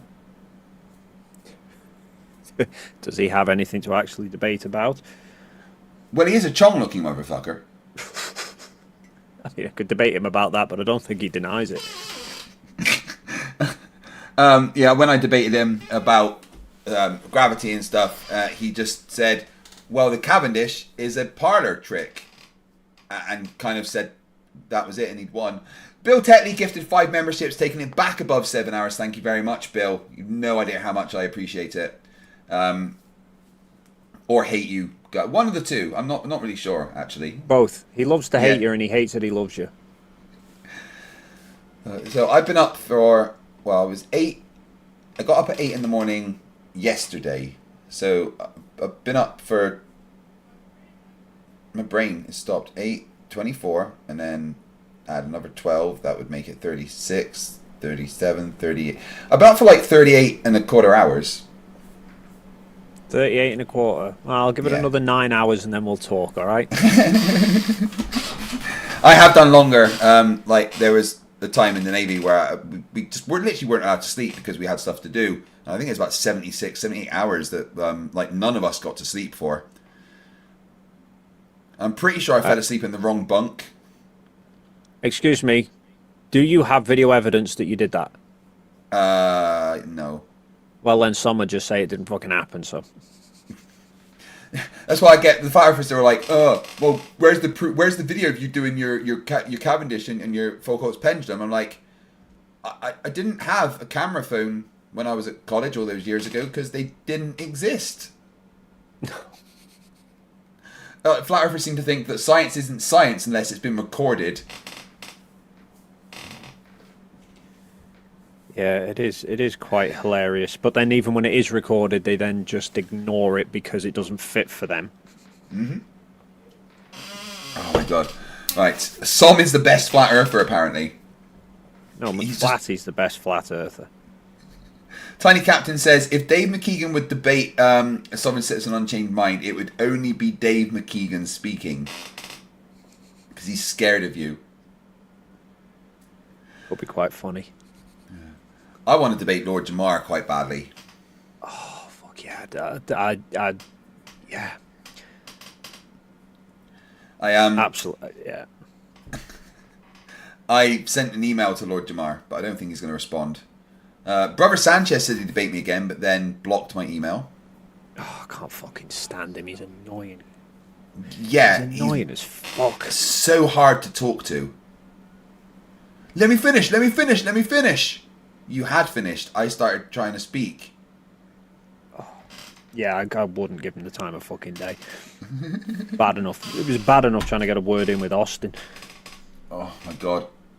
So did you have any like one-on-one conversations with Austin? Yeah.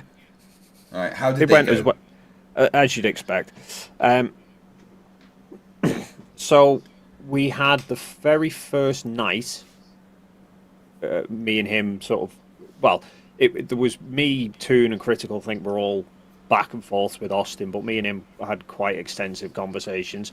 Then me and him wound up in the bar at the hotel debating about why there's no pictures of Antarctica from space. But there is. Like, well, no, he said complete pictures of Antarctica, like he's showing one that's from like directly over the pole, showing the whole like hemisphere from Antarctica looking towards the equator, and he's like, you're not telling me that's not CGI. I said, I'm not saying it's not CGI. He's like, so why aren't there any pictures like that from space? I'm like, because why the fuck bother? It's like, what are they going to achieve with that? They're going to spend the money to send the satellite into geostationary distance, but in a massive polar orbit. They already have satellites in low Earth polar orbit, which can do a hell of a lot more for... But the only reason you would put a satellite in polar orbit is if you're interested in the poles. If you're interested in the poles, closer is better. Yeah, I hate this argument of, well, this thing doesn't exist, therefore the Earth is not a globe. Because it would exist if it was. Why isn't there a camera on the moon looking at Earth 24 hours a day? Because that costs a lot of fucking money to do, and we don't need to do that because we know what the Earth looks like from the moon. Moreover, I think that, like, why is there no actual photos of, like, flat Earth from the firmament? Yeah, any photos of the firmament would be good. Illusion, Craig and Dick, right? No, he's not. What? Did you just call Dave a dick? That's not nice. I've been called worse. Ashton Richards says, I'm concerned my apartment is too small for the 16 hungry pit bulls I just adopted. Is that because you're mad you didn't get a membership? Dave, my brain's starting to turn off. It's all those years of debating flat Earth, to be fair. Yeah, that has damaged me quite a bit. And I'm about to watch Flat Earthers debate Toon. Which one's that? It was the one on Modern Day Debate the other day. Alec Dominic and versus MC Toon and Peter. Alan and Dominic versus Toon and Peter Markley. Oh, fuck my life. Alan banging on about Knickerbein that he doesn't know his arse from his elbow about.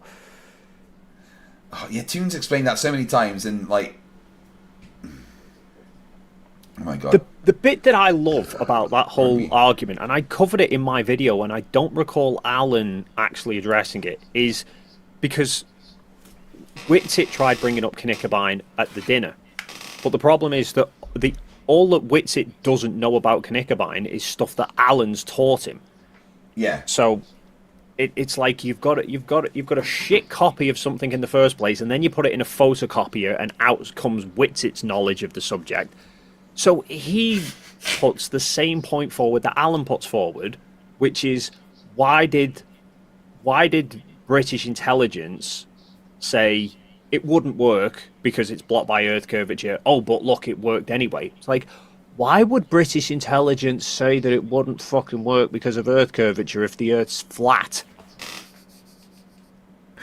Like, we're in a time of war, and the enemy might have a technology that could be really damaging to us. But oh shit, better keep up this facade about the Earth being flat, but not being flat. So let's pretend like we'll just say it can't work because the Earth's meant to be a globe, but it's actually not.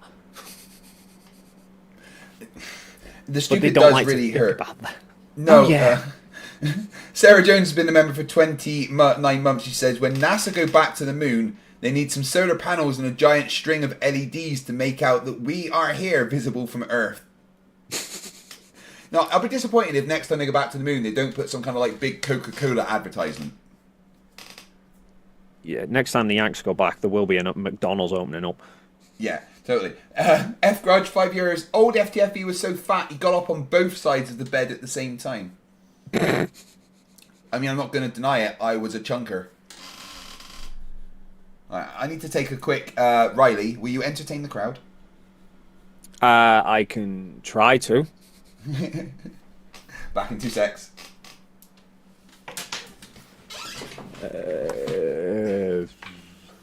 I mean, I could pull the Rusty cam back up. That'll keep some people happy. There he is. He's still asleep.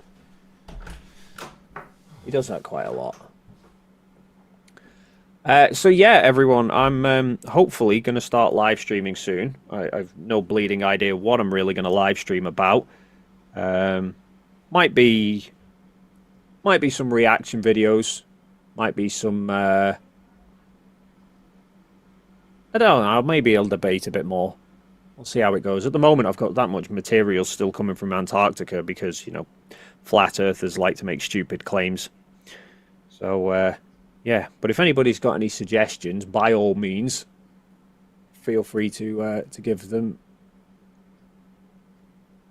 Tay, that's very generous of you that Rusty's just one of the reasons, because to be fair, most people, Rusty is the only reason. I'm just the annoying sod who sat babbling with him. But,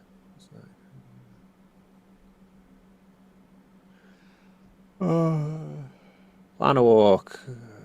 Want remote access to the timer? I think Craig should be back in a moment. Hopefully I'm not going to break anything too much. More photography stuff. Well, I might try to. I mean, my videos didn't really... There were never that much interest in photography.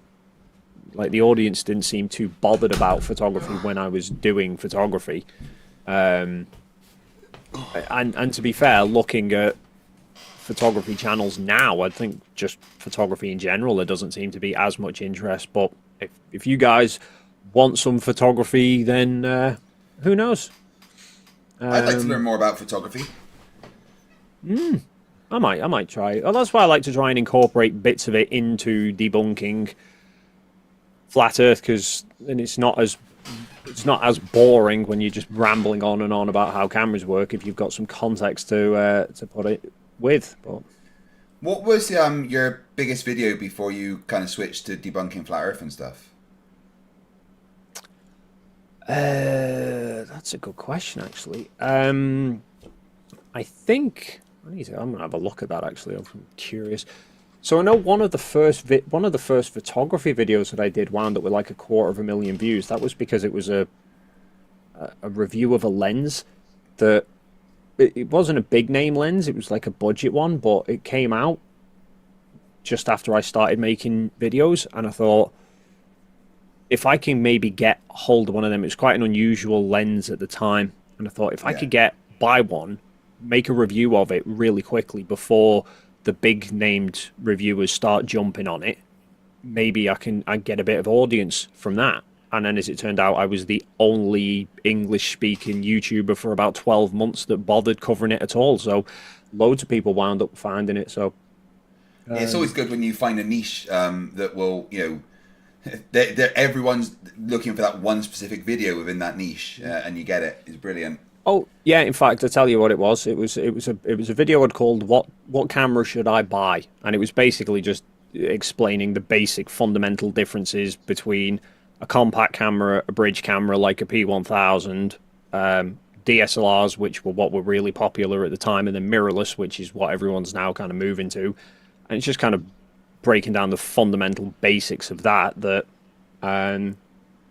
which is the kind of thing that if you're new to photography and just trying to find a camera, it's the kind of stuff that people really don't understand. So yeah, that one did really well. That one's just over 1 million views. Oh, nice. My biggest one before I did FTFE was I did a walkthrough for a game called Inside that randomly ended up with doing like 100,000 to 200,000 views on it, just because it was the only one that was like 100% walkthrough of this game. Oh, nice. Borg Emporia says, will there be some guitar playing this stream? It's a bit late for that now. It's 11 o'clock here. And, you know, I've got to think of other people around me and stuff, and my kids going to sleep and that. So it depends. If I'm still going tomorrow during the afternoon, I will definitely do some guitar playing. Yeah, ask him a few more hours when he's sleep deprived, and then he's like, fuck him. If I can't sleep, they can't either. I no idea how to pronounce this name, but I'm going to give it a go. Oyvind Roisland for 100 Nokia dollars. With their third super chat says, do you guys think flat earthers will eventually come around? Or is your resistance futile? And do they actually believe their lies, or is it just to justify the need to fight the conspiracy? Some come round, like Jeranism. Some dig their heels in, like Witsit. Witsit believes his lies, right?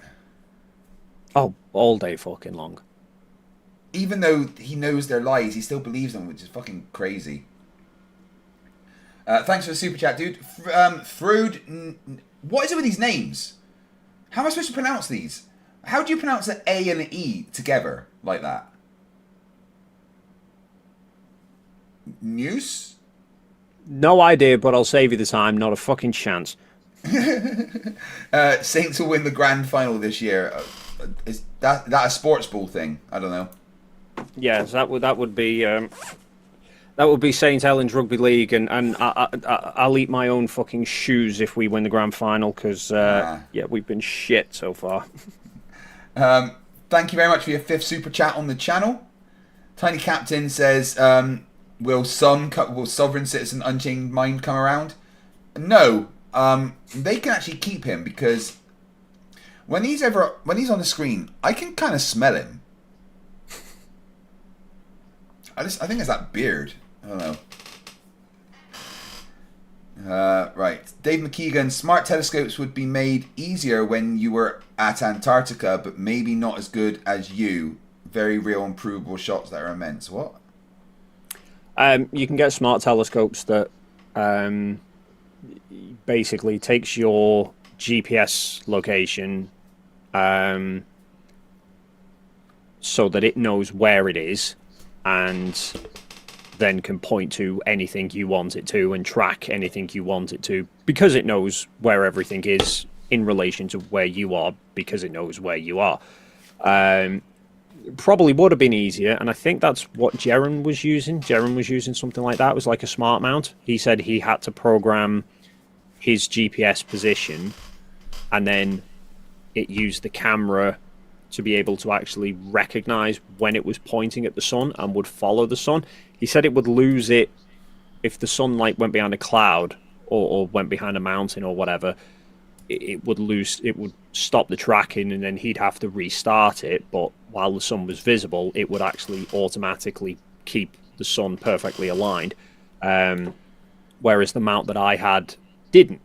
But yeah, I think smart telescope would have been easier, but A, I don't have one, so it would have been more expensive, and B, they're less damning to flat Earth because they can just say they're programmed, whereas a EQ mount does not work on a flat Earth at all. Bill Tetley's gifted another half an hour of torture. 10 memberships to fuck you, Ashton.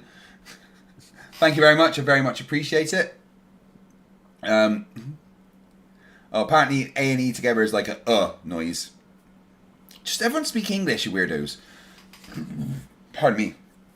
Sarah Jones, £2 says, to Dave, St. Helens are doing better than Widnes. Not hard. Yay, sports ball. I've sent Planawalk a link to join as well. Was I too mean to that old man? No.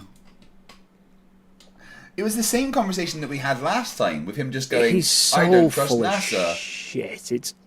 Right, so after I did one of the first videos that I did, in fact, the first proper conspiracy one that I did was about the moon landings, and he had a go at me because he was saying I was just picking up like really weak arguments that people make and not addressing any of the actual more damning evidence. Dropped me an email, and me and him had a bit of a back and forth. And one of the points that I put across as to how I know we landed on the moon was the photos that orbiters have taken since, showing the base of the lunar module still on the landing site, to which he said, that's not a lunar module, there's only 3 legs on it, it's a surveyor probe. So he's not denying it's a photo of the lunar surface and shit on the moon. So he's already, at that point, he committed to that it's something on the moon, but he's saying it's a surveyor probe. Yeah. Until I pointed out that because when you see the photo and it's like was taken from quite early in the lunar day, so the shadow's really long, and I showed him a compressed version of the shadow, which is literally just squash the image down, and you can see plain as day the shadow is of the descent stage of the lunar module, not a fucking surveyor probe, and he never responded to me after that. Well, he didn't want to talk to me after our last interaction, but now apparently he was willing to debate me again. The Drunk Debunk Show gifted another 10 memberships. Thank you very much. I really appreciate it. And he says he stole his wife's credit card for that. Is she going to be mad at me when she meets me? And Oyvind Ronsland, I think that's how you pronounce it now. Thank you for the 50 Nokia dollars and the lesson in your language, which I'm probably ruining, and I apologise. Ahoy hoy Planawalk, how the devil are you? Ahoy hoy, I'm doing well. I crashed out a lot last night after I went to sleep because it turns out that I didn't get a lot of sleep yesterday. Well, was that because you were up programming the amazing thing that's made this stream a lot easier? Yeah, and I also took some time, like initially I tried to get a bit of sleep, but then there was something eating away at me, and it was the fact that it wasn't working. So I quickly opened up my computer, fixed it, sent you through the patch, and then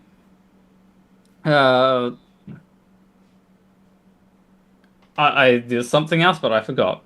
Yep, that's fine. Oh, so I sent it through before my computer decided to crap out again. Oh, that's always good. I feel like this is something that you should trademark and actually sell or something, because I didn't come up with the idea of doing this. This is the membership drive stream is the thing, and this could make those streams a lot easier for a lot of people. That is true. However, I would need to get everything approved to be able to do it on a bigger scale. I would need to get everything approved by Google, and that is where it could potentially run into. I'd need to make sure everything is finished. I think I'd at least need to get Google approval, and then and then find people to sell it to, or it would need to be a subscription-based thing though, because of how. Because I'd then probably need to pay for the API. At the moment, I can get free API usage, but that's only while it's not being used that much. Well, it's extremely useful. Bill Tetley, 10 more memberships, and Joe Black, another gifted membership. And yes, it's a Rubik's. We do not need the spreadsheet anymore, because Planawalk made this amazing bit of kit. There are still a few issues. Like, if your computer were to crash, then any memberships donated between your computer crashing and your computer turning back on,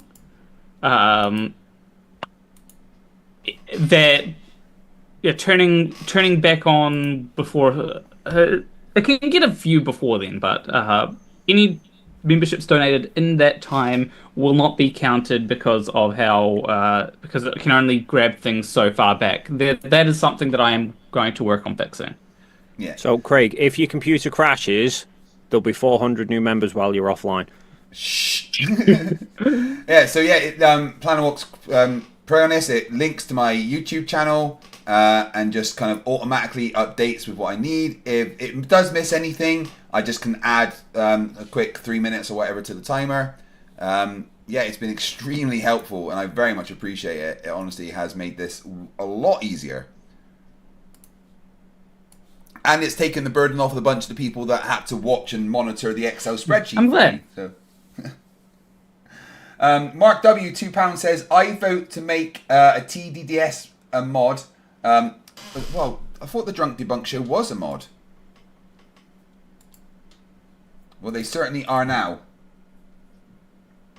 but only when he's drunk. He has to be drunk all the time. It's in his name. Yeah, so I've had 3 debates, Planner. No, you have not. I need to have more debates. Well, okay, right. I haven't had 3 debates. I've had 3 idiots that I've talked at. I was going to say, you've had a debate. You had a debate with Marcus. I missed one of the debates, but whoever that tosser was with the iPhone, that was not a debate. That was him just not knowing how to behave. I think I'm just going to put it up as his own video, how flat earthers deserve to be treated. Hey, PhD Tony, how you doing in the chat? How you feeling, mate? I know you said you're not, you're a bit under the weather recently, and I hope you are well. PhD Tony, I am always ecstatic to see you in my chat. I feel like you have been a staple of my channel since I've been here, and I honestly appreciate not only the fact that you have watched so much of my stuff, but the advice you've given me and the criticism that you have given me, most importantly. I very much appreciate it all. This community is the best fucking thing in the world. He says as they torture him with sleep deprivation. Here's the thing that I've been trying to convince people to do, right? You know when you sometimes go away, and like I don't know what you do off screen, but you sometimes go away, you'll play a video. I've been trying to convince people to just make the time shoot up when you're away. Oh, yeah, well they did it once and I was fucking scared. I was like, what happened when I came back?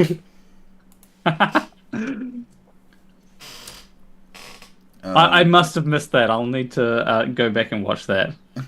I will apologize for what happened at the start. I think I probably terrified you with it getting up to, what, 2 days? Like 4 days. I was like, what the fuck has happened here? It was adding that confused like 30 me. minutes I only at a time. joined this. I joined the stream 7 minutes after you started, and it was straight up to fucking. I was like, "What the hell's going on?" I was like, straight away. I was like, if that's right, I am so fucked. So what had happened is there were a few issues, right?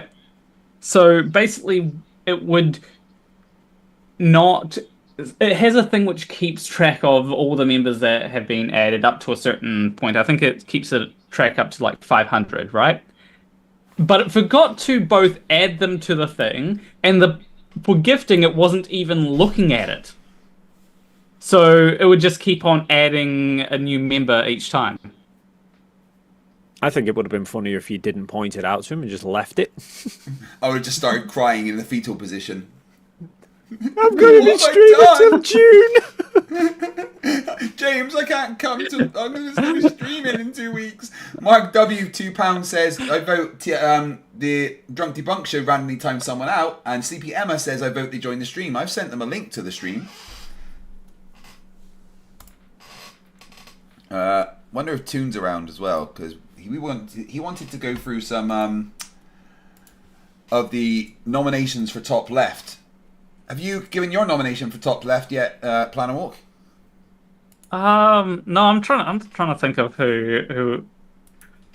You know, I've got an idea. I actually had. So I've recorded a video way back in December. It's still yet to be released because I've been kind of out of it over the past month. I felt like I had a cold, but not a full-on cold. I felt like a cold was about to start for like a few weeks, but I never actually got a cold. And but anyway, this video that I've yet to release, I've got to release 2 videos before it, and then that video will come out.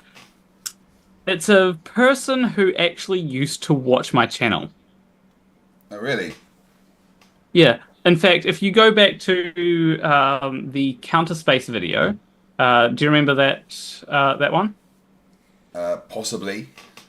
Counterspace Word Salad is what it's called. It's a music thing. If you go back to that, he's actually one of the top comments on that. I'm jumping out for a couple of minutes. I'll be back in a sec. All right, mate. No worries. Hello, Drunk Debunk. How you doing, my friend? Put Rusty on. I said put Rusty on. Yay! Hey, there he is. Hey, how's it going, guys? How are you? I'm doing wonderful. I don't need sleep. No. No. Sleep is for the weak. Yeah. FTFE, and what you day are is not. it? Wait, what? Actually, what day is it? Is it Saturday evening? Right. It's the next Thursday, dude. No. Right. I got up at Friday at 8 a.m. So then Saturday 8 a.m. So it's been that'd be 24 and then 36. So I've been up for about 40 hours. Yeah. You've missed the part where you missed the part where you just stared at the screen for 2 months. Oh yeah, it's just like fugue state. Yeah, dude, you missed the debate con, man. We went, and you weren't there. Oh man, no. James. I'm so sorry. Go ahead. I just want to say hi, Planet Walk, really quick. I'm a big fan. Ahoy. I watch your stuff, and cool. It's awesome. I'm here talking to you. So hi. Yeah, definitely. All right, Drunk Debunk is actually extremely awesome, Planner. You guys should do some streams together. Oh, definitely. I'd be up for that. Awesome. So I've totally forgotten what I was going to say. I think you were reading chat before I interrupted you. I don't remember. I cannot wait for the DebateCon, and you will have one of these personally given to you by me when I get there. Yes. I think I remembered what you're about to say. What? Because I've had sleep. You're about to say something to do with James, I think. Oh yeah. One day debate. What was it now? It was something about James, but I can't remember. Never mind. So, are we gonna do a poll to see who we think is gonna back out? Because I'm willing to bet body parts on one person is backing, that one specific person's backing out. Who do you think it is? I think it's Whitspit. I don't know, because he told me that. He said today that both me and Whitsit would be there. Oh, okay. I missed that part. He said a big speaker, and I think it's a big speaker from the first day, which makes me think that it's Cosmic Skeptic that's pulled out. I see. All right. That was I just wouldn't be surprised, honestly. Because I mean, you're gonna be there, and you're saying that you just want to be like, hey, what's up, bud? Let's have a beer real quick. How you doing, Whitsit? Yeah. Where do you think you're going? No, you can't get out that door. Sit. Yeah, exactly. Well, here's the thing. What you do is you have the labels on the door correct, and then the flat earthers won't be able to get through them. Yeah. Just have like a push label on the push door, and they just get confused and keep pulling. No, what you do is you put exit and then dash NASA. Can't touch that. Toe fungus, £5. If more science teachers were like PhD Tony and Clive Wells, the world would have a lot more scientists and engineers. That's true, and sarcastic people. Zoomy Tomato has been a member for 36 months. I think that's just stalking at this point. Thank you very much. He says, please initiate T-Pose protocols. 10-second duration, Alpha Sigma ID 10D, disable silent mode. T-Pose. Are we all supposed to do the T-pose? What do you mean? I've overridden my cybernetic parts. NASA's starting to get scared of me with how good I'm actually getting at programming. What do you mean? I've disabled like the T-pose thing. What T-pose thing? Never mind. I forget that I'm not allowed to say. Planawalk's the reason you can't grow facial hair, Craig. Wait, what? How are you stopping that, Planner? That's fucking impressive. It came built in with the timer that I sent you. It's a feature, not a bug. I still can't get over how freaked out fucking my opponent was that there was a clone of me behind me. Oh my god. All of your opponents in the last 24 hours, dude, it's been hilarious. They're like, what? Is someone cleaning your apartment? Like, what? do you do that? I want to know. Easy. I run my camera and stuff through NVIDIA Broadcast. And the new update's pretty cool. Yeah. I'll put it up so you can see. Alright, so I've got my NVIDIA Broadcast here. And I've already got the video loaded in, so when I want to switch it over, I just turn on my virtual background, which is already a pre-recorded the same behind me, and I appear. It's so good. And it was hilarious when you first put it on, you were wearing the same shirt that you're wearing in that video. Because I recorded it about 10 minutes before I started the first stream. I was like, hey, that'll be funny. Wonder if that'll work. It has You not could have disappointed. so much fun with that. Yeah. I'm going to record a bunch of stuff of me doing things and be like, oh, fuck, he's there. You could probably have yourself appearing in the window. Yeah, no, totally. I was thinking about, hello. I could probably have multiple of me. I could edit it so I'd have like a few of me coming in. And like, oh shit, my god, we all gotta get out. If you really wanted to, if you really wanted to go like kind of extreme, you could kind of go psycho on it. Just have you like can't see that it's you, just like balaclava and all black clothes, and just fucking a knife creeping up behind you. I'm like, behind you. Oh my god. I could have someone come in and like I could fake breaking the TV or something. Put one of those fake like smash screens on it, and I could come in and like pretend I've broken it and then just like run away or something. Yeah, I could freak out a lot of people with that. Real quick, I just want to take this opportunity to say, hey Dave McKeegan, how are you? Big fan of your stuff. Very well, thank you. Yourself?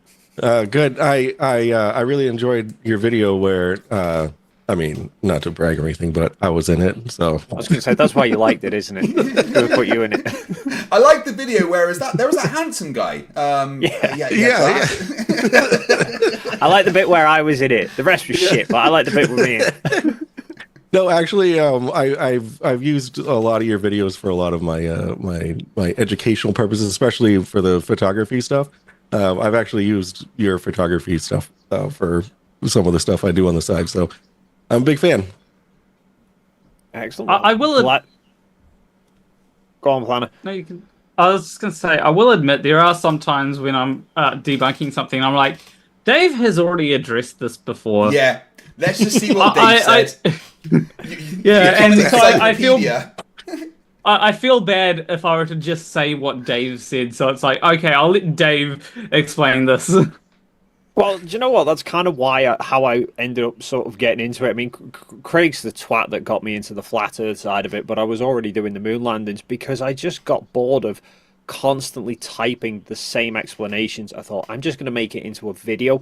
I just have a library of the videos that address it so that when I then deal with these bellends, I can just go, here's the explanation, which I'm already doing now. I get people commenting stuff for points that are addressed in videos over a year ago. I'm just like, there you go, run along. Well, so you've been saying about getting into debates recently. So are you just going to have a video of you playing when you debate someone?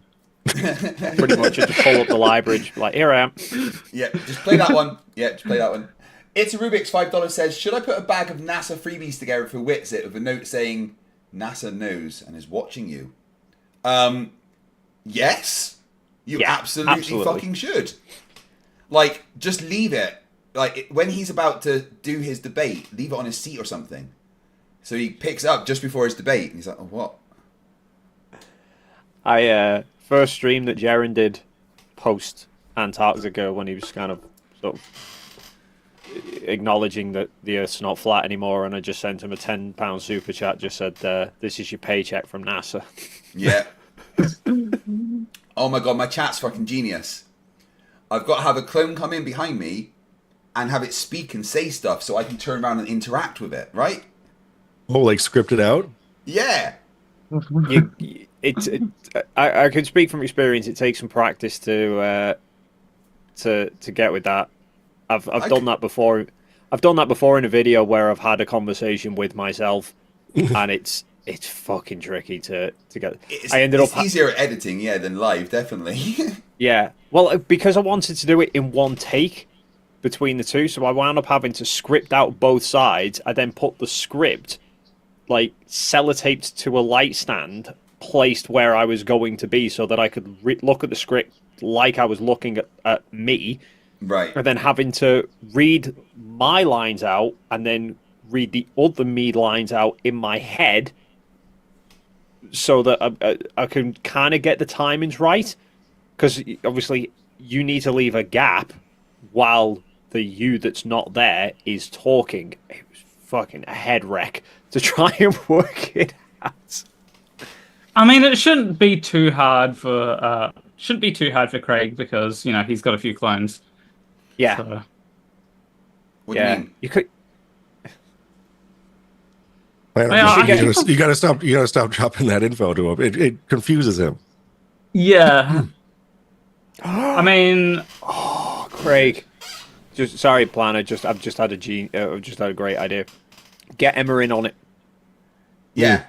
Like she's come in and dragging the clone. What the fuck is live? Get out! Or something. No. Get Emma and Emma in on it. Yeah. So you pre-record an Emma, and then when you're about to play it, you get the real Emma in as well. Yeah, Emma, come here, and then another Craig and Emma come behind. Yeah, two Emmas come in, just like, what? Two wives. No, painful. Look up the Blink episode of Doctor Who. Yeah, that would be quite... Jaybird Max says, would you like me to continue promotions? Yes, absolutely, guys. Remember, if you want one of these, then there's two ways to get them. Number one, come and meet me at DebateCon, and I will give you one personally. Number two, pay me £20 on PayPal, and I will have one made and sent to you personally. Remember, the money is not for me to make a profit. It's just how much it will cost for me to get them, make it, and then send it to you. I've had about 36 orders so far, which is pretty fucking good. A bunch of work for Emma to do, because she's making them. I was going to ask if after the stream you're going to not be able to sleep because you're going to be busy making them. So. Well, I've got to order them first. Alternatively, you can get one for £2 from Tesco and spend the rest of the money on membership so that Craig never gets to sleep. Perfect. Dave, do you hate me? Oh, yeah, you Yes, I do. Yeah, no, I understand completely. Yeah. Karma, bitch. I find it funny how Craig has been thanking me this whole time when I was the one that wrote the software that dictates how long he can't sleep for. Yeah. Wait, I'm like thanking my torturers. This is literal Stockholm syndrome, right? I love you guys. You're so amazing as you torture me with sleep. You know, sleep deprivation is banned by the Geneva Convention, right? Do you know what you don't know, Craig? Is that planners wrote it down, coded it. It doesn't tick down at 1 second. He slowed it down. So every second on there is actually a second and like a third of a second. So that says 8 hours, but it's going to take 10 hours to hit 0.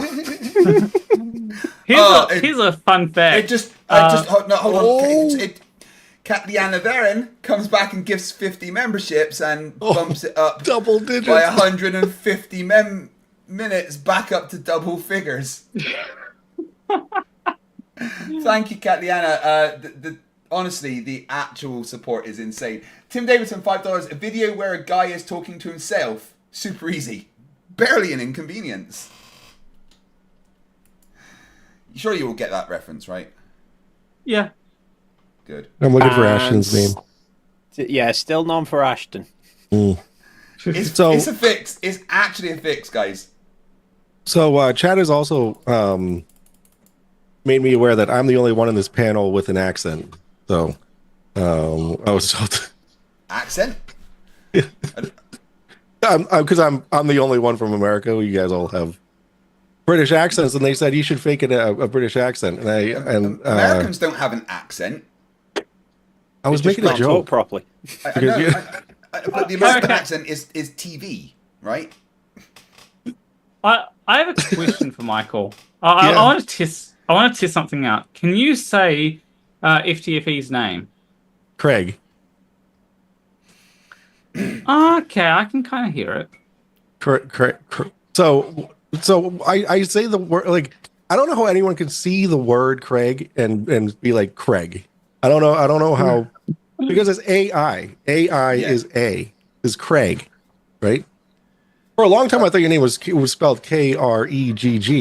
And I was like, okay, so like, well, that's Craig, right? But no, it's Craig. Craig. Oh my lord. Katliana, thank you very I think thank you is the right word. Oh, honestly, thank you. So just 13 hours to go. Oh my god.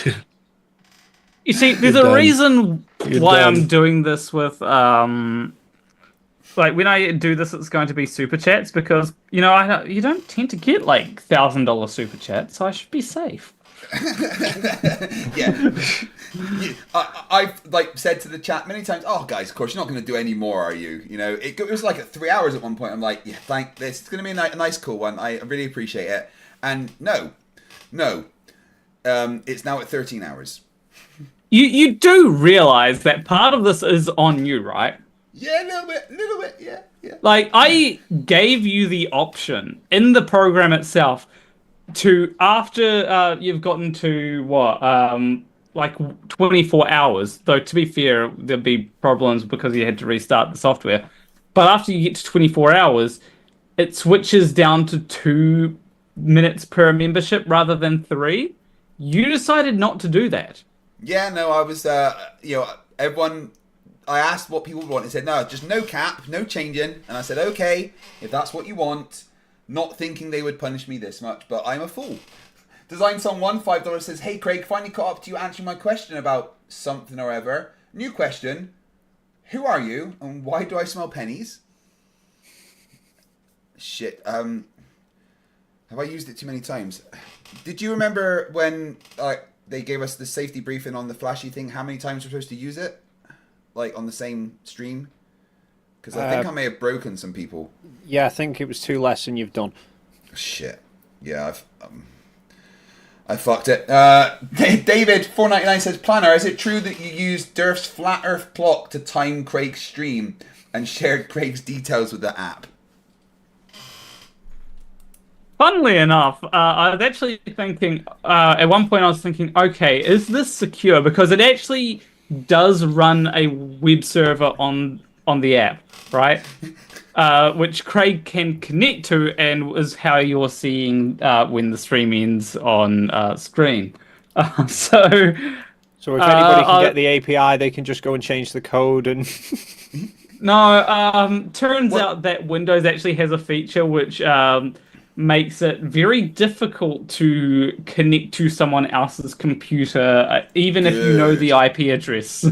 However, when you told me, extract those files and everything, it was like, are you sure? This doesn't look safe. And then it was like, look, are you actually sure? And then it was like, look, you just want to double check that you're not giving a scammer your info here. I mean, you can read the JavaScript file. It is right there. Yeah, the JavaScript file titled, haha, I've got your info now. Is that the one? I should have given it a better name. What's this? Keystroke record? What's that mean? Okay, that's actually very important. If you were to delete that file, you'd have a lot of issues going on. It may actually send file to Durf's app, which you... it may send info to Durf's app, so do not delete that file. It's and what's this? Transfer bank savings to planar.exe. What's that one all about? Well, we agreed on a payment, remember? Yeah, but that's my wife's savings account. Then you have nothing to worry about. Yeah, cool, no worries. Katliana Verin for $2 says, I missed Ashton again, lol, sorry. Well, got to run. Like, that's twice Katliana's just done that. She's come in, just like thrown 100 members at my head and then gone, fuck you, I'm off. That is kind of like one of them you've been tangled moments, isn't it? Just like fucking run up, smack, run off. that was at like 4 hours when Dave joined. You are not getting out of this stream. You do realise there's a very real possibility that the sun is going to set in Union Glacier before you finish. Yeah. I'm going to have to be like, switch the stream to my phone and take it to the airport with me whilst I'm flying to New Jersey. Oh, that's cruel, Mike. Mike gifted 5 more memberships. Fuck you. Thank you, honestly, Mike. the reason why I'm doing it was because like my deepest sympathies are for Ashton right now, and it's like I just want him to win. He clearly has a problem winning, and I want to help him. Hashtag one day Ashton. Geocat the Crashnaut has been a member for 5 months. Says you said no cap. Mechanical laughter. I did. You're right. But also the rules say after 36 hours I'm allowed to sleep for 6. So with 8, so that would be at my brain is not working. But I started at 8 p.m., 8:30 p.m. Then that's 24. So what was 30? Half 2, so at half 2 in the morning I'm allowed. No, half 2 in the afternoon tomorrow I'm allowed to sleep. Right? Are you? The rules say so. What That's rules? If. The rules I wrote. What rules? That's if. And it's a big if you don't get any more members. Hang on. Craig, were these formal rules that got emailed out to everybody? Oh, did you not get the formal invitation to my rules?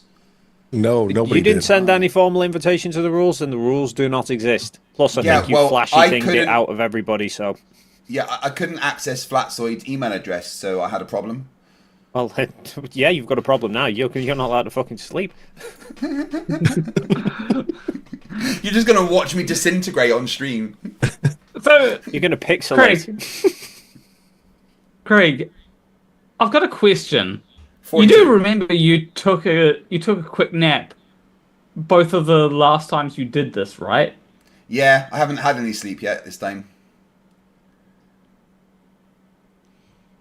I say we do a sleep cam. I have had 4 cans of... Well, if I do get to sleep, there will be a sleep cam.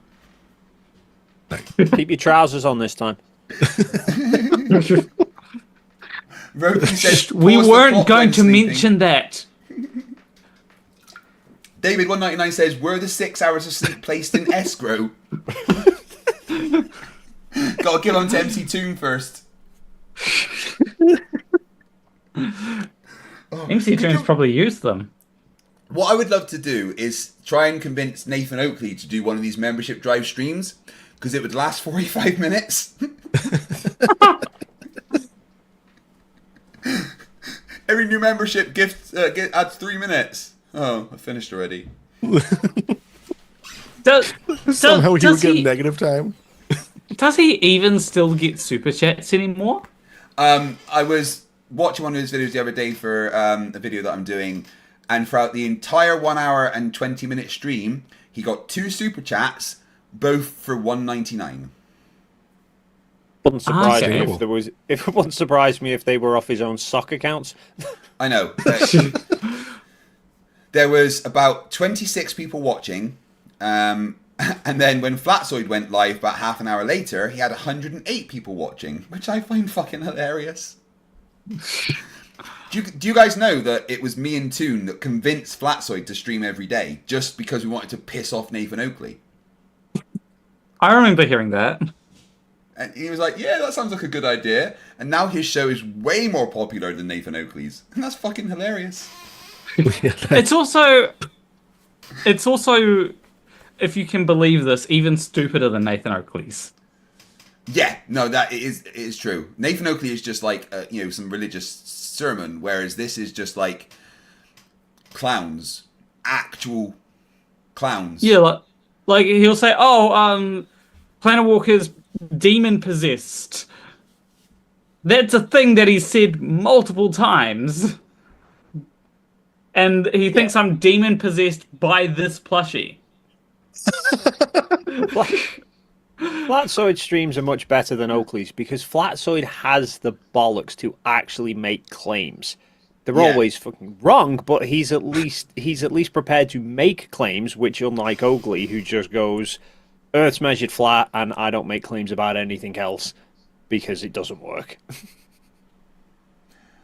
Yeah, at least Flatsword actually like puts up videos and stuff, and obviously he's incorrect about interpreting them, but at least he put something up instead of just rotating memes.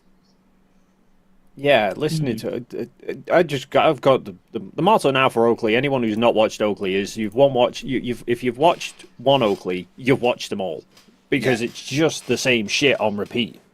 The only time I ever really watch Oakley is when they, in the very rare instance, have an actual debate challenge on. Like, he'll somehow find some poor slop that's not heard of him before and never really argued for the Globe and bring him on to debate and then just bully him.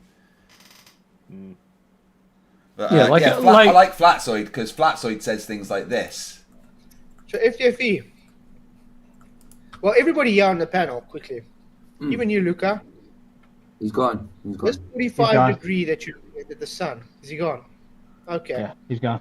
Would that be a hypotenuse of a right angle triangle? Anyone hearing anything? You can't hear anything. No, that's the best kind of Flatsoid I find, to be fair. Yeah, I was like, oh man, this is good. This is. My wife's cooking in the background. Sorry. They can hear it on stream though.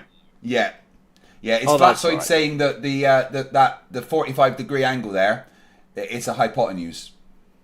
Well, that's better than Flatsoid saying that we were at Union Glacier, but Union Glacier's not in Antarctica. just placed as though it's in Antarctica. How do you place something as though it's in Antarctica, but it's not in Antarctica?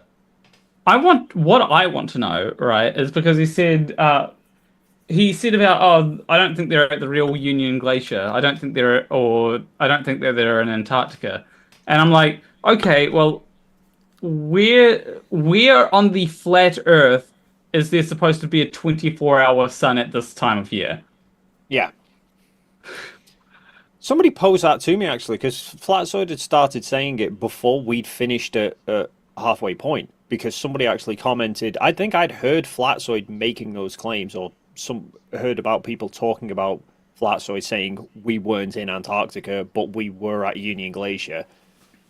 And then somebody commented on my stream that I did, saying, Flatsoid says, you're at Union Glacier, but not in Antarctica. I'm like, well, we are somewhere that's had a 24-hour sun, and we flew south from Chile, so I'd love to know where the fuck we actually are. Yeah, where else on Earth would be having a 24-hour sun that's also all ice? Yes. You could call it Antarctica, you can call it Timbuktu, I don't care, but there's a 24-hour sun here, so get explaining it. The thing that I find funny is that Flatsoid was saying, oh, if there's a 24-hour sun, it doesn't matter, right? And now he's gone and tried to discredit it. Yeah. Yeah, he's done. But it doesn't matter so much that I've got to disprove it. Like, he's putting all of his effort. Every ounce of effort he has is into trying to disprove that it's not a 24-hour sun. And but it doesn't matter. So, like, why isn't he working on, like, finding out why it doesn't matter first? Oh, because the "it doesn't matter" is a get out clause to everything they've ever said in the past. Mark W. £2 says the explanation is very simple. Ashton isn't real. Have any of us ever seen Ashton? No, don't think so. Nope. Corin Anderson says sleep requires a container. No, it requires a fan base that doesn't want to torture me, is what it requires. Oh, lucky for you. Yeah, right. I think. Well, do you have a container?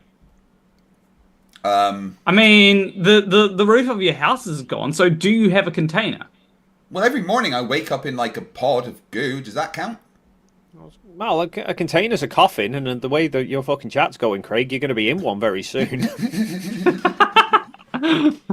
Wait, I did the maths. 36 hours would be at 8:30 in the morning. So I can sleep at 8:30 on Tuesday. in the morning. No. Yeah, on Tuesday. No, tomorrow. Oh, it's a mini drunk. No, wait, hold on. That's not right. He acts drunk sometimes. Say hi. He wants to sit on my lap where he watches Blue's Clues. I do have some vodka. I'm not going to turn off the computer this time. With his Super Saiyan? Yeah. You got vodka there, Planner. Yeah, I've got vodka. So if you really wanted a drunk debunk podcast, bring someone to debate on, and I'll have a drink. Can you imagine if I started drinking now with this much sleep deprivation? Dude, I don't know how you That can. would be dangerous. Yeah, I don't know how you can smoke as much as you do and then stay up for as long as you do. I was about to actually have another smoke. It stops me being in pain. So. Say hi again. They didn't hear you. What are you doing? Just eating the mic. Say hi. Boop. Did you just eat your nose? He's gone. Oh no. Elico. Oh, what are you doing? Okay. So James told me that I asked him if I could have a list of the people that have paid to come and see me at the VIP, so that I could thank them personally. And he said that I'm not allowed because there's a surprise person coming to see me from England. It's Elio. Oh no, it's Dell. No. Oh, At least, no. It's Oakley. At least they're from England, so you know it's not Daniel Pratt. Yeah. Oh my god. Oh, creaky. Could you imagine if Daniel Pratt was there? Like the smell. Yeah, exactly. Of course, Daniel Pratt did say that if he ever sees me, he will gladly catch a case by bitch slapping me across my fat face. Yeah, good luck with that. Greg, I think you need to play. I think you need to play the Daniel Pratt game again. Which game? You randomly pause it and then decide is he confused or constipated, because the facial expressions are always one of the fucking two. It is. You're right. I think that the thing is though, he's probably both. Yeah, at the same time. At all times. Confused why he got shit. Mark W. £2 says, this is when the Drunk Debunk show is the most sober in his room. Hey, Planner, did you know that we know that Drunk Debunk show is a Freemason because, well, there's a brick wall behind him. Oh.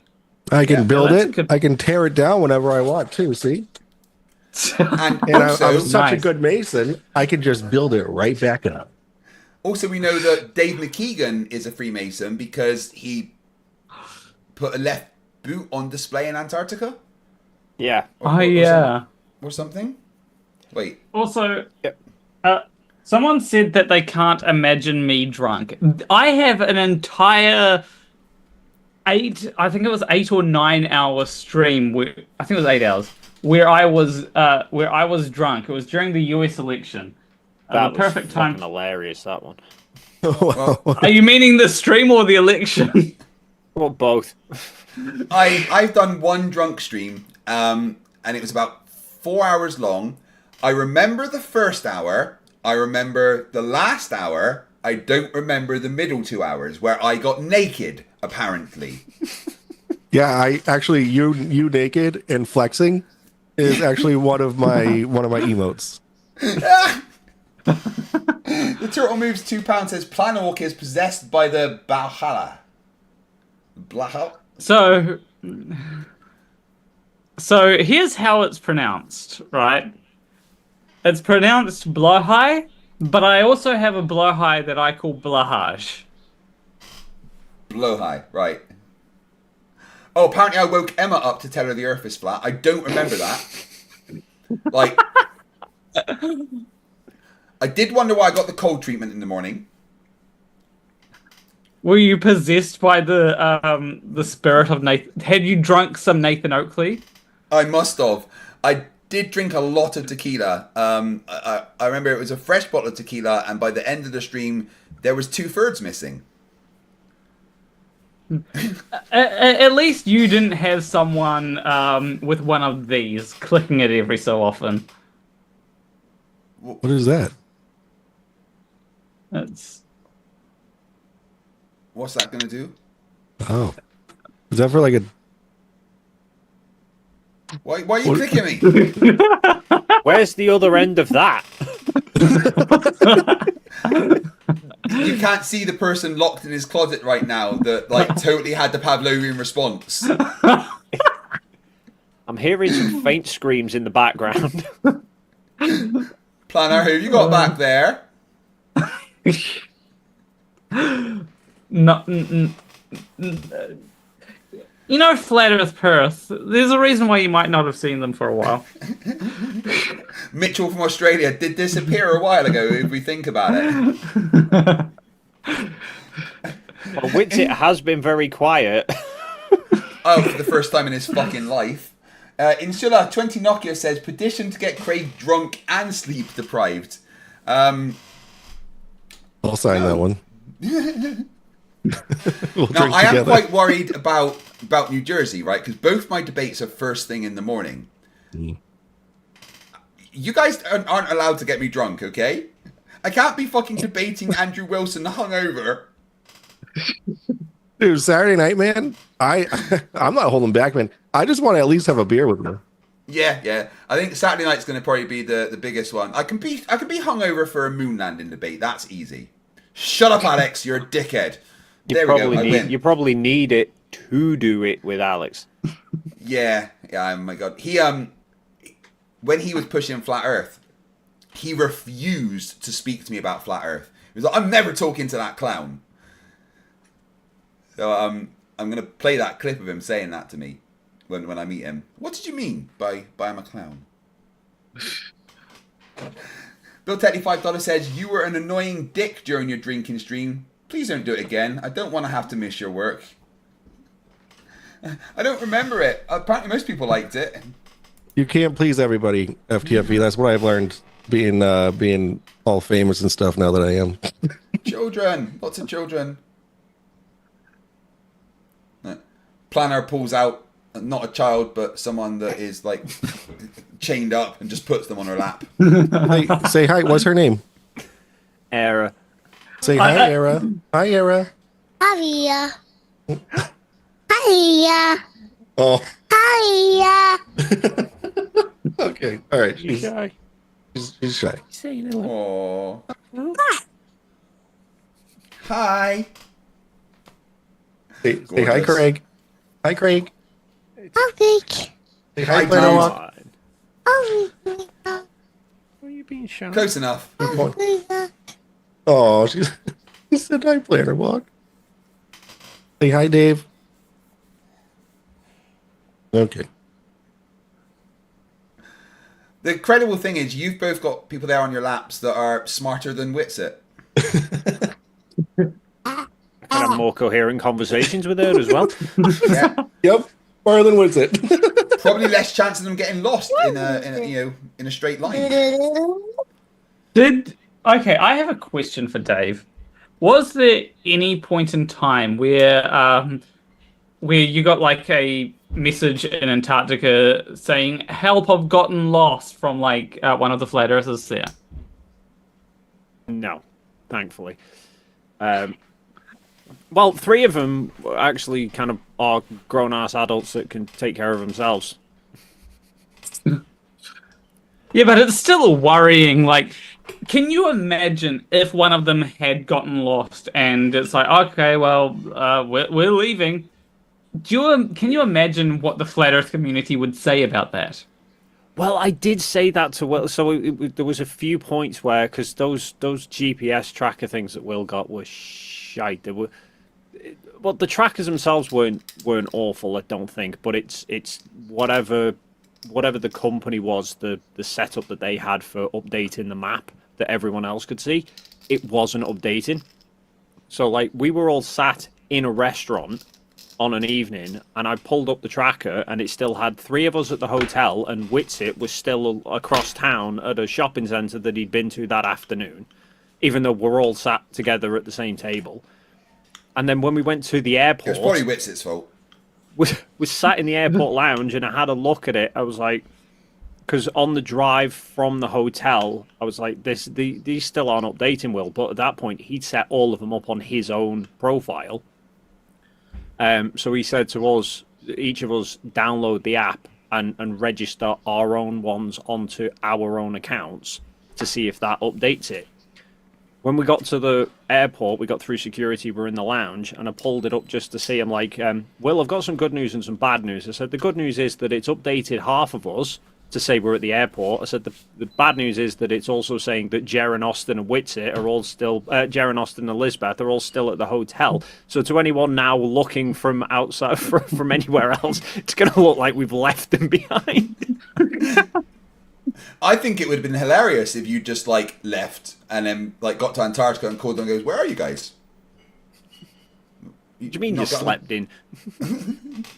we knocked on the door and everything. We thought you were there. It's like Home Alone, Kevin McAllister. Kevin's got way more chance of surviving than a flat earther on their own. How well did they do in Antarctica? I suppose they wouldn't have been on their own, though. Right. Well, from what I understand, they didn't do much. They didn't prepare many experiments apart from kind of recording the sun. Whitsit literally did fuck all and brought fuck all. In fact, he was the most expensive luggage to ever travel to Antarctica. Yeah, like that. Like I would have liked to have gone to Antarctica. However, I don't think I would have brought much to the table. And that's one of the reasons why I was, as soon as I heard what this is about, what's happening, I was like, yeah, Dave McKeegan. Yeah. Dave was, I think, the first choice of many people. Yeah, in terms of what they did,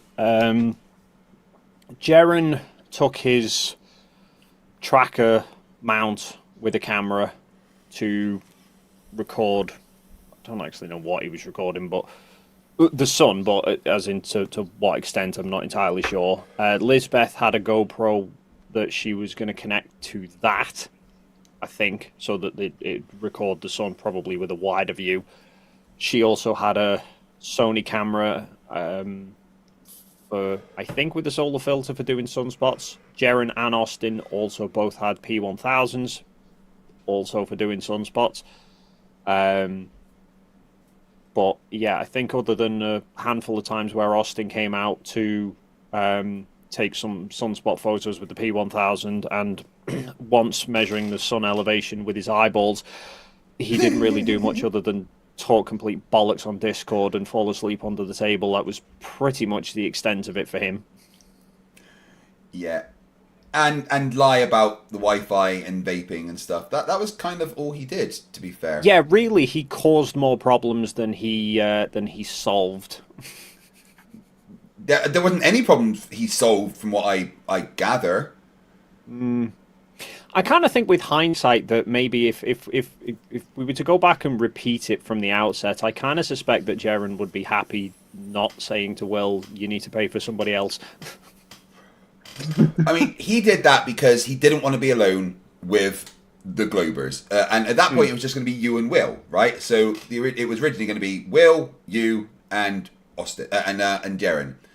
But then, obviously, Candice, Owen's producer, wanted to come. John wanted to come. And then they did the golden ticket thing. And Jaren was like, well, I'll only go if I can bring someone with me. So, I mean, Whitsit was literally an afterthought about it. You know, he only got to go because Jaren wanted another flat earther there. Do you know what would have been probably better with hindsight is if Will had gone for a completely different flat earther, like Flatzoid or somebody. Yeah. Rather than someone who was pally with Jaren, because then both of them just get excommunicated together. Take someone completely different, like Flatzoid or like Oakley. Obviously, that would actually require them having the bollocks to go, which wasn't going to happen. But, you know, somebody way off the other end of the spectrum who's not chummy with Jaren, because then that's two entire groups of flat earthers that would have to get excommunicated. But yeah, the problem that you've got is that, like, a lot of people that he could have brought that would be different to Jaren, they didn't want to go. Like, remember, he invited Oakley, he invited Dubé, and they both said no. Yeah, and Sargent. Yeah.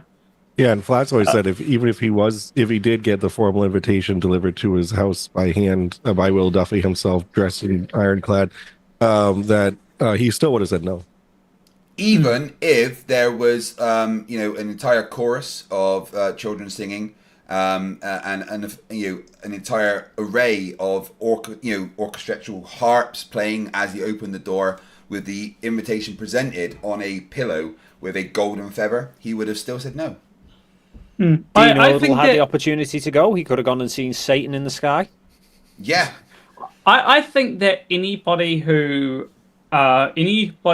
denied or refused an invitation, they're not allowed to complain about, it was faked, because they could have gone to check if it was fake.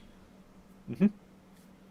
Yeah, I think I said that in one of the videos before I went. I said, for my money, anyone who's had the offer to go FOC and rejected it forfeits the right to question anything that comes back from it. Obviously, he was the first one. Yeah, the first one to fucking question it was Eric Dubay, even though he was like one of the prime people offered, and it's like, you could have gone and seen it, and But do you think, right? Say Eric Dubay. If Eric Dubay was a choice and he went and he was like, okay, the Earth, the sun does 24 hours, would Jeranism and Wits have accepted it on Eric Dubay's word? No. See, I think Jaren would have been a little bit more susceptible to it, but Witsit definitely no.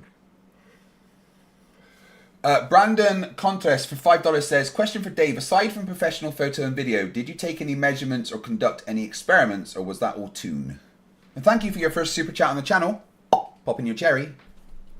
For me personally, my focus was all on the photo side of things, and just generally videoing, documenting, generally the time there and grabbing footage. I did help Toon setting up some of the stuff, so his sundial. I was trying to help him set that up, which did take all bloody day to do.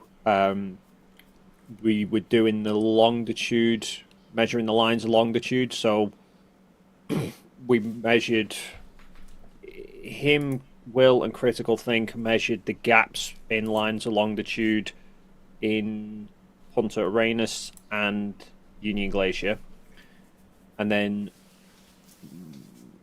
Toon, Will, and myself measured it at Santiago Airport, and then because I happen to live at a fairly similar latitude to the latitude of Punta Arenas, but up in the north, then I went to I found an east-west stretch of road up here and did the same measurement to see, does the gaps in longitude match Punta Arenas, or is it less than Santiago?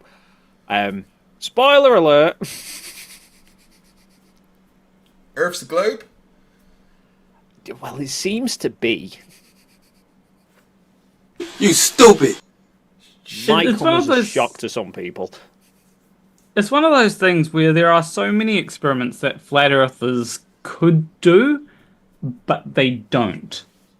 No. Well, the thing is that what there are experiments, but they say all the experiments are fake. Like the Michelson-Morley and the Aristosthenes and they say that they're all just baseless, right? They're fake because they have to be. Right, exactly. To be fair, I don't exactly trust any of the experiments that a flat earther might do. Like, let's take one of the ones that Wolfie and other people have done, where you get a 500-gram weight, and then you calibrate some sensitive scales and put that weight on it. Then you go to a different part of the world and then put the weight on the scales.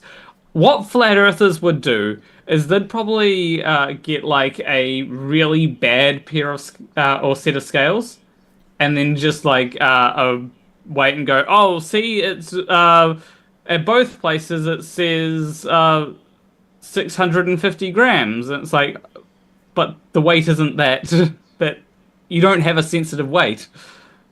No, I don't think they do experiments anyway, though, because I was like, I mean, Witsit subscribes to electrostatics rather than gravity, which, I mean, you could argue that it's the strength of the electrostatic force is varying, but Flatzoid says it's just relative density, which is what didn't I super chat you about relative it, density Mike, disequilibrium. Get it right, and he gets mad.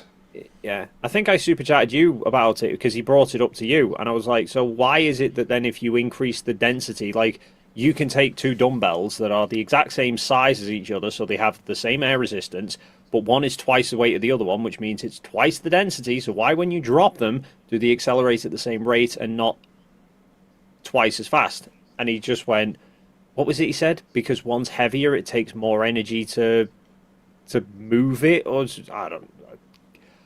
It was straw clutching at its finest, where you could see he's kind of like trying to think on the spot of some excuse.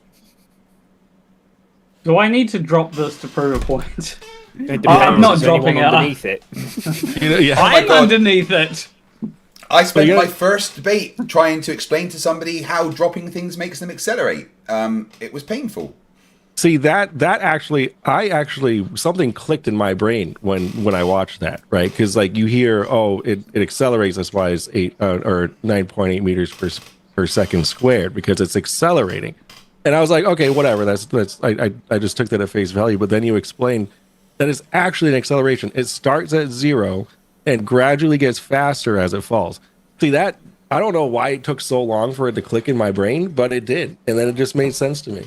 So thank you for that, FTFE. It's like if you see videos where it's like, you know, if you had a book and a piece of paper and you drop them now, they would fall at, you know, the initial acceleration would be identical, but very quickly the air resistance of the paper would come into play. But if you drop them one over the other and let go, the paper falls at the exact same speed as the book. It's not density because otherwise the paper should be getting left behind. Actually, you just mentioned air resistance. So here's a question for you, Dave. How did NASA fake the dropping the feather and the... what else did they have? They had something else, but they dropped them both on the moon. Feather the and hammer and the feather on the moon. How did NASA fake that? Fucking strings or some shit, probably. Magic.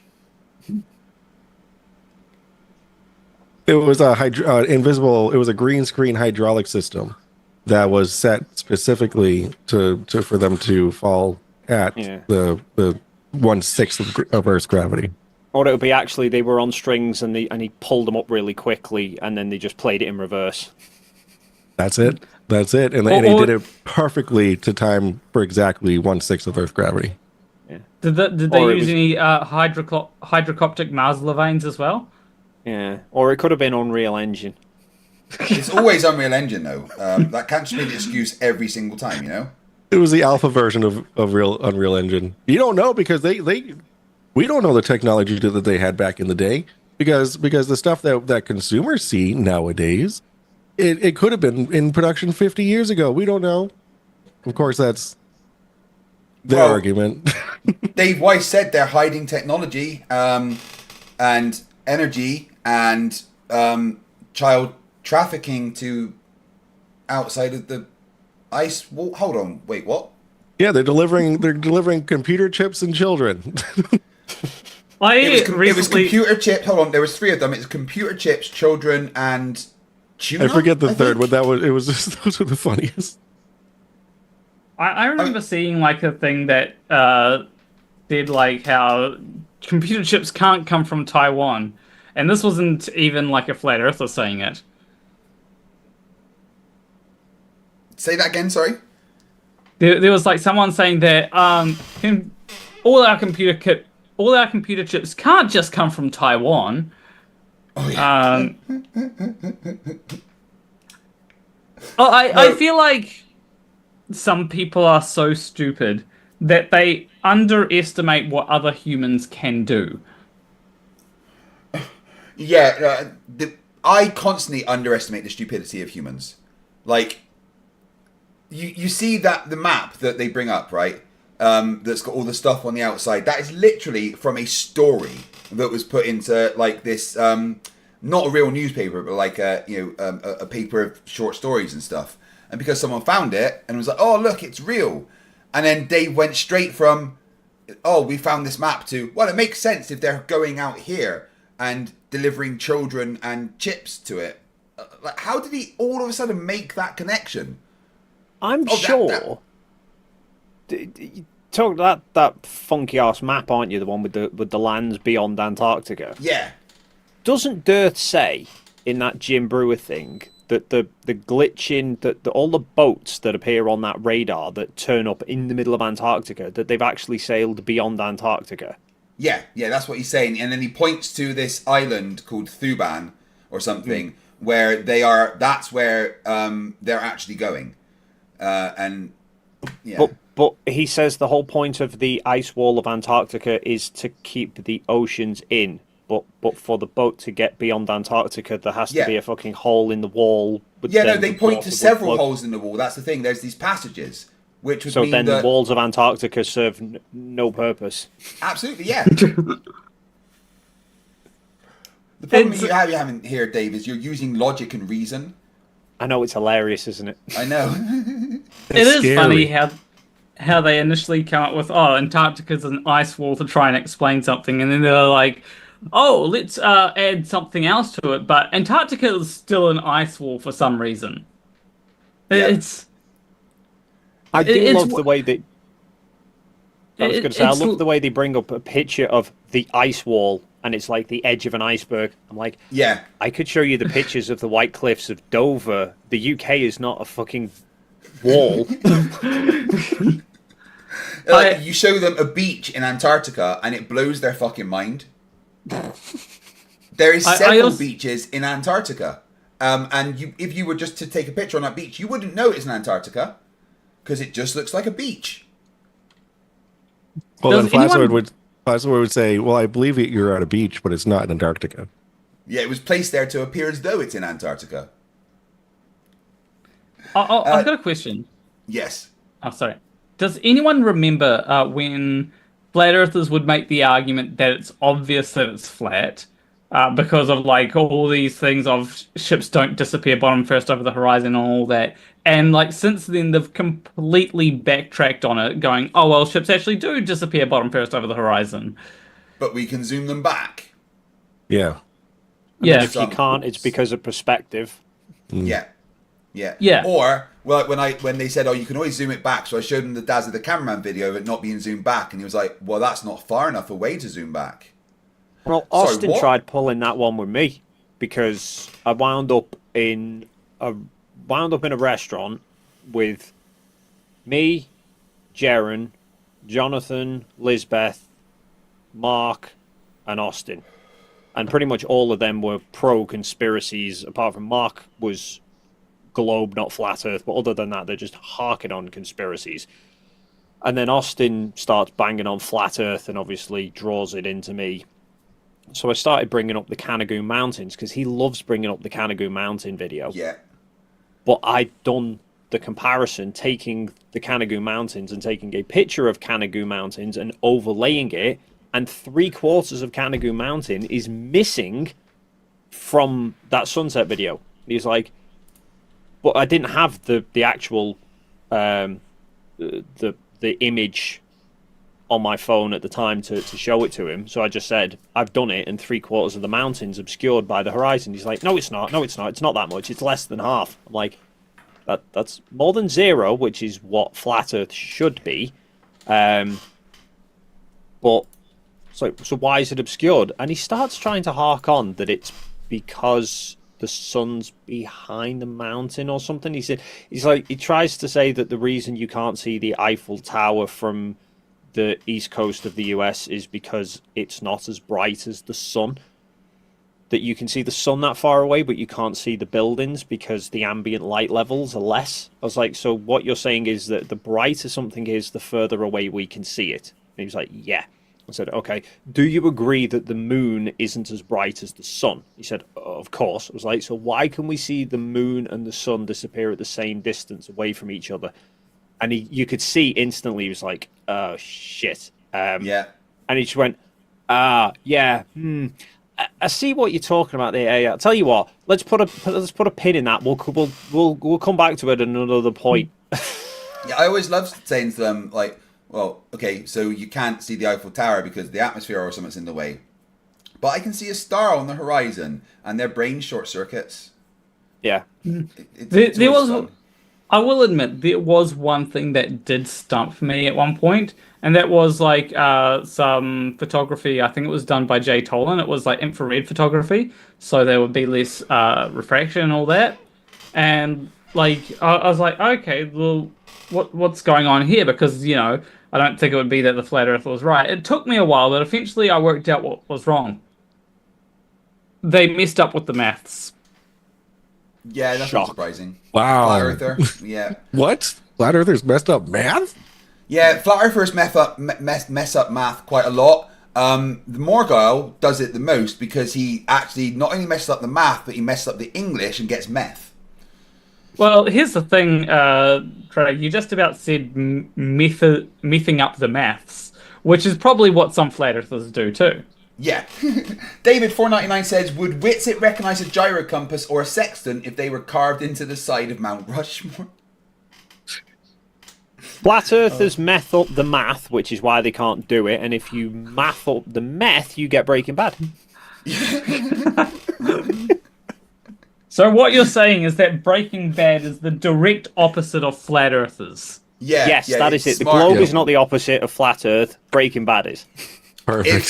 Science. If Breaking Bad contained flat Earth people, what would have happened was the town would have exploded in the first episode, and it would have been a very short show. Well, here's the thing. If Breaking Bad contained flat Earth people, then Walter probably would have tried some herbal remedies or something with it for his cancer. Man, alternative medicine. Some essential oils. Yeah. That show is legendary.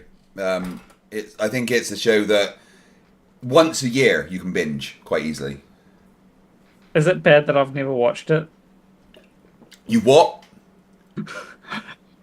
You see, there are a lot of things that I haven't watched. You know this, Craig. I have not watched the original Star Wars trilogy. I've just watched the prequels.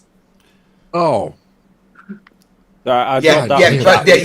His knowledge of Star Wars is trade disputes and Jar Jar Binks. Oh my god. Exactly.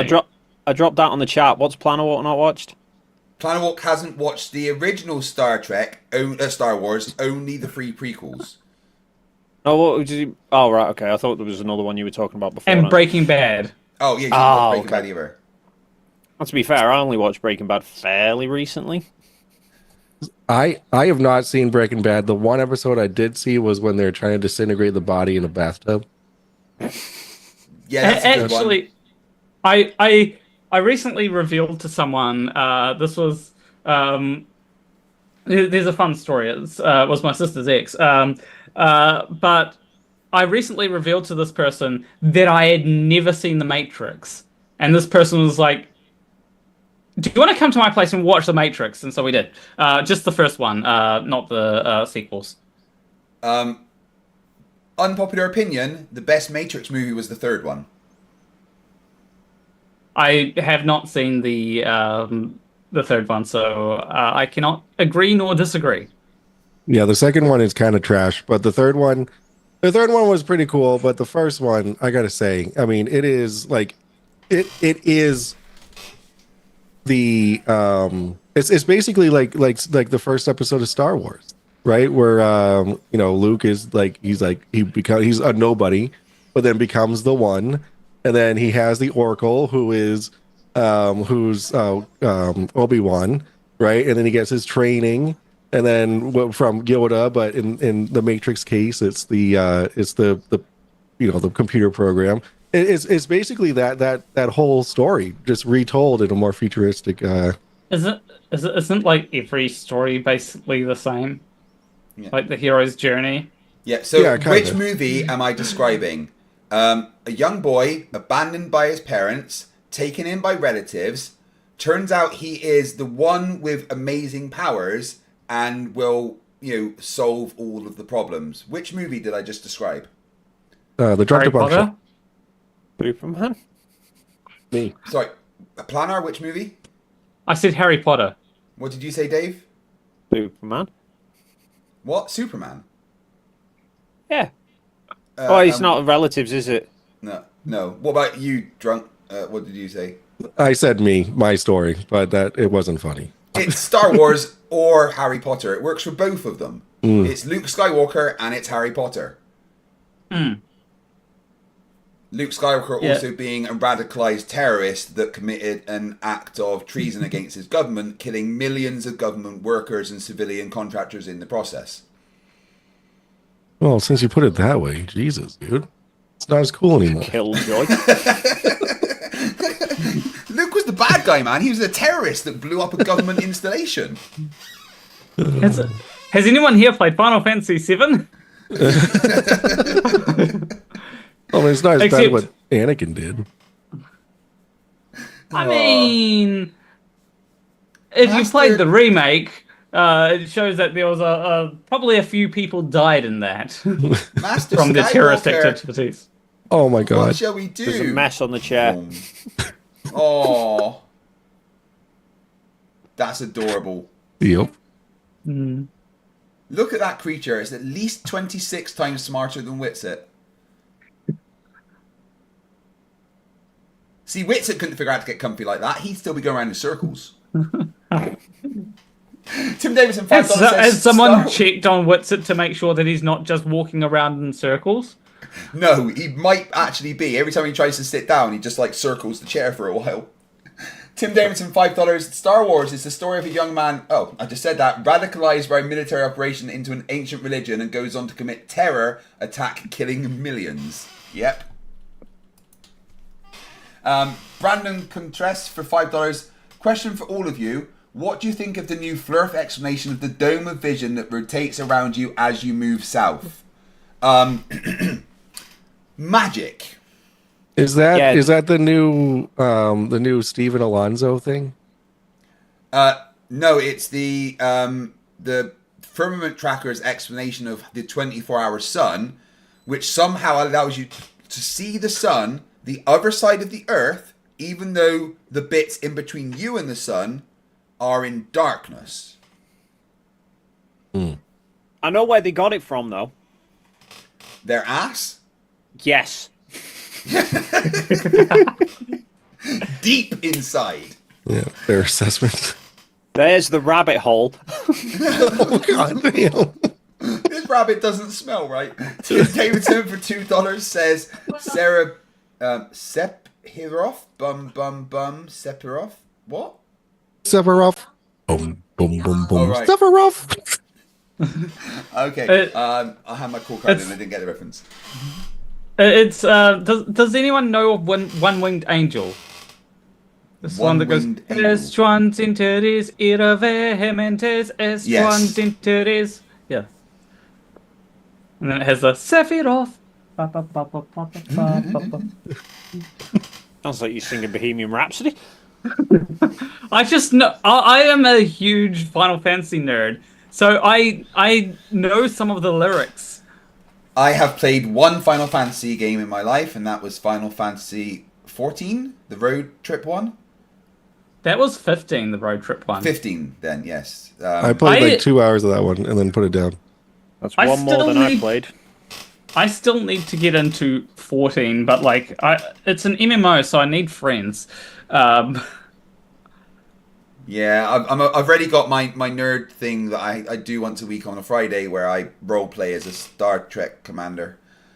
So, yeah, apparently 14 is really good. People were excited for 16 because the director of 14 was directing 16. Yeah, wasn't 14 originally a dumpster fire and they kind of remade it as 14 Reborn, the MMO instead? Yes. So they initially had Final Fantasy 14, and then it was so bad that they were like, okay, we're getting rid of this. Then they made 14 A Realm Reborn. I think that as each expansion, at least from what I've heard, as each expansion has come out, people have enjoyed it more and more. I've been sent with it. Apparently, that's funny. Right, so Eclipse Chris £2 says Final Fantasy VII is amazing. I'm streaming it on Twitch, the same handle. Hee-Haw Donkey says I watched Final Fantasy: The Spirits Within. Does that count? No, you actually lose points for that. Awful movie. Apparently, I'm the only person who's allowed to keep my nerd card. I mean, okay then. Well, according to Tim Davidson. I just followed you, Eclipse Chris. I don't even know I have a Twitch account at this point. I forgot. Oh, Rusty. He's so pretty. Look at him sleeping, you fucking dick. He's not even sleeping. He's just resting. Ray said you're a dick. He's like, what did you say to me? What did you fucking say? Have him say that to my face. Look at how his tail is wagging though. Oh, that's good. Oh. Can you believe it? He said you should come for you now. Shit. Okay, I'm sorry. Oh, Tail's look at the wagging big baby so wants much. his So. daddy. Fucking what? Excuse me, what did you say? Say it again. I dare you. Look at him hugging his daddy. That's so cute. I know he's a knob.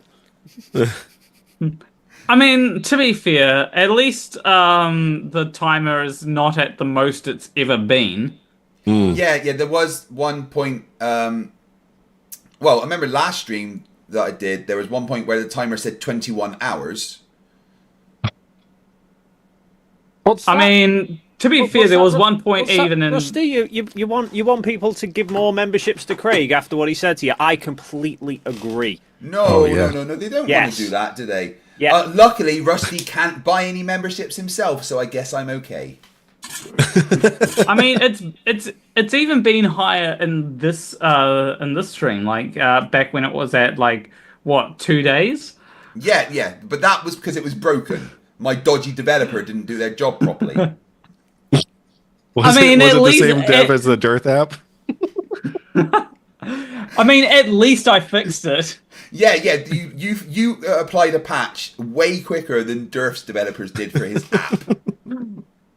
You see, here's the thing: if I was developing Dearth's app, I would have taken it offline as soon as I found out that there were errors. I couldn't really do that with the timer thing, but at least I was able to get like a thing out within a few hours. Yeah. Hey, Planner, have you debated Nico yet? No, but from what you've told me, I want to. Okay. I need to arrange. I was just thinking that you debating Nico could be one of the funniest things ever. Yeah, what would it be like on? the whole Craig? thing about him.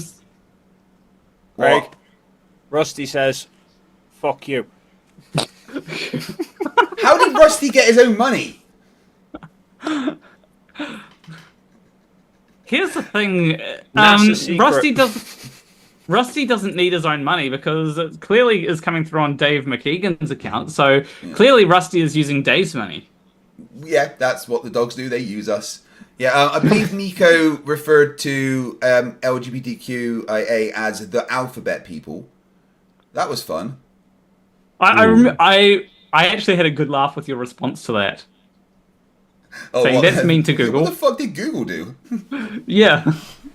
But mostly I find it funny how he says that his first programming language is HTML. That so is good. I am sorry, but that is not a language. Now, to be fair, HTML is I hate it because it's so confusing, but like that's because it doesn't make any it's the CSS more that doesn't make any sense. Yeah. But you know, it's tied up with it. I mean, I learned it because I had to learn to code expressions for After Effects, and you know, the syntax kind of makes sense, but you can't like create a program with it. You can create like a loop command or something, but you can't use it as an actual programming language unless you want to create like entire ledgers for like just one command or something. That would be ridiculous. I mean, if you look up there, then There is that is using HTML, so I do know a bit of HTML, and it's using CSS. But here's the fun thing: the CSS is all inline. That means you're getting my PC right. No, so inline. So basically, most CSS is done in a different file, where it's separate from the HTML. But I've made all the CSS be inline, for it. Which any programmer or any person who works with HTML and CSS is going to go, 12. why? Sorry, the time was just 12:21:12, and I got excited. Nice. Eclipse Chris, Get some £2 sleep. says, thanks, drunk debunk. Late, so must sleep. Lovely sleep. Well, fuck you. Oh, I missed the 12:21:12. People, get more memberships. Put it back up. No, that's not how that works. Yeah, it is. we have to do it until you have to wait for everybody sees it. 11 now. Yeah. Balthazar 999 says, I still want a Nobel Prize for debunking yourself in your proof. Thanks, Bob. Insula for 50 knockers. How much do we have to pay to get you all to sing Wonderwall together? Let me grab my guitar. Yeah, my guitar's right back here. I can do it. This is the I worst think if looking we get the band timer ever. to I mean, 20, get the timer to 24 hours, and we'll do it. Absolutely. I think we could all play Wonderwall, right? I play it in a different way because I never actually learned how to play the proper song. So I play it in a way that would probably be off key to everyone else. So you don't start with E minor sharp 7. Well, it's E minor sus7 to G sus7, D sus7, C. I think I play it like half step up, maybe. Well, Or I would two play half it with steps I would play it on the capo on 2. Yeah. It's capo. Oh. Yeah. Capo, yeah, I know. For so and many and years. his cookies or his potato chips, not crisp. For so many years, I only saw the word written down, capo, and I called it capo for years, and no one ever corrected me until I went to a shop and asked for one, and they were like, "What the fuck's a capo?" I now know that Craig has no right to complain about the way that I pronounce dick. Pronounce what? Sorry. The way I pronounce dick, you have no right to complain about it now. This is a family-friendly show. What are you doing? She's just saying deek, dude. Wait, no, this isn't a family-friendly show, is it? 10 more memberships, and I'll put Rusty Cam back on. Oh, love it. Yeah, I'm just gonna fucking bribe everyone to kill you. Balthazar 228499 says those chords sound sussy. Wonderwall is a very nice song, actually. I play it in such a way that I can switch to Boulevard of Broken Dreams afterwards, and then I can switch to Lenny Kravitz's Fly. Is it Fly or Fly Away? I got to fly away. I'm not sure what Yeah, it's called, actually. Yeah, that one. Insula for 20 Nokia says, just say the price, goddammit, we need songs. It's too late for me to be singing. I've got children in bed and a wife in bed. My wife will sing. I once woke her up and told her the earth was flat, and then she didn't speak to me the next morning. Legend has it she's never forgiven you. No. When we get to New Jersey, she's leaving me there. You can come live with me, Craig. Yeah, she's just handing me over to you, Mike. That's it. There you go. It's yours. Wait, what? You can sleep on the couch. Oh my god, I'm looking forward to it though. But the flight there is 8.5 hours. But the flight back is 15.5 hours because I have to go to Germany, then France, then back to Scotland. I mean, that's kind of cool. Not gonna lie. Well, how long are your layovers? Only about an hour and a half each time, I think. No, the one in France is 3 hours, and the one in Germany is like an hour and a half, I think. So not too bad. Mate, that's painful. It's quicker to fly to bloody Chile, mate. You just want to go there? Well, when James was booking the flights for me, he'd originally booked a direct flight, but the direct flight was $8,000 more. Were you paying for it? God, no. No, they're paid for it. Tell them you want it direct. He was like, "Would you mind having it the indirect flight and saving us $8,000?" I'm like, "Yeah, of course, man. I'm not going to make you fucking pay £8,000." No, what you should have said is you'll take it as long as you get business class. Oh. I'm going to try and get some upgrade because my flight's dead early in the morning, right? So I'm going to turn up to the flight at like 3 in the morning and I'm going to take coffee and stuff for the people at the desk and slip them like a 20 and being like, what's the upgrade situation? Thought you were going to say you're going to slip them something else then. No, that's the pilot when I take over the plane. Oh, you know what you need to do? You need to get on camera and ask the pilot if the Earth is flat. I was thinking about it, but I don't want to get removed. Can you imagine though if the pilot flight. was? Can you imagine though if the pilot was Wolfie? Yeah. Craig, what the fuck? Oh, what you should do, Craig, is just get a big sign made saying "Is the Earth flat?" and then just go along the terminal building, and anytime you see a plane with pilots in the window, just shove it in the fucking window and film the reaction. And then just go.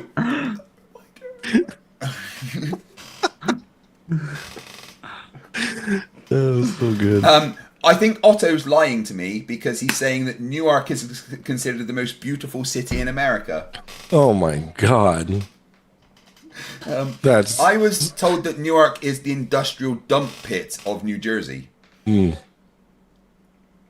it's right outside New York City. It's like the waft of New York City is just gonna seep into the air. Yeah. I mean, for me, it's cool. I've never been there, and as I fly in, I'm going to get to see the Statue of Liberty and the Empire State Building and that. It's cool. CC's house. Enjoy that. Yeah.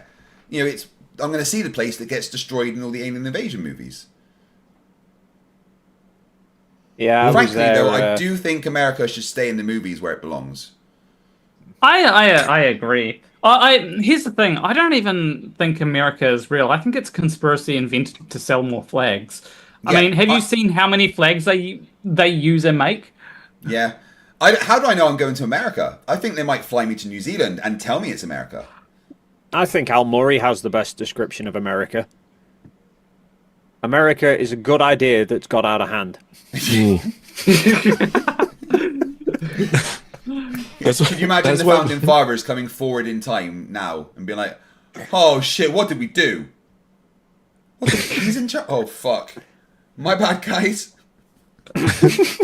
I just don't know how what's currently happening is allowed to. I mean, some people are saying, "Hey, this is not allowed to happen," and are throwing lawsuits around, which is going to be fun. I mean, I'm definitely not political channel, but my feeling is that what I'm getting from people talking is that it's not gone well since Trump took power. Like, What do you mean? Everything that he's done has lowered the price of eggs. Apparently not, though. Sorry, go on. I was going to say it was somewhat unexpected that for me that they go through quite a big tragedy a few days ago, and the first thing he decides to do is go and make it a political thing and try and blame it on dwarfism. Oh my god! I heard through the grapevine, but you know what? I heard that there was an ATC issue due to an FAA, someone getting fired by our president. But you know what? That's just, I haven't looked into it. So all I know is the rest of the world is currently looking at America going, "What the fuck do you mean you want Greenland?" Here's the thing. For here in New Zealand, we did many of the same things that America has done. We can tell you that it turns out badly. Like, do not put a hiring freeze in place because everything starts falling apart. I was kind of watching the full news repeat of his thing, and he started banging on about how he was making it the policy that only geniuses could become air traffic controllers because it's such an important job and people's lives are at stake. I was like, does he not spot the fucking irony that he's saying geniuses are needed for these important jobs? But apparently politicians doesn't fucking matter. No. Anyone can be a fucking politician, but no. Running the biggest superpower in the world, nah, not an important job. I find it funny how he's putting someone who had his brain eaten by a worm in charge of the HHS. Well, I mean, we're just going to have to see what happens. Let's hope Trump doesn't destroy the world, but I may at some point say, guys, I told you so.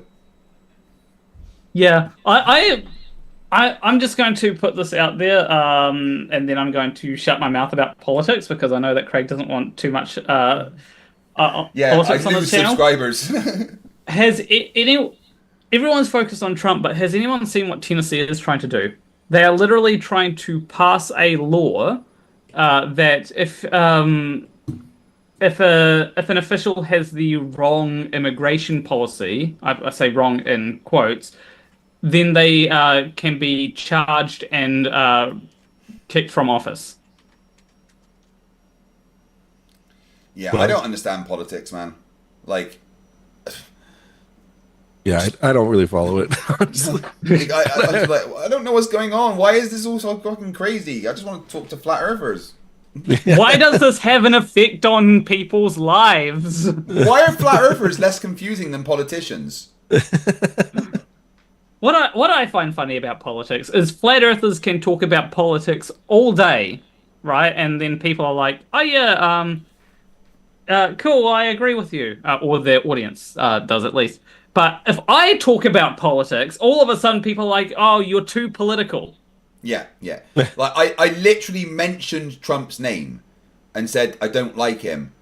And I lost over 1,000 subscribers, and people are like, "Oh, how dare you be political?" And I'm not. I just said I don't like a person. Chill out. Yeah. Craig, you lost subscribers because you caught COVID. True. Someone did unsubscribe I don't believe in because COVID. they didn't agree with COVID. But I mean, Craig, it's clear that you don't like him because of The Apprentice, right? No, I don't like him because he ruined Home Alone 2. Okay, yeah, that's a fair point. See, that's not political. No. The Iron Code of Just £2 says, how much for some FTFE and Co. Steel Panther covers? What? You Death get a to all but facepalm metal. protection. Am I the only one that knows what Steel Panther is? Yeah, I don't know. Like, they've got some songs like Death to All But Metal. Oh, right, okay. And Let's All Party Like Tomorrow is the End of the World. It was asking us to do some covers, yeah. I see. This is the worst looking boy band in the world, I'm afraid. I mean, Steel Panther is a metal band. Darkstar 4400, $5. Politics is the art of looking for trouble, finding it everywhere, diagnosing it incorrectly, and applying the wrong remedies. Groucho Marx. Wait, there's more than one Marx? Apparently, there's a Groucho. Damn. So, I thought there was the Marx Brothers, wasn't there? Yeah. Or am I imagining things? There are too many Marxes. Apparently, there's like Karl Marx's great grandson or something has a channel, has like a YouTube channel or something. Right. So, have you guys heard of Dell's explanation of the Earth's gravity? No. Ooh, no. I think I have. So Dell states that the Earth, the entire Earth, moves moves upward at 9.8 meters per second, but not per second squared. It just goes up at 9.8 meters per second. I mean, so how does that work with acceleration, which I just learned about yesterday? That's what I was trying to ask him, and I was like, well, why do things accelerate towards the ground when I let them go, rather than just move down at a constant speed? And he just called me stupid. The nut-oh syndrome. Like, nah. Well, at least Dell's evolved from there is no kind of gravity or anything to, oh, well, I must try and explain gravity. Yeah, I mean, technically, technically, according to Einstein, this is the part that breaks a lot of people's brains. Technically, the Earth is moving upwards at 9.8 meters per second squared, but that you have to factor in the fourth dimension to be able to understand it, because otherwise it's like, okay, well, how does that mean that the Earth is expanding? And it's like, no, it's because of the curvature of space-time and all that kind of stuff. Flat Earthers struggle with the third dimension. Let's not confuse them with the fourth. Well, that's the thing. People like there's a particular guy that Flat Earthers like Ian. No, not Ian Cox. Brian Cox. Yeah. I believe he once said, oh yeah, the Earth is actually moving upwards, and then Flat Earthers took that and ran with that because they don't actually understand Einstein. $405 says, Groucho, Harpo, Chico, and Zeppo, the Marx Brothers. I know this shit because I'm old. And then Brenda wants us to look at our friend Trey. Wait, is today Sunday? Wait, what? Technically, it's Sunday morning for me, so it must be Sunday afternoon for you? It's almost 8 o'clock for me. Oh, yeah. On 8 o'clock Saturday evening for you, though, right? Yeah. Couldn't you debunk Dell's upwards accelerating Earth with the elevator? Yeah. I feel like you did. If you had an elevator that was moving up at 9.8 meters per second, then that should mean that anything you let go of in the elevator should then float? Or did it need to go the other way? I would really like to have a conversation with Dell about this, because the guy I was speaking to didn't help much.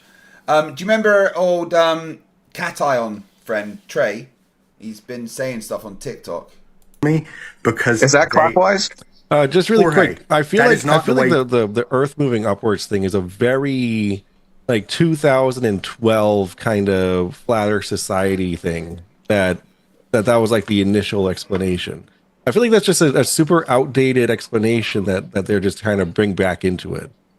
It could well be, but the postal service to Dell's shed's quite slow, so maybe he's only just fucking found out about it. Fair enough. Yeah, he's just found out about the postal service in general. Because is that clockwise? Jorge, that is not the way you were going. Is that clockwise? All right, what do we got here? That is not the way you were going. Down. Yeah, it looked like this. It looked like this. It's not the way. That's counterclockwise, dude. This is counterclockwise? Can you guys hear it? Oh, is it not coming through to you? No. Fuck's sake. Most of those. I need to feed you the right playing it audio. on the stream, but... which was my brain's not working. My computer's slow. Huh? What? You were robotting then? Did I break it? What's going on? No. Playing to talk again? No, she's frozen. Planner, go away! Rusty's very disappointed. Nobody's spent memberships. I think they see the 12 and they actually feel bad. they don't feel bad. They don't fucking care. They don't care that I've been streaming for 24. Oh, I'm back. Welcome back. Well, can I just say in response to that, Craig, it's your own fucking fault. yeah, it is my own fault. Okay. I've been streaming for 28 and a half hours. What? You're right. Okay, what happened? Because like my computer crashed for a second. Everyone was a robot. I couldn't hear what was going on. So what happened with Craig? Nothing. In the fourth dimension. He's banging on his bookcase from the other side, screaming, "No, don't go!" Can you guys hear this now? Because is that clockwise? Jorge, That is not the way you were going. Is that clockwise? That is not the Sure way it is. you were going. Down. Yeah, it looked. Yeah, it was. It looked like this. It looked like this. It's not the way. That's counterclockwise, dude. This is counterclockwise. Oh. Oh, bless him. Both of those were going clockwise. No. Yes. You're showing the bottom one through a mirror. Show the bottom one through looking down at it. It doesn't matter. Of course it matters. You're mirroring the image. You're mirroring the bottom, you donut.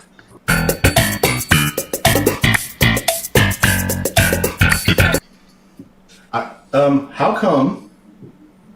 And yeah, okay.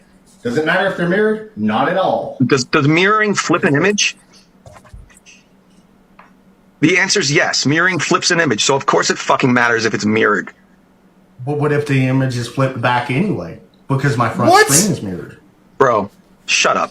Show it on your back camera the way it's supposed to be shown and stop being disingenuous. You think you're so smart. You can't outsmart me, dude.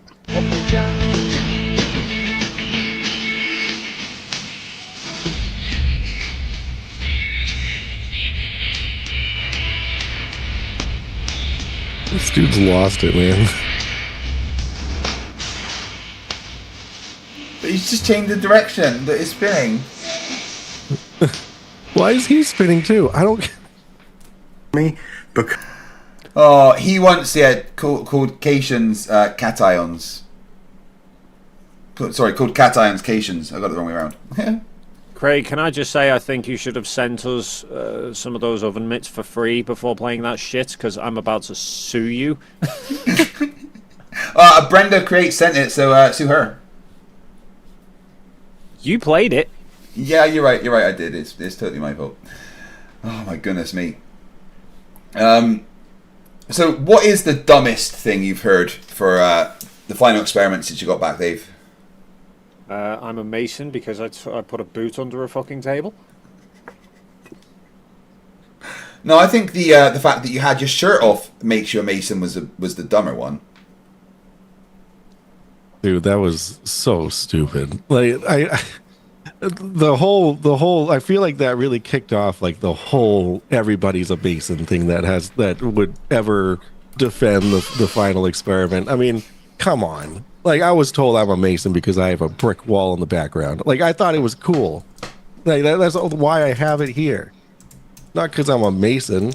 It turns out my brother-in-law is actually a mason. I didn't even know that. I learned that last night during my debate. See, I mean, that's how important it is. Nico's thing is, I think if you actually read about it, it doesn't specify left shoe. It's something about just taking your shoes off, but because the picture happens to show left shoe off, he's ran with it that it's a left shoe, even though I didn't take the boot off because I wasn't wearing the boot. And wasn't that for initiation? So, like, if you guys were already masons, who were you guys initiating? I have no idea. Although somebody did put in a chat the other day that apparently it's to do with buying land, which means that then if that's what I was doing, I would own Antarctica. The whole of it? That's a lot of land. Oh, yeah. Fucking hell. Yeah. Are you gonna make a treaty? You know, most people think Costa del Sol for holiday home. Nah, not me. Don't forget to arm the penguins, man. I think the dumbest thing I've heard is Nico, when I was debating him, and I pointed out that, oh no, the marathon runners were even there the day before. And he went, ha! I've got you! That's the setup crew. Oh God, I was on the stream with you at that point, and Jesus, I nearly wet myself. Have you guys seen Nico's recent content? It's all gematria, like garbage. Like all these different numbers and birthdays and of all these people that are involved in random things and being like, look, October 28th, that's the birthday of this person and this person and this person. There is so much straw clutching. It's insane. Like, I'm starting to regret my decision of putting Tom Palladino forward for top left because I thought I'll not stir up too much. I'll not pick on Flat Earth. I'll pick someone completely unrelated. And now having seen Brian's logic struggling with the fucking shadow, he's worthy contender. I cannot believe how obsessed he has become over this shadow. And the hilarious thing is, his whole argument was saying there should have been a shadow from Mount Rossman cast on the camp that doesn't appear in Will's 36-hour video. Except it does. But he can't see it. I showed it to him, dude. No, that was Steve. No, it was him, wasn't it? Oh, yeah. Do you know what? It's really thrown me actually because I didn't even realize until literally like 2 nights ago when I checked back on the video. I didn't realize that the south end of the camp caught the shadow of Rossman because I was up at the north end the entire time, and at no point did I see any shadow from the mountain. I think the shadow literally cut like through the middle of the camp. Man, I wish I'd gone. I was just like, yeah, I didn't see, like, yeah, as far as I was aware, the sun never went behind the mountain. Because I even remarked to Will at the time and said it turned out with hindsight we probably could have saved ourselves the trip and not bothered going to Halfway Point because we could have got it from here. And then obviously Jaren kept saying about the sun going behind the mountain, and I just assumed he was referring to it being sort of over the mountain because I don't think he was actually up at any point during the early hours. But then Brian's like, so why did Jaren say this? Why did Jaren say that? I'm like, I don't fucking know. Ask him. What we need to do next is try and convince Will to send one of us to space.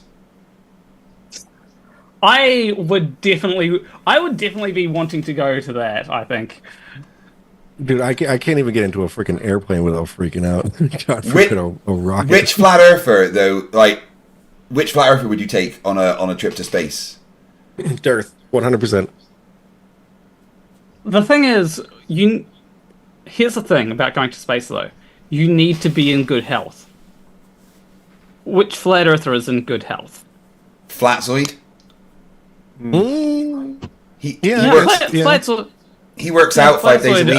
He's actually quite jacked, even though he's short. I do not know how tall Flatzoid is. All I know is that the tallest flat earther is Phuket Word. Yeah, he's like 9'6" or something, isn't he? Goodness gracious! I'm pretty sure he's like 50 feet tall or something at this point. Yeah, no, you're right. Sorry, when I said 11'30", that was his shoe size, of course. My bad. Yeah. Is he one of the Tartarian giants? Well, he something like that. He's the original buoyancy density guy. Oh, gotcha. The little G. The dumbest thing I've ever heard from any of about buoyancy and density is Flatzoid. When I was explaining to him how submarines use gravity to navigate, and I asked him how that works with his buoyancy and density thing, and he said, well, it's the density fields, isn't it? How do you detect density externally? With apparently an accelerometer. An external force. I think I'd like to take Oakley to space and leave him there. No, just so when we're up there, I can then show him the view out the window and say, "There you go, you prick. Measure that flat." And then you'd open the window. Ask him where the guns are, of course. That would be funny though. Where's the guns, Nathan? And then you pull one out. What I want to know is, a lot of flat earthers say, oh, when you go into a plane, why can't you see all the satellites in space? And it's like, when I go into a plane, why can't I see all the other planes around me? You know? Or why can't you see the cars on the ground? Mm-hmm. I mean, I can sometimes see the cars on the ground with a plane. From a plane. Depends how high above the ground I am. I always ask them to take a picture of a rainforest and show me the ants. I have a question, Ernie. I just saw someone in the chat saying Planet Walk really bothers Kent Hovind. It makes me giggle. How do I bother Kent Hovind? Has he done something, made a video on me or something? I just don't think he likes you when you've talked. I'm not sure. Yeah, Zoomy Tomatoes, right. What about when Leaky Warrior said, well, gravity's just a bit of refraction, innit? Oh, no. Oh, so how are we doing? I have been streaming for, that makes it 25, well, 24 and a half, wait, no, 24, 28 and a half hours. There's 11 hours and 51 minutes to go. So that's until tomorrow at 1 in the afternoon. No one else is going to buy memberships, are they? Oh, you're going to get plenty Rusty's more. You're very going to be... sad. They're going to make you go for 50 hours. You know that, right? Yeah, it's going to happen. I will have to get some sleep at some point, I think. I say 54 hours. Let's start making bets. So actually, you have a flat earther in your chat. Who? And this is exactly why I wanted you to ask your pilot if the Earth was flat, because atheist flat earther says that it's funny that pilots are saying it's flat. Pilots aren't saying it's flat. That's just a lie. I mean, he said it, so it must be true, Craig. Zoomy gifted a fuck you, Ashton. Hey, atheist flat earther. You know my email. fighttheflatearth@gmail.com. Come in and school us globies. Strangely, I feel quite safe. Now, Dave, you said that you went on to Flatzoid's panel today, right? Oh, the other day, but yeah. The other day. Did they all attack you like they attacked me? No, they went very sheepish. All right. I think they were kind of the difference was they couldn't really say anything to me because the whole topic, like the whole stream that they were doing was all about TFE. They were bringing up all these points about TFE, and then I rolled in, so every point that they asked me about TFE, I literally had screen share bringing up every answer that they wanted for TFE so that they didn't have a fucking response that they could argue with. Thank you, Mark. There we go. There it is. Mark W. coming through. Oh, Mark. Goodness me. Adding an hour back onto it. Thank you very much. Thank you. There we go. As promised, there's the Rusty Cam. There it is. There's the 20. Oh, look at him. He's so cute. Zoomy Tomato gifts a membership. Right. I need to take a Riley, so you guys talk amongst yourself for 1 minute. All right. And still no Ashton. Holy crap. We've got to talk to ourselves. We should get a flat earther on for that. That would atheist, work, right? Atheist flat earther should come up. Oh, apparently Kent Hovind's channel has been taken down. Oh, what a loss. Another one bites the dust, guys. We're winning. Welcome to Globe Earth. Oh shit. So Dave, Kent Hovind is a young Earth creationist. So. Oh, gotcha. So Dave, what do you have? What do you have coming up? Any big projects?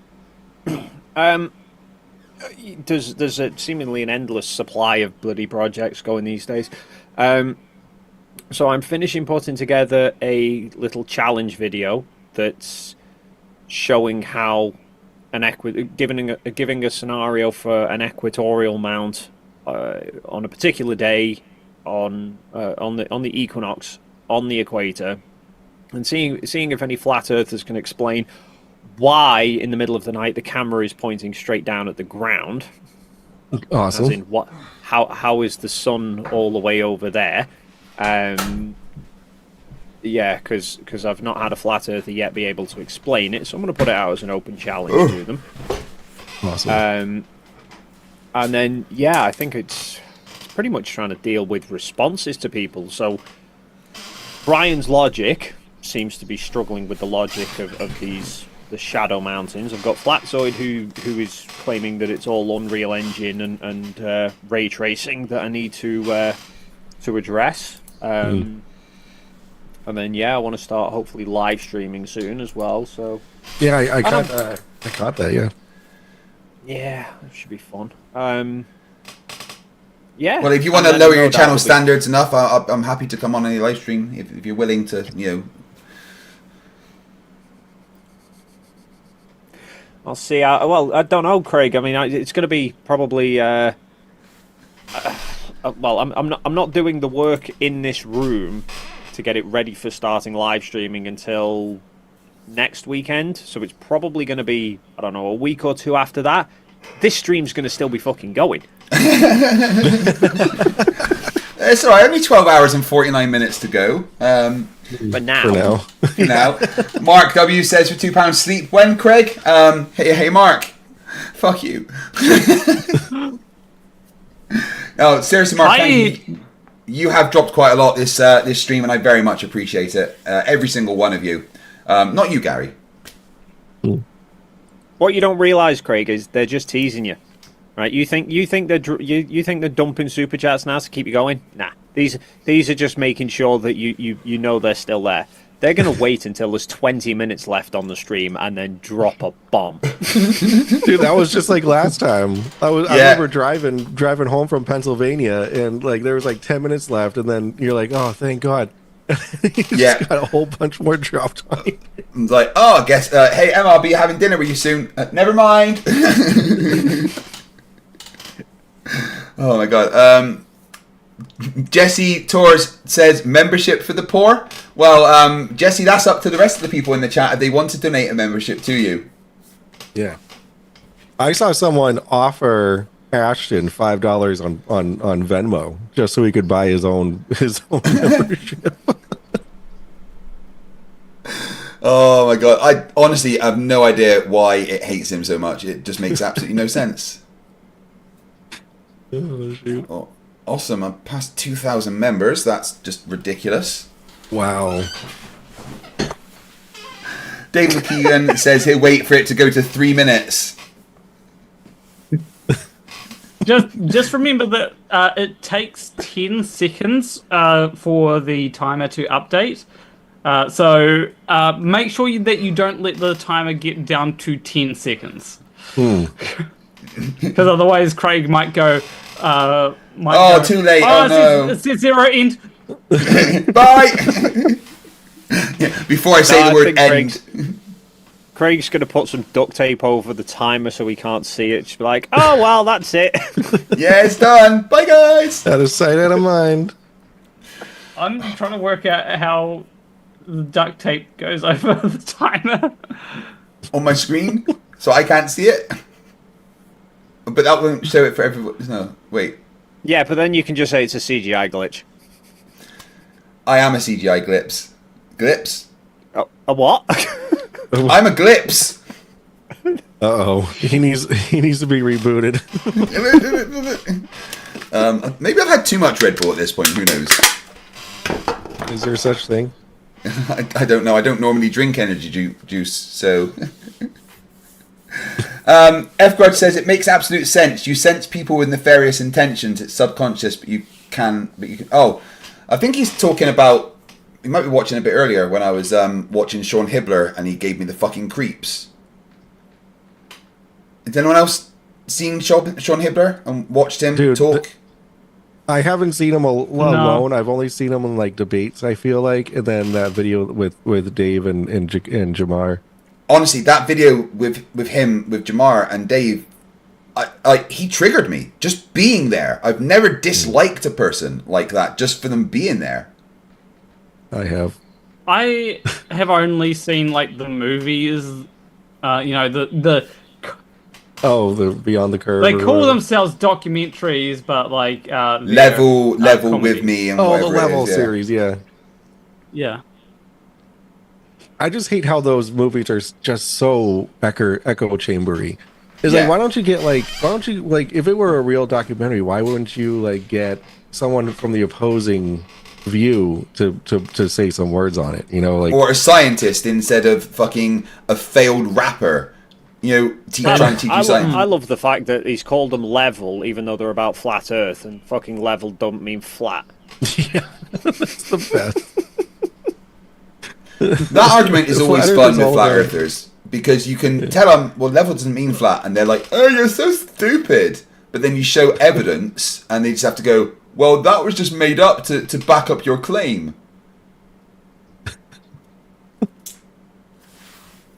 Oh man.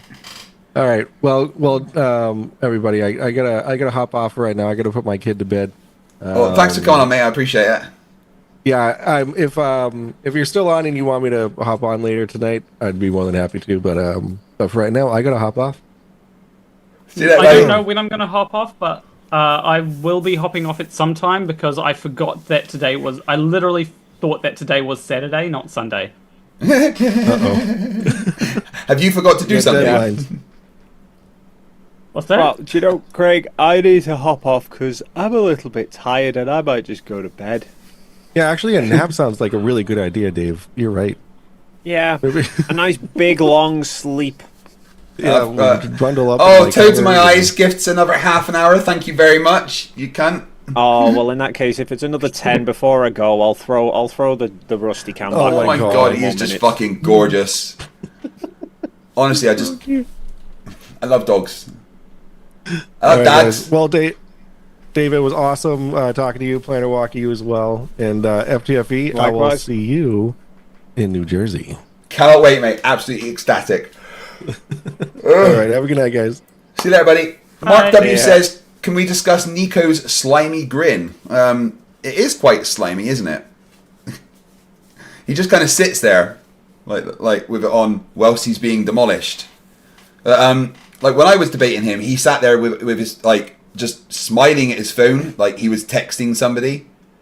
But I don't think he's got any friends, so I'm not sure. I don't know. I love the fact that all Nico does is just this. Yeah. Why the fuck he can't face the camera, I don't know. Or whatever the hell's going on over there that's so interesting. That's not comfortable, man. Why would you do that? I don't know. I think it looks... I don't know. It could be Masonic. Everything else is. Yeah, I mean, I've been sitting facing the screen and I'm getting uncomfortable after 28 hours. So 24, 25, 26, 27, 28. I've done 29 hours. Well, 28 and 45 minutes. And there's 13 hours and 12 minutes to go. That doesn't seem right. What the fuck? Yeah. Oh well, my you've God. done this for 50 hours before. I know. But I would have had a little bit of sleep by this point. Well, a little bit of sleep. Let someone else take over. Well, I could play one of my videos. You know that the time is not. You know that the time is not going to reach 0 by the end of your nap. No, I know. I could put on one of my big videos and have like a little bit of a 4-hour kip, refresh myself. All right, I'll ask the chat if I'm allowed a wee nap. No. You know that they're going to say no. That wasn't me, that was Rusty. Rusty has a real vendetta against Craig, doesn't he? Yeah, Rusty fucking hates me, man. I don't know why. Oh, it's because Dave came home smelling of my dog. How fucking dare you? You watch now, they're going to go, no, you can't have a nap, you dick. Fuck off. No! Oh, see? No's winning. Right, okay. Borgen Borger says, I get a 30-second nap. IceSpin says, if you play my song. Yeah, Which 4 song's hours that? seems extreme. When I haven't slept for like a day and a half. I know that I'm going to try and plan things out so that I can like have someone else manage things when I eventually do one of these. I have to fix up my software a bit. I need to make sure that it doesn't have that bug that is making it take longer to count down than it currently is. I did 47 hours straight with not a nap. You can fuck off, Craig, if you think you're getting away with 4. Alright, okay, I'll fucking wait to my 36 hour... Were you up for 47 hours, Dave? Yeah. I thought you were just up for 24. Oh no. I did. So I woke up at 6 a.m. on the 14th in Chile. Then, airport flight, set up, get to Union Glacier, set up, have the tour around the main camp, up to halfway point. We got up to halfway point at about 9 p.m. ish.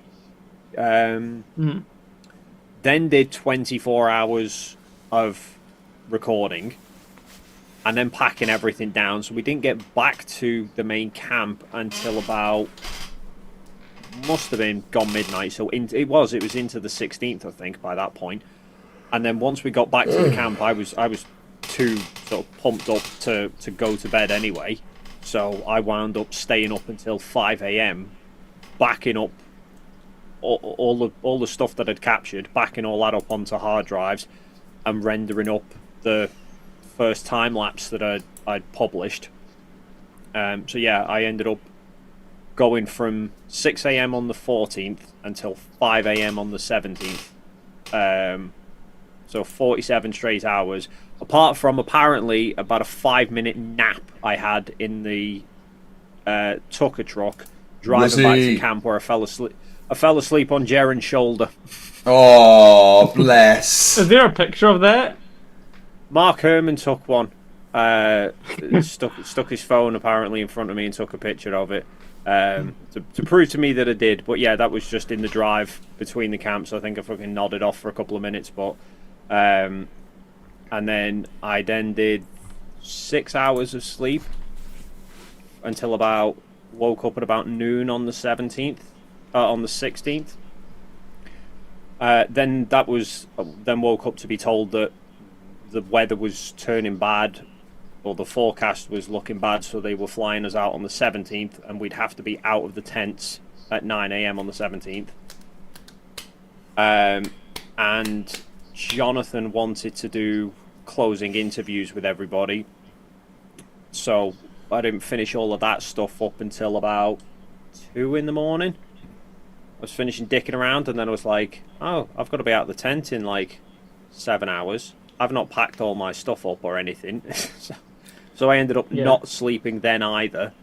And then I didn't sleep again until on the flight back to Punta Arenas. So in the 3 days that I was in Antarctica, I managed a sum total of 6 hours of sleep.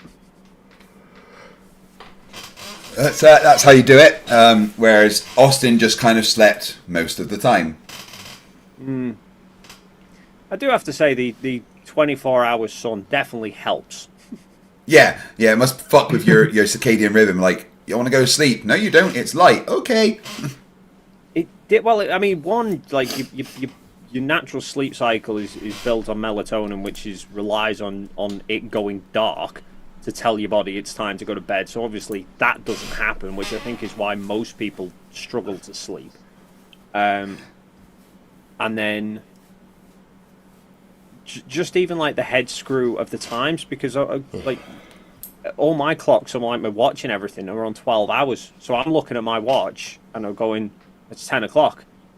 Right outside, must be 10 in the morning. Until I'm like, oh shit, the sun's over there, it's fucking 10 p.m. Or Will said we're going live at 2. Or Toon's going live at 2. And I'm thinking it's 2 p.m. And it's not. Fucking sun's over towards Mount Rossman. It was 2 a.m. But my head was just thinking it's 2 in the afternoon. It was that much of a head fuck that, like, I'm referring to day and night. You know, for if it's AM or PM, like going with still even now day or night. Even the staff were doing it. Like, literally, Scott, one of the staff members, took us out up the glacier on one of the days, and then Will had asked him could they go back to the airstrip, back to the main runway, to fly the drone up and down it, because he thought that would make a really good shot. And Scott actually said, I'll take you back there tonight. What? Because it's going back at like 10 p.m. So it's like, I'll take you back tonight, because that's just how kind of your head instinctively goes with it. So, oh, right, I'm not allowed to sleep. I guess I'll fucking stand up, you cunts. Yeah, so you should. To be I fair, like the way you're saying that to get sympathy. Yeah, I did this to myself. I'm aware. Yeah. That timer was at like under 3 hours at one point. To be fair, like the whole like I can't remember what time I was awake since. I managed to get some sleep, but like the lack of sleep has screwed with me knowing what day it is. Like I literally thought that it was Saturday, and I was supposed to meet up with someone today, but I didn't message them, so. So you're like, oh, whoopsie! I was supposed to see you today. Well, just message them. Just message them tomorrow and be like, it's Sunday we're meeting, right? No, they fortunately messaged me, so it's right. Like, being like, when did you want to meet up? And I'm like, oh shit, it's Sunday. I literally thought that it was Saturday because sleep deprivation.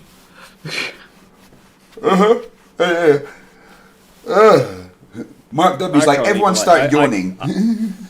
I didn't even know what day anything was for that whole trip. I just have to refer to everything by the date because it's the only way I could keep track of it all. Yeah, it is weird when I do these streams. Like, I'll start at one point, like on a Friday, and then by the time I'm finished, I'm like, wait, is it Saturday or Sunday? Monday? Wait, no, it's Monday evening. Wait, what? Like, who fucking knows what's going on? Yeah. Flat Earthers have entertained me so much. I've got to say thank you to them, I guess. Thank you for being so stupid. I still need to like debate Nico, like just on the whole I think that he doesn't understand. Like, I want to ask him, how does AI work? Because I vaguely know how AI works. Because didn't he say something about he's gotten a degree in AI? Yeah, he said he's been programming AI cars for people, apparently. In HTML.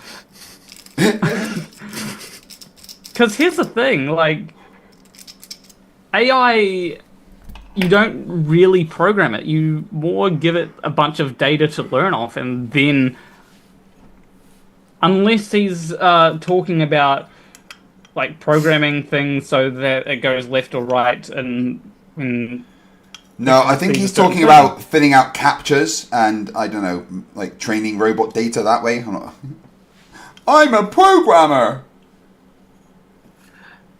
Can a flat earther fill out a captcha? Oh, no, true. Yeah. Although, I failed a captcha yesterday. It said, click this to prove you're not a robot, and then it said, captcha failed. What? I suppose the big question would be: is there any AI system out there that if you ask it what shape the Earth is as flat? No. Then none have been programmed by Nico. If they were programmed by Nico, just go, you're a sodomite.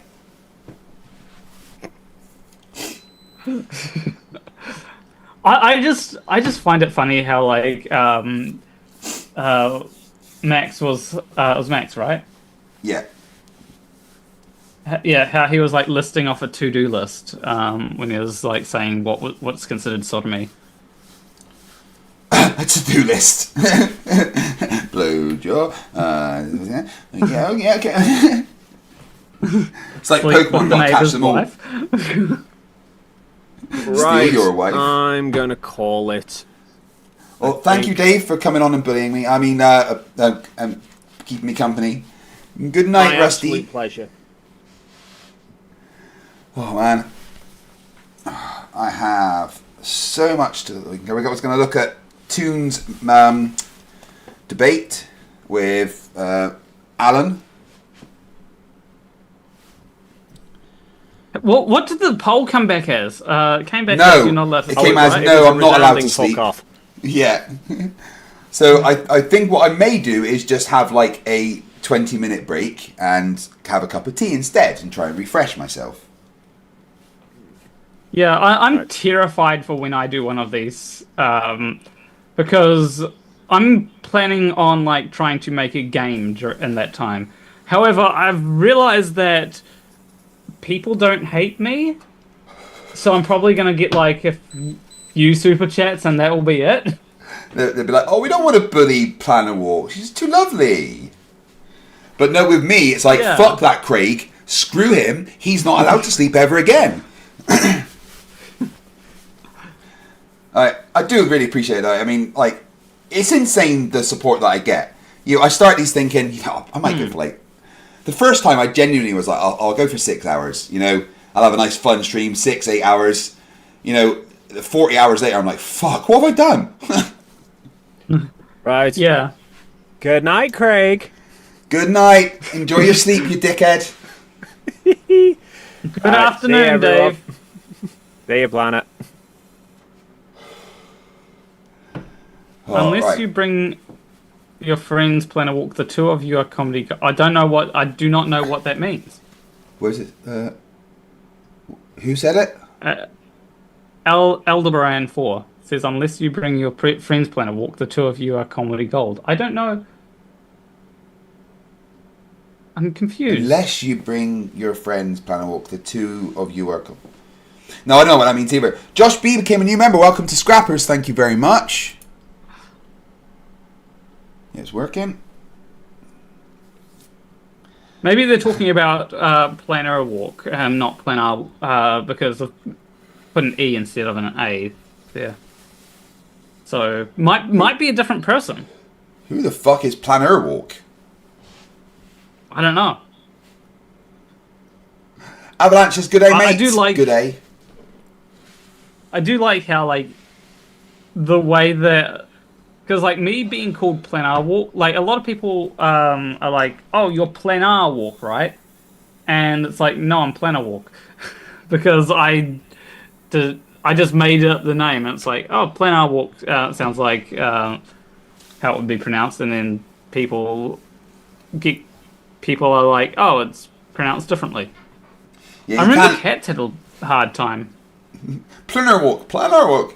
David 499 says, Planner, can you set up the timer so that it adds time to Craig whenever you get a super chat? You'll be rich. And don't give her fucking ideas.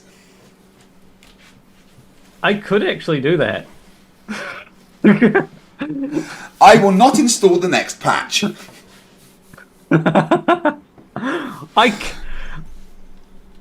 I would have to.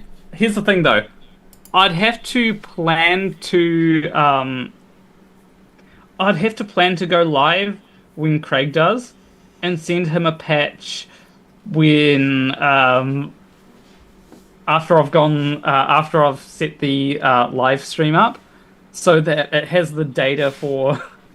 I'd be like, what the fuck's going on with my timer? Planner is broken. Zoomy Tomato says, how about some rave baby talk? I don't know if I can fucking deal with any more rave babies. Oh my god, that shit is batshit fucking crazy. I've literally no idea what's going on with them. Planner, you've got an evil look in your eye. Can you stop it? I just have I do know what I'm going to do for the next patch. I'm going to make it so that it can do drop shadows and outlines, so that you don't have to have the background behind it. That'll be an option. Yeah, just. And I'm going to make it. I have more torture options as well. If you want to hear them, I can make it so that whenever you get a super chat, there's a little multiplier that gets modified, so that if a bunch of people super chat and then people donate members, then you'll have more time that's added. Right. So like you get 2 super chats within like 5 minutes, and it increases the multiplier to like ×3 or something. And yeah, that sounds dangerous. Yeah. Otto $2 says, what can PW play from Ride the Lightning on that? I don't know. I like, if I took some time, I could probably like play. If I took some time to learn it, that is, I could probably play Enter Sandman on keyboard. But that's all. Rosie says, $2, you can sleep after Ashton gets a membership gift. I mean, so I'm I just don't think never that's ever allowed to going to sleep. happen. I think it's broken for him. Because here's the thing. Here's the thing, okay? Sometimes when someone does a stream, it'll just single out one person in the chat and just be like, no, you're not getting a membership. I don't understand. Like, for instance, Ashton, who is there and alive, got a membership. Glober Mum, who isn't there and passed away recently, got a membership, whereas Ashton didn't. I really do not know how Glober Mum was gifted a membership. It's fucking awesome, but... But, Mike Riley's like, do it, I'm plan pretty a walk. sure that I would have to take... Okay, the only way that I can do it on this live stream is if I come back before it ends. To be fair, I've got like 12 hours. At a time that's not night, which... someone would have to donate, how much? How many memberships would 12 hours be? So that I can come back and have time to learn it, have time to play it as well. Because I don't know how long I'm going to be out for as well. You going out drinking? No, I'm just going to be hanging out with someone. Aw. You know, I do have a life beyond YouTube, right? No? How dare you? Outrageous behaviour. You're stuck here. Yeah, no. What you don't realise is when you guys turn off YouTube, I don't exist. Oh, that's why you don't realise you have any clone. You have clones. I have what? Sorry. Nothing. Don't worry. No. You're just imagining stuff. You. Here's the thing. You're sleep deprived, so you think I'm saying things that I'm not. Makes sense. I thought I heard something about a clone. And, hey, have you heard of this? What do they call it? Belly button?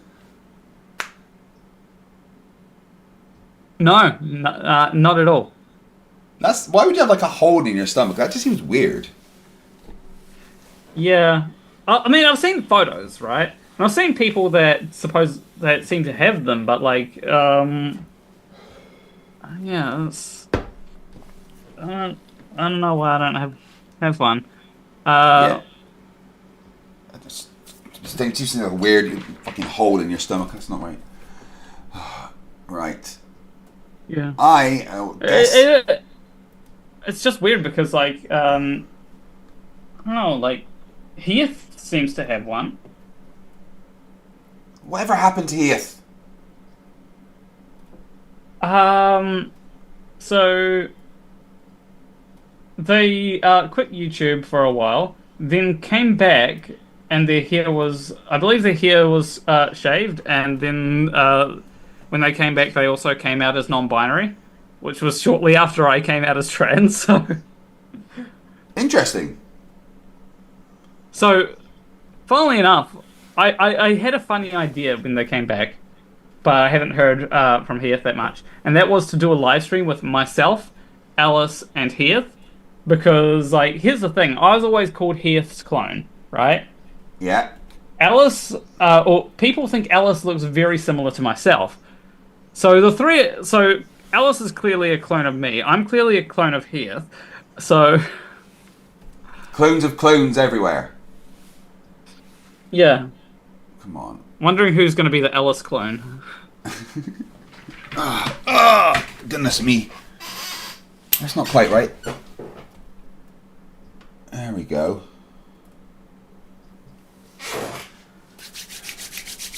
Monkey Cat Pat Pat $2 says, I think it's time for some push-ups, Craig. I'm tired. I'll do 20 push-ups if Planowalk does. I can do 10 squats with a weight in my hand. PK Phoenix says, Craig, you look like you're trying to go on Omegle by standing in front of the camera like that. I was just stretching.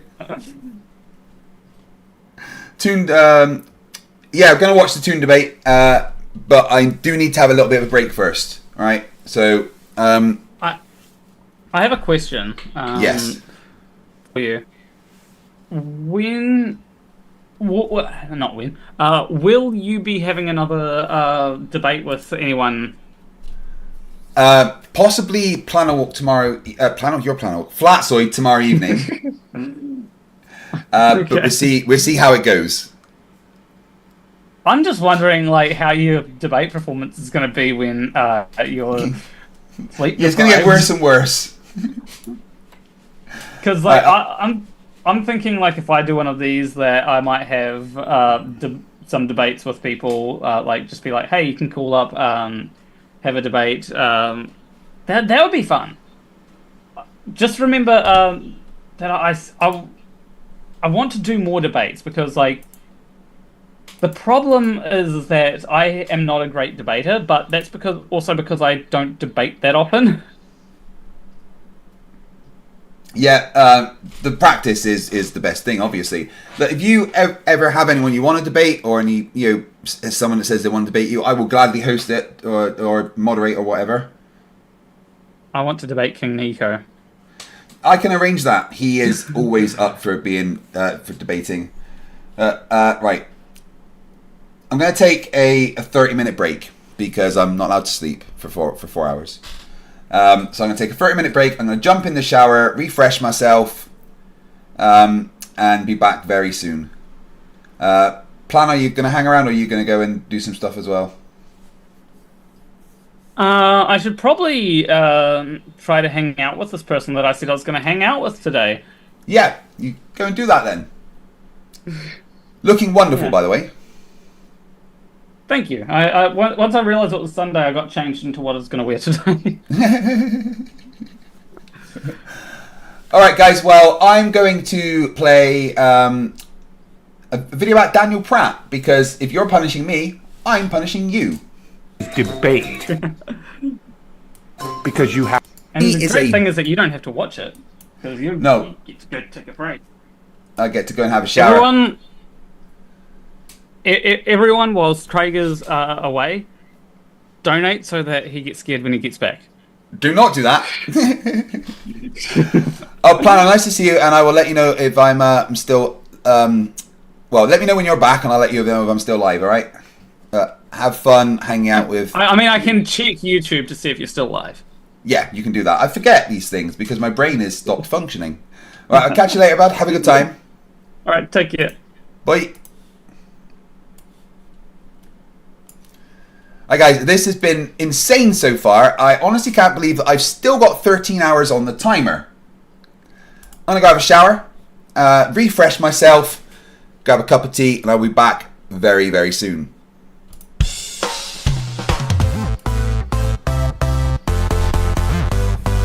Hey, I'm FTFE and welcome back to the channel that does the stupidity what Will Smith did to Chris Rock. Uh-oh, Richard!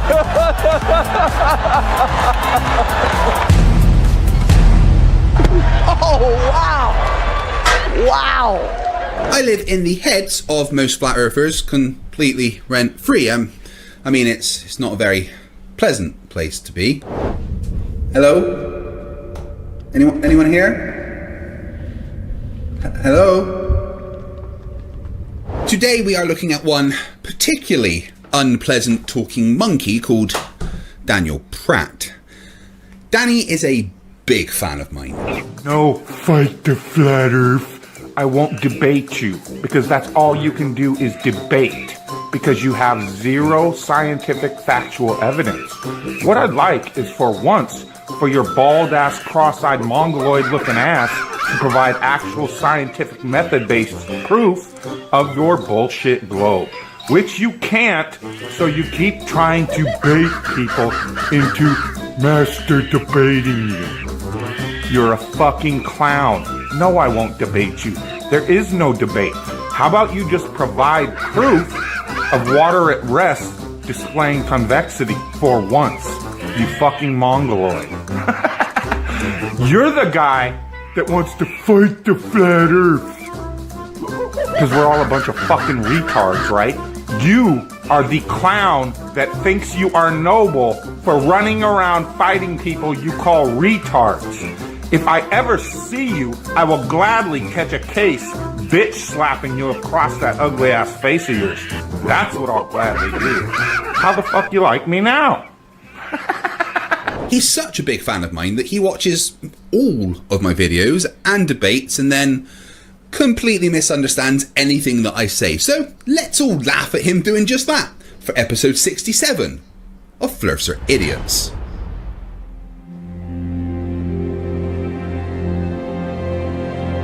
We're living on a disk, floating through space, with a tiny sun.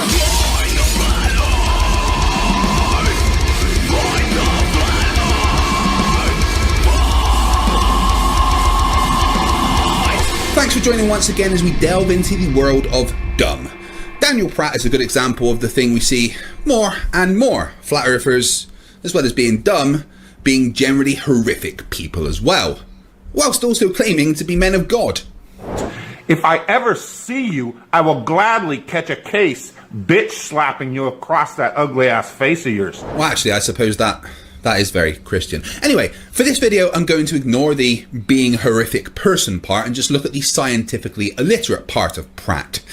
I do a lot of debates with flat earthers on this channel, and there is an evidence of Earth's rotation I like to use by a channel called The Gentleman Physicist, where he uses a homemade Foucault pendulum that swings for about 45 minutes to calculate his latitude on Earth, matching the globe model predictions.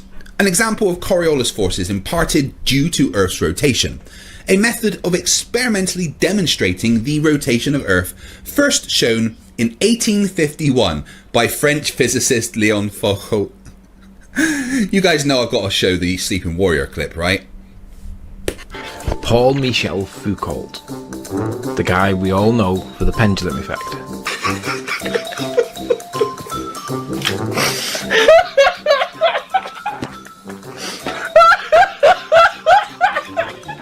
Apparently it shows the rotation of the Earth.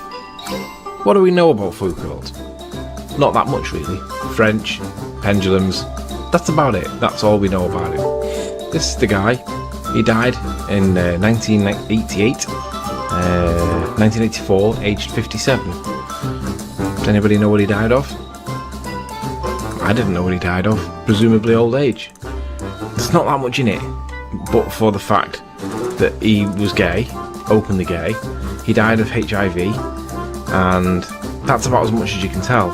Everything else in here is generally not that, not that interesting. There's not that much in it. One thing I want to show you is that if you do a Control and F in here and type in pendulum, no mention of the pendulum. Foucault's pendulum is supposed to show the rotation of the Earth. Wouldn't you think that if that was true, it would at least get a mention in his wiki? On to Pratt. He saw me use Foucault's pendulum from The Gentleman Physicist as evidence of Earth's rotation and proceeded to completely misunderstand the demonstration and explanation that I gave. Let's have a look. Oh, hold on one sec. I'm sure the video's in here somewhere. I could just she's gonna be mad at me, but I can't find it. Pal. Oh, you're still alive. Goody. Yeah. Look, I know you don't like being asked to do menial tasks like playing a video, but I can't find any of the Daniel Pratt clips that I need for this episode. So could you please play them for me? No, not doing it. But I need them for this episode. Please? I said no. Why? I'm not a massive fan of humans, as it is. I refuse to store any data that pertains to Daniel Pratt. That's too far. I spoke to the computer on his water heater. I had nightmares for weeks from what it told me. You're on your own. Figure it out. Pal? 2 secs, guys.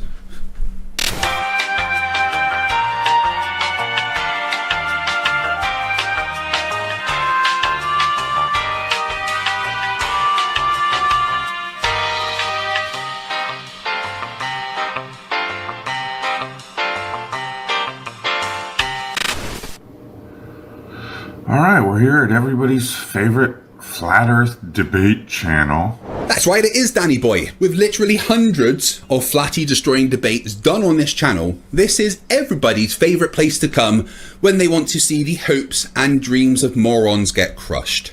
Once you guys have finished watching this video, please click on the playlist in the description to enjoy endless derp, but it is dangerous to go alone. Take this. Where Craig McNeil proudly proclaims constantly what a dumpster fire this debate is. Yes, Danny, it does tend to be a dumpster fire when I debate flat earthers, but that's because once I show them evidence of the earth being a rotating globe, this usually happens. Let's show the earth station. Come on, yes!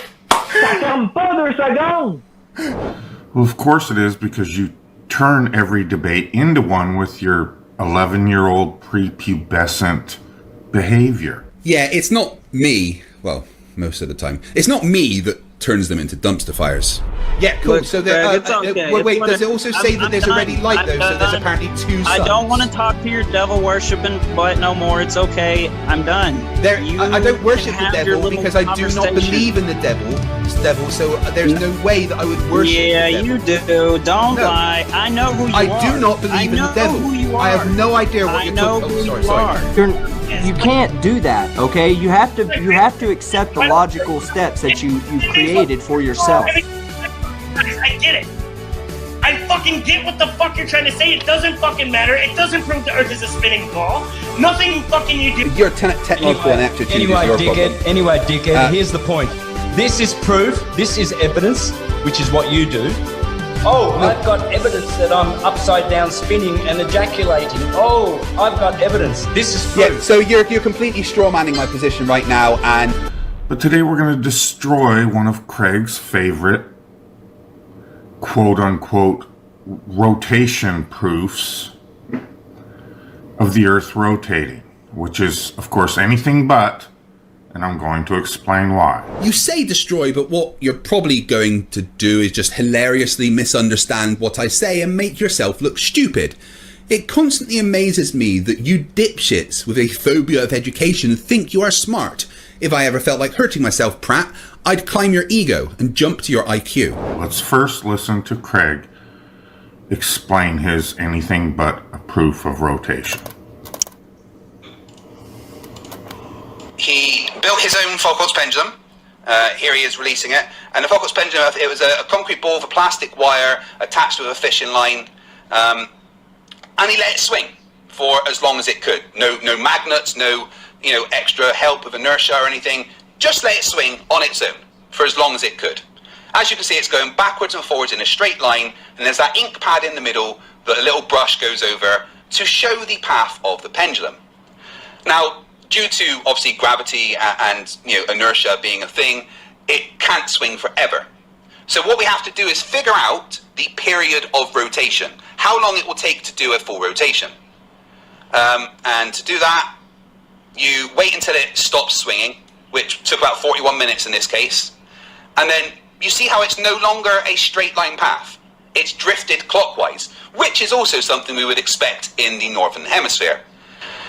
So to figure out where we are, we do a very simple thing. We measure the angle. Okay, so we get the basic gist. Craig claims this is a Foucault pendulum that proves the rotation of Earth by moving as it's going back and forth over this ink pad and paper, and he wants to pretend like that couldn't create drag and knock the swinging pendulum off its axis of rotation. Like that wouldn't affect the rotation at all. Straight away, grasping for straws, Mr. Pratt. Everything is going to have some kind of effect on the result. That's why when you do experiments, you take as much care as possible to remove variables that could affect the margin of error of the experiment. But the brush going through an ink pad isn't going to impart any kind of significant force to alter the swing of the pendulum. The fact that it matched the predictions of what should be happening by rotating clockwise shows that it's working as we expect. Instead of picking holes, do it yourself. Set it up however you want to record the drift. Do the experiment properly, and you get the results you expect from a rotating globe every time, whether it's at the South Pole, Paris, America, or anywhere else in the world. Okay, that's problem number one. Number two, what are these? Are these stopwatches lined up along the side of the paper? Why are there 3 stopwatches on one side and then just one little stopwatch down on the other side holding the paper? Does the guy not own tape? He couldn't have taped the paper? Those aren't stopwatches, you cretin. Those are other ink pads. See how this one is similar to the others? They are left around so that if the ink pad were to dry out, I could easily swap it with another one that's, close by and not misrecording any data. Usually I think everyone has something to bring to a conversation, but from now on, Danny, you should just bring silence. To the floor so it didn't move as the brush was going over it? I mean, anyone that accepts this as actual scientific proof of anything is, again, just a dogmatic religious cult member that has no clue what science is. Craig always claims this experiment is done all over the earth all the time, yet he only ever shows this one example. Well, it is an excellent example of Coriolis forces being imparted onto a moving object and matching the predictions of globe Earth. But saying that I only show this one is just a Flerf lie. I constantly reference the experiments done all over the world, including, like I already said, one done at the South Pole, getting the predicted period of rotation of just over 24 hours. Also, saying it's not science just shows that you are ignorant of science. Frankly, I don't have the energy or the crayons to explain it to you, so why don't you just go to the remedial classroom?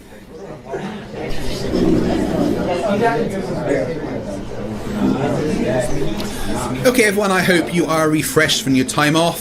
We've got a slightly complicated subject today. Well, not that complicated, but I've seen you all trying to tie your shoelaces. So anyway, let's get to it. Hold on, where is everyone? Mr. Pratt, first off, brush your teeth. Secondly, where is everyone? They all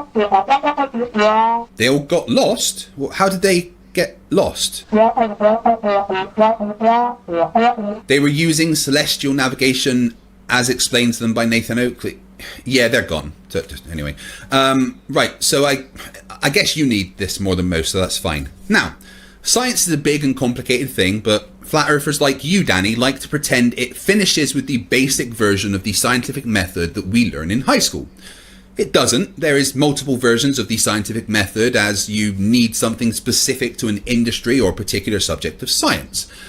But let's not confuse matters right now because, well, most Flerfs are thicker than a Boxing Day poo, and I don't want it to be too complicated for you.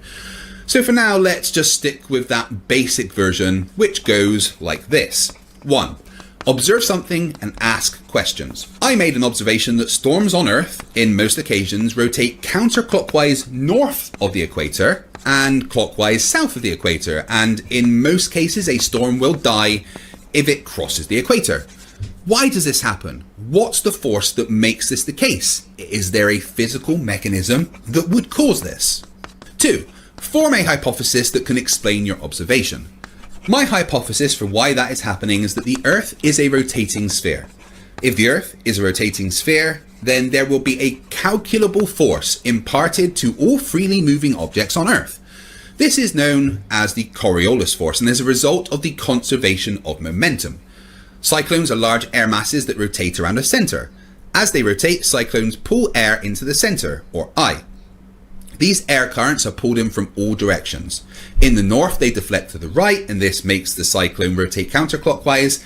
And in the south, currents deflect to the left, and this makes cyclones rotate clockwise. The deflection direction at specific locations would be a result of the conservation of momentum imparted by the Coriolis effect, according to my hypothesis. The independent variable would be the position of observation, and the dependent variable would be the direction of rotation. 3. Use your hypothesis to form a prediction.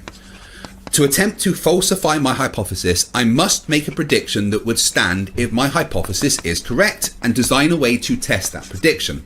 My prediction is that if my hypothesis is correct, then a swinging pendulum will have a different amount of Coriolis forces imparted on the swinging bob depending on where on Earth the pendulum is located.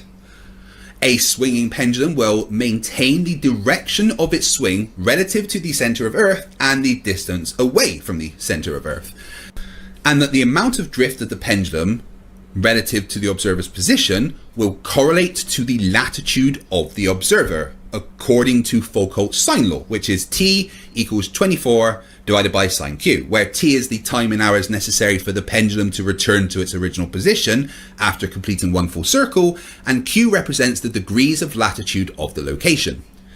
Basically, you will be able to use the amount of drift in degrees of a swinging pendulum to calculate your latitude on Earth if my hypothesis is correct. 4. Design an experiment to test your prediction. Any Foucault's pendulum experiment. And the one I like to use is the one by the gentleman physicist. And finally, 5. Analyze your results. Once you get your results, you analyze them and see if it falsifies your hypothesis. If the data doesn't disprove your hypothesis, then we accept the hypothesis as true. And that's it. Okay, I guess you're excused, Mr. Pratt, but next time, please leave your water heater at home. Do you know what static force is, Craig? Do you know what electromagnetic force is, Craig? Yes, Danny, I do. We covered them in my physics degree, and neither of them has any relevance at all to the amount of drift a swinging pendulum has correlating to your latitude on Earth, especially as you can use any material you like to make a Foucault's pendulum, and you'll get the same results. If the drift was the result of some kind of electromagnetic force, then the material used would completely change what the results were. You know, Danny, I was really hoping for a battle of wits with you, but it appears that you've come unarmed. See, me and my 9-year-old son did a static force experiment on YouTube in front of everybody where we moved straws, utensils, and other things. We spun them around the top of a bottle cap without ever touching them. And we moved them across, forwards, and backwards across a glass table without ever touching them.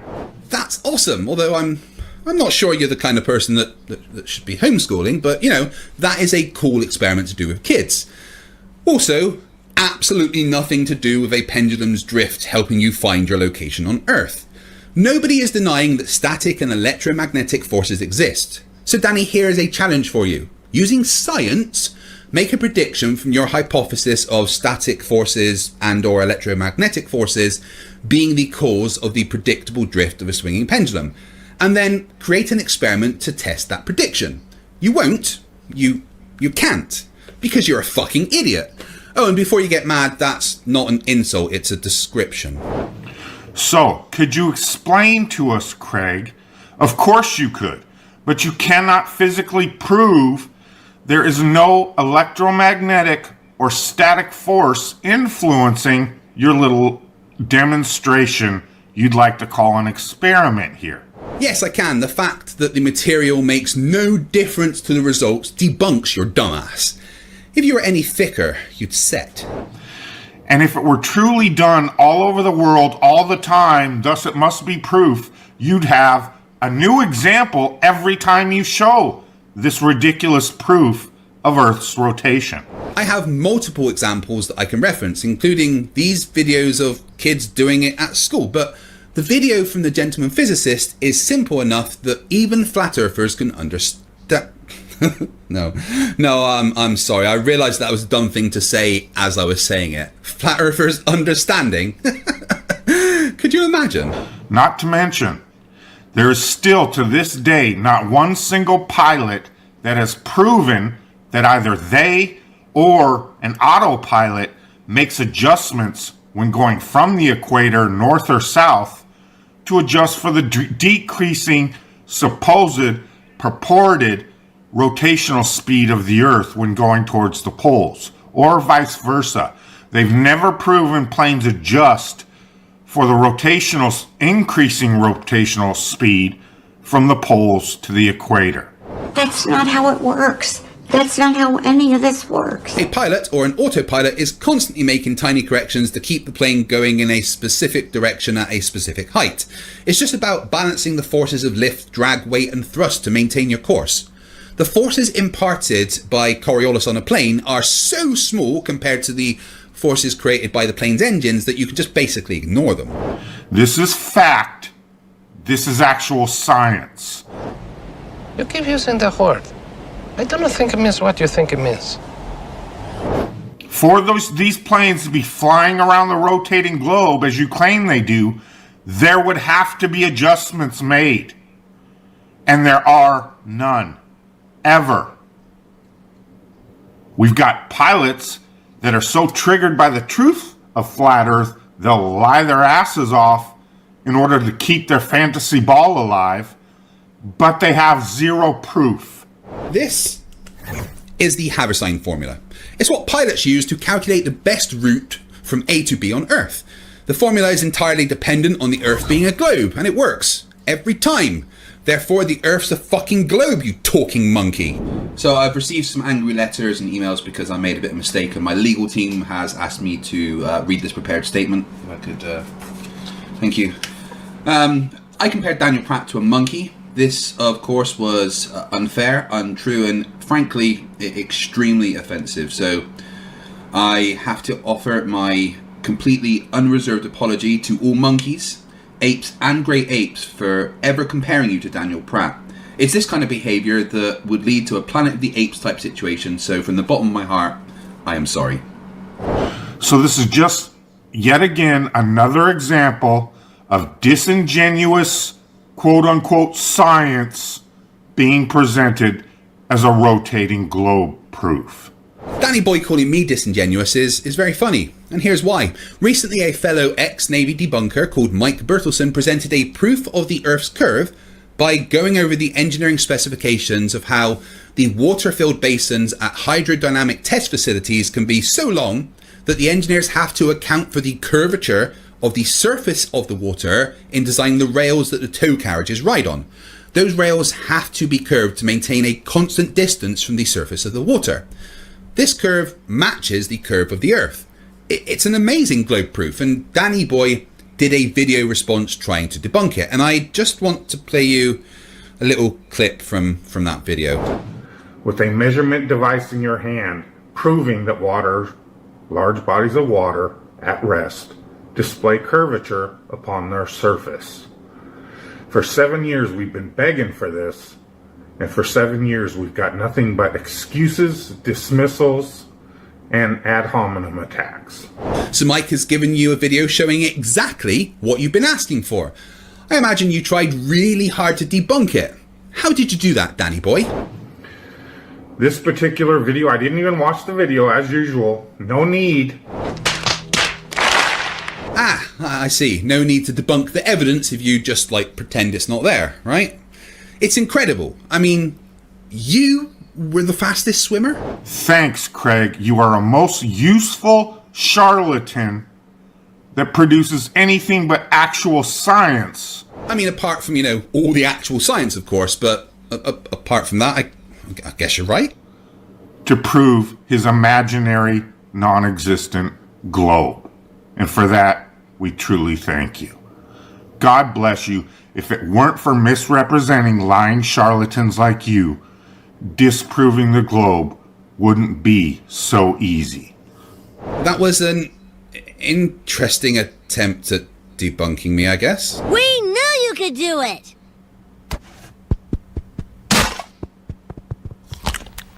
A complete failure, but, Interesting. Interesting there. And that is all the stupid that I can take for today. But just before I go, I want to give a massive shout out to all my patrons and channel members. You are the reason that I can do what I love to do full time. There's a special place for you guys in my Discord. If you'd like to join the team, then head to patreon.com/FTFE or click the join button next to the subscribe button. Thank you. Thanks for watching. If you enjoyed, then please hit the like button, subscribe if you're not already, make sure that you've got the bell clicked for notifications, and share the video with your friends. And remember, stupidity is not a right. Fight the flat Earth.